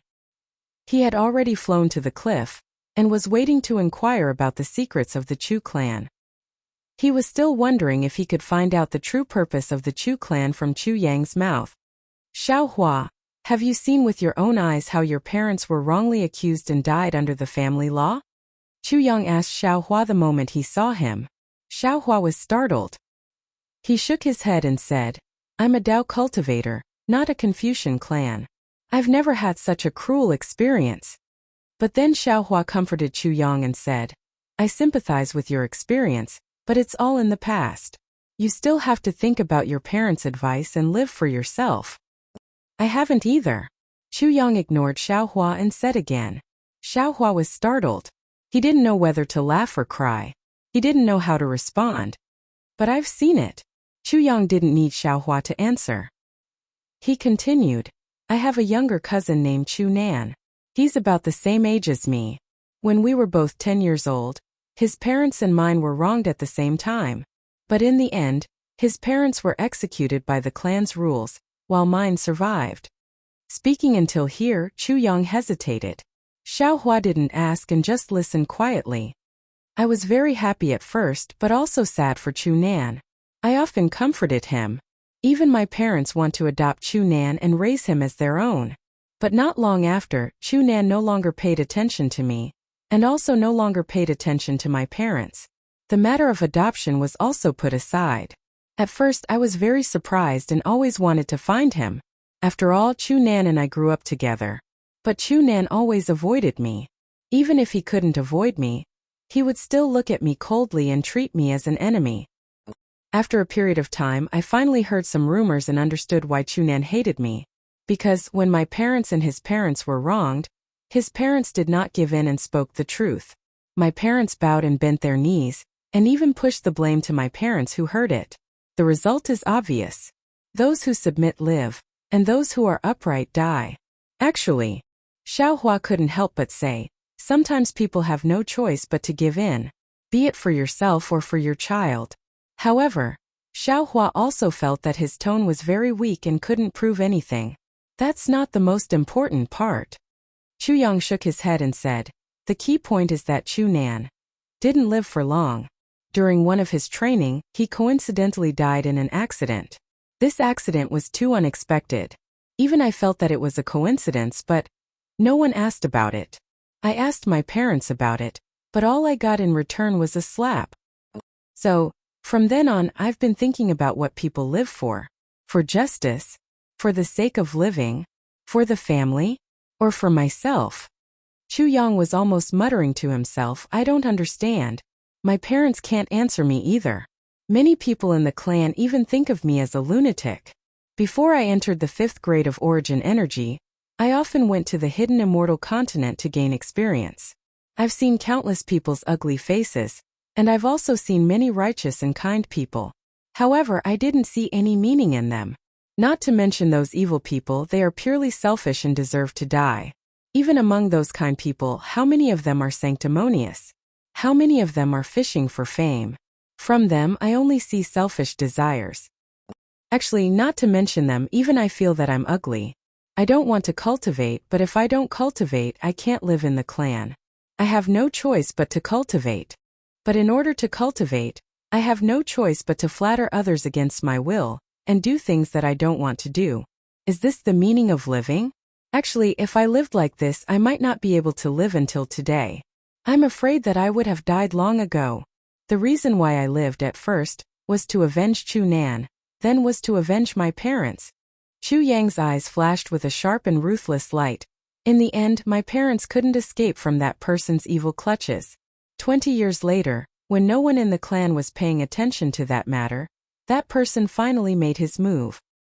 Although that person did it very secretly, I clearly know that it was that person who did it. Since then, I have been very careful and never gave that person the slightest chance. And I also racked my brains to raise my cultivation, to find a chance of survival from that person's evil clutches. Xiao Hua, tell me what meaning can there be in living like this? By chance, I made a great contribution to the clan and received a reward to enter the treasure room to find a secret technique to cultivate.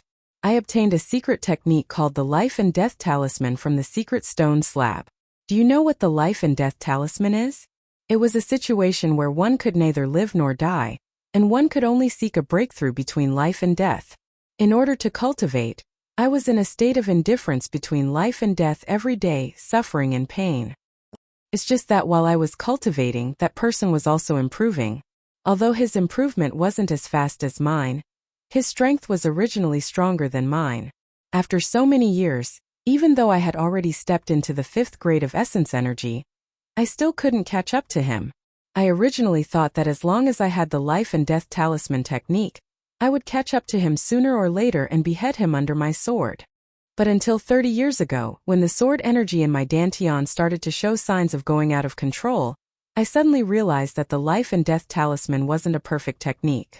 At the end of cultivation, the sword energy would eventually break free from my control, and my entire body would be engulfed by this sword energy. The so-called life and death talisman is a talisman that turns life into death. It's a secret technique that uses the body to refine talismans. Xiaohua, up until now, do you know the despair and disappointment in my heart? Even if it's God, he won't let me live a good life. He's so biased towards that evil person, so jealous of good people. In this world, is there still justice? Is there still fairness? Xiaohua was really speechless. All the comforting words in front of Chu Yang's bitter experience were pale and powerless, and turned into mere words. Perhaps this Xiao can help you perfect your technique? Xiaohua thought for a moment, and then suggested in a low voice. If it was 30 years ago, this Chu might have listened to these words. Chu Yang sighed and said, but 30 years later, these words are meaningless. Not to mention that this sword energy is getting harder and harder to control. This Chu's doubts are enough to crush this Chu. However, this Chu still wants to thank you, Xiaohua.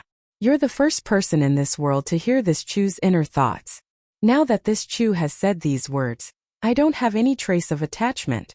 This Chu has countless regrets in this life, countless doubts, but at the last moment, I don't have any more regrets. This Chu is very gratified. Xiaohua rolled his eyes and said with a smile, can you tell this Xiao who your enemy is? Perhaps this Xiao can join hands with you to kill him? Haha, if these words came from Murongjiang's mouth, this Chu would believe it, but if it came from you, how can this Chu believe it? Chu Yang laughed and said, but who is this person? You should have seen him before. He has a sanctimonious face. Other than me, who would know what kind of outrageous things he has done in the past?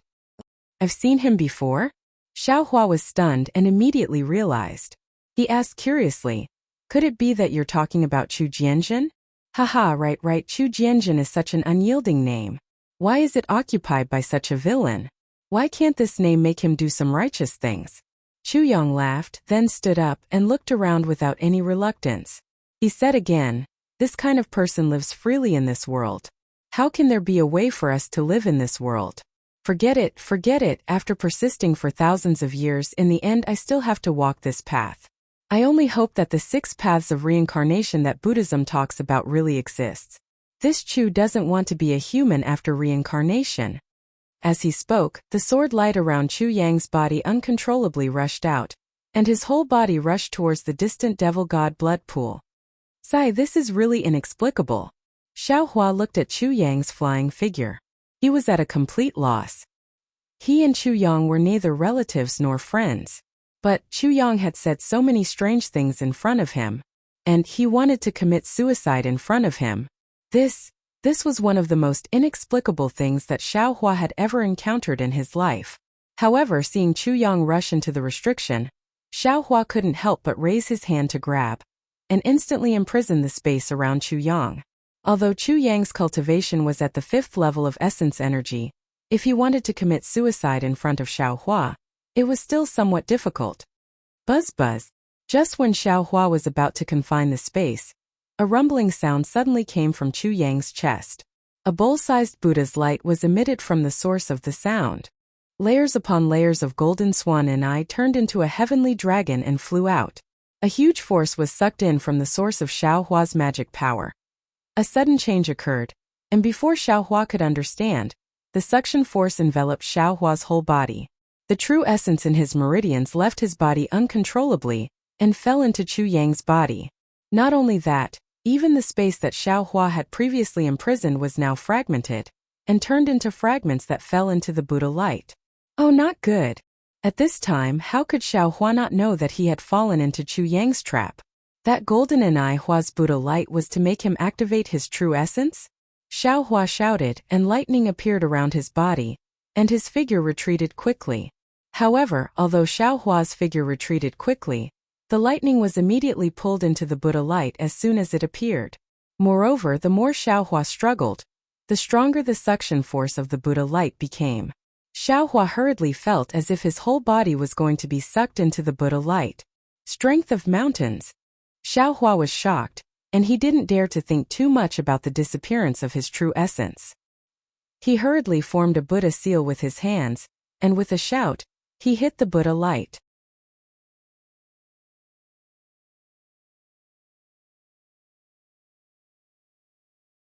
Chapter 3885. Boom! The Buddha's light flashed slightly, and the suction force weakened slightly. Xiao Hua seized this opportunity, and with the help of the fire escape technique, he suddenly disappeared from his original place. Just as Xiao Hua disappeared, that Buddha's light extended more than 100 feet in the direction of Xiao Hua's escape. Fortunately, Xiao Hua's escape technique was good, otherwise, he would still be dragged in by this Buddha's light. Damn it! Xiao Hua's figure flashed from several hundred feet away. Seeing that Buddha's light was like a big hand grabbing at nothing, it immediately withdrew after missing, and he couldn't help but curse, how can this Chu Yang be a Buddhist disciple? That Buddha's light fell back to Chu Yang's chest and immediately disappeared. As for Chu Yang's figure that had rushed into the restriction, it also froze in midair. And at this time the left half of Chu Yang's body gave birth to a gloomy black sword light. This sword light began to rapidly rotate on the left side of the Buddha's light. In contrast, the right side of Chu Yang's body gave birth to a brilliant silver-white sword light. This sword light was rotating just like the left side, but the direction was completely different. Looking at the place where the Buddha's light disappeared again, a strange talisman was emitting a familiar Tao magical power fluctuation from top to bottom. Streams of blood-red liquid were slowly extracted from Chu Yang's body in this fluctuation, and divided into two halves, falling into the left and right black and silver-white sword light. Xiao Hua looked at this strange scene, and also sensed the gloomy and cold aura in the void. He couldn't help but suck in a breath of cold air. What happened in the end? Is Chu Yang going to commit suicide? Or does the Buddhist sect want to destroy the restriction? Or does the Tao sect cultivators want to provoke a war between immortals and Buddhas? Why is it that the more I look at it, the more I don't understand? In the few breaths of Xiao Hua's hesitation, two muffled sounds were heard. Chu Yang's body was split into two halves by the talisman. Half of his flesh fell into the dark sword light on the left, and the other half fell into the brilliant silver sword light on the right. Humans are humans, what is life? Ghosts are ghosts, what is death? Life as a human is difficult to understand, death as a ghost is even more worrying. Chu Yang's voice was very faint. It sounded like the cry of a ghost. Why don't we turn it into a life and death talisman and wash away the shame of the Chu clan? Buzz buzz. As soon as Chu Yang's words fell, the two rotating sword beams emitted a huge roar. The Tao talisman in the middle also seeped into the sword beams. Looking from a distance, the two linked sword beams looked like a concentric knot. It also looked like a Tao talisman. It also looked like a pair of yin and yang eyes, observing all the ugliness in the world of the living and the underworld. Not good. Xiao Hua was shocked. Without thinking, he waved his hand. Dozens of crystal threads that looked like dragons appeared around the life and death talisman, trying to destroy it. However, as soon as the crystal threads appeared, the life and death talisman shot out two sword rays. They twisted in the air, and all the crystal threads were broken. The life and death talisman produced a suction force that swept away all the crystal threads, not allowing the crystal threads to release their power. The crystal thread entered the life and death talisman, causing it to expand by another 30%. Then it shot toward the god-fiend blood pool at lightning speed. Damn it! Just as Xiao Hua was cursing, a dark light flashed around his body. Just as he raised the wishful staff, a similar curse came from a distance. Immediately, a sword beam that was several feet thick flew down like a waterfall. The sword energy was so oppressive that even Xiao Hua hurriedly dodged. Looking at the distance again, Chu Jianzheng rushed over with a shocked and angry expression. Boom! Chu Jianjing's sword beam was so powerful that it seemed like everything within 100 feet would be annihilated. But strangely, when the sword beam fell into the life and death talisman, the life and death talisman let out a huge roar again. It involuntarily expanded by several times. The sword beam cut through the void, and the barrier shrouded by sword energy could not stop the life and death talisman from rushing into the god-fiend blood pool's restriction. Puff! A very soft sound like a child blowing air was heard. The life and death talisman fell on the transparent barrier. No. Chu Jianjing's eyes were wide open. He shouted and stretched out his right hand. 5 sword beams flew out from his fingers and grabbed the life and death talisman on the barrier. Unfortunately, just as the 5 sword beams flew out 10 feet, the blood light in the middle of the life and death talisman disappeared in an instant. The silver-white rotating sword beam merged with the dark sword beam. Boom! This time the sound was very loud. A huge gray sword flew out from the life and death talisman and penetrated the god-fiend blood pool's barrier. Gotcha! Like a chicken's shell cracking, the crack instantly spread across the entire barrier. Countless waves of blood mixed with black flames flowed out like egg white. Xiaohua, you evil path, what are you doing? Chu Jianjing roared and looked at Xiaohua angrily. Xiaohua sneered, can't you see what I'm doing? This is your Chu family's secret technique, the life and death talisman. This sword beam is also your Chu family's. What does it have to do with me? How do you know this is the life and death talisman? How do you know that this sword beam is Chu family's? Chu Jianjing shouted. Could it be that you are colluding with someone from Chu family? You want to destroy my Chu family's search for the god-fiend chess? If you don't give me an explanation today. Xiaohua, what's going on? The commotion here had already alarmed everyone. Everyone flew out from the pavilion. Murong Songyun's anxious voice came from afar. Could it be that you? Seeing that the blood wave had already rushed out of the barrier, Chu Jianjing didn't hurry to reinforce the barrier or take the next step. Instead, he put the possible blame on himself. Xiaohua already understood that what Chu Jianjing said might not be false. A person's character was not easy to change. Chu Jianjing was this kind of person who only knew how to shirk responsibility. Xiaohua looked at the aggressive Chu Jianjing and said to Murong Songyun, who flew over, Miss Murong, this matter has nothing to do with me. This is Chu family's matter. We'll talk about the details after the situation stabilizes. The most important thing now is to protect this barrier. Chu Jianjing. Murong Junpeng was beside Murong Songyun. Hearing Xiaohua's words, he shouted loudly, Xiaohua is now a member of my Murong manor. My Murong family can take responsibility for his actions. Now that the barrier has changed, why aren't you hurrying to deal with it? Humph, with Murong manor's words, I'm relieved. Chu Jianjing snorted coldly and said, Your Murong manor must give my Chu family an explanation for this matter. Then, Chu Jianjin proudly looked at Xiaohua and coldly said, Although this evil Taoist has evil intentions, his cultivation is still very shallow. With his little tricks, how could he possibly break my Chu family's restriction formation? Just as Chu Jianjing said this, he heard the sound of 10,000 horses galloping in the gradually closing barrier. Moreover, indescribable groans and growls were unceasingly heard. Just as this sound fell into Xiaohua's ears, a kind of blood-red dusk, desolate color, and an indescribable feeling arose from the bottom of Xiaohua's heart. Battle of gods and devils? Xiaohua's complexion suddenly changed. He thought in surprise, could it be that there's really a god and devil chess in this god and devil blood pool? Not good. This was already the second time Chu Jianjing trembled. He couldn't help but look at Xiaohua and roar, What did you do? Xiaohua coldly looked at this sanctimonious thing and said, My cultivation is very shallow, what can I do?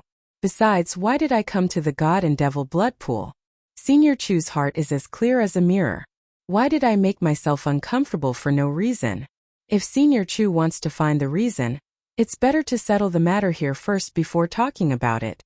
Murong Junpeng naturally sensed the might of the demonic god blood pool. Although most of the Chu family's barrier had been mended, within the glass-like barrier, the waves of blood that were originally like ocean waves were now even more devastating than a stormy sea. The berserk aura could no longer be concealed by the barrier, and a feeling of apocalypse arose in the hearts of all the spectators. Brother Chu! Murong Junpeng hurriedly shouted, There's no time to lose. Quickly act according to the plan in the jade eyes. But Uncle Zhongyu hasn't arrived yet. This timing. Chu Jianjing was somewhat flustered and replied in a low voice. Adapt according to the situation. It's already at this juncture, how can you think so much? Murong Songyun couldn't help but shout. All the plans of the Chu family are clearly explained in the jade eyes. Now it's just that the time has been brought forward. It's not a rushed response. Senior can send out a signal and quickly inform Senior Zhongyu. This responsibility? Chu Jianjing slightly bit his lips. He still couldn't make a decision. Xiaohua smiled. He already firmly believed in Chu Yang's encounter. Perhaps Chu Yang was hiding something from him. But Chu Yang definitely didn't have the intention to deceive him. Or perhaps Chu Yang himself was deceived by others. Buddhist sect? Xiaohua suddenly thought of the Buddhist light in front of Chu Yang's chest. But before Xiaohua could speak, Murong Songyun glanced at Murong Junpeng and shouted, Senior, this junior can bear this responsibility. You don't need to worry, you can give the order now. Xiaohua was once again surprised by the strange scene in front of him. Murong Songyun was a junior. It was reasonable to say that he shouldn't say such words in front of Murong Junpeng. But Murong Junpeng didn't hear anything strange. Even Chu Jianjing felt that it was normal. Xiaohua couldn't help but secretly ponder. Damn it, in this. Could it be that there's a secret that I don't know? All right. Chu Jianjing looked at Murong Songyun's determined appearance and nodded. Since Miss Murong said so, this old man will listen to Miss Murong. Chu Jianjing pushed his responsibility to Murong Songyun. But not only was Murong Songyun not displeased, he was even eager to give it a try. He urged Senior quickly give the order. If it's late, it will be troublesome. Seeing this, Chu Jianjing didn't say anything else. He waved his hand and took out a small sword the size of a palm. Sword energy spurted out from his mouth. That small sword emitted a clear cry and flew into the distance. A strange sword cry was mixed with an indescribable fluctuation. Even when the sword light flew, a hazy figure was revealed in the entire barrier. You're tuning in to the Li Mei's Sword of Destiny YouTube channel. We're so grateful for your support. And don't forget to subscribe to join us on this incredible journey through captivating stories. Your generosity through donations truly makes a world of difference, as it's the primary source of revenue that allows me to expand and enhance this channel for you. Thank you from the bottom of my heart for being a part of this adventure.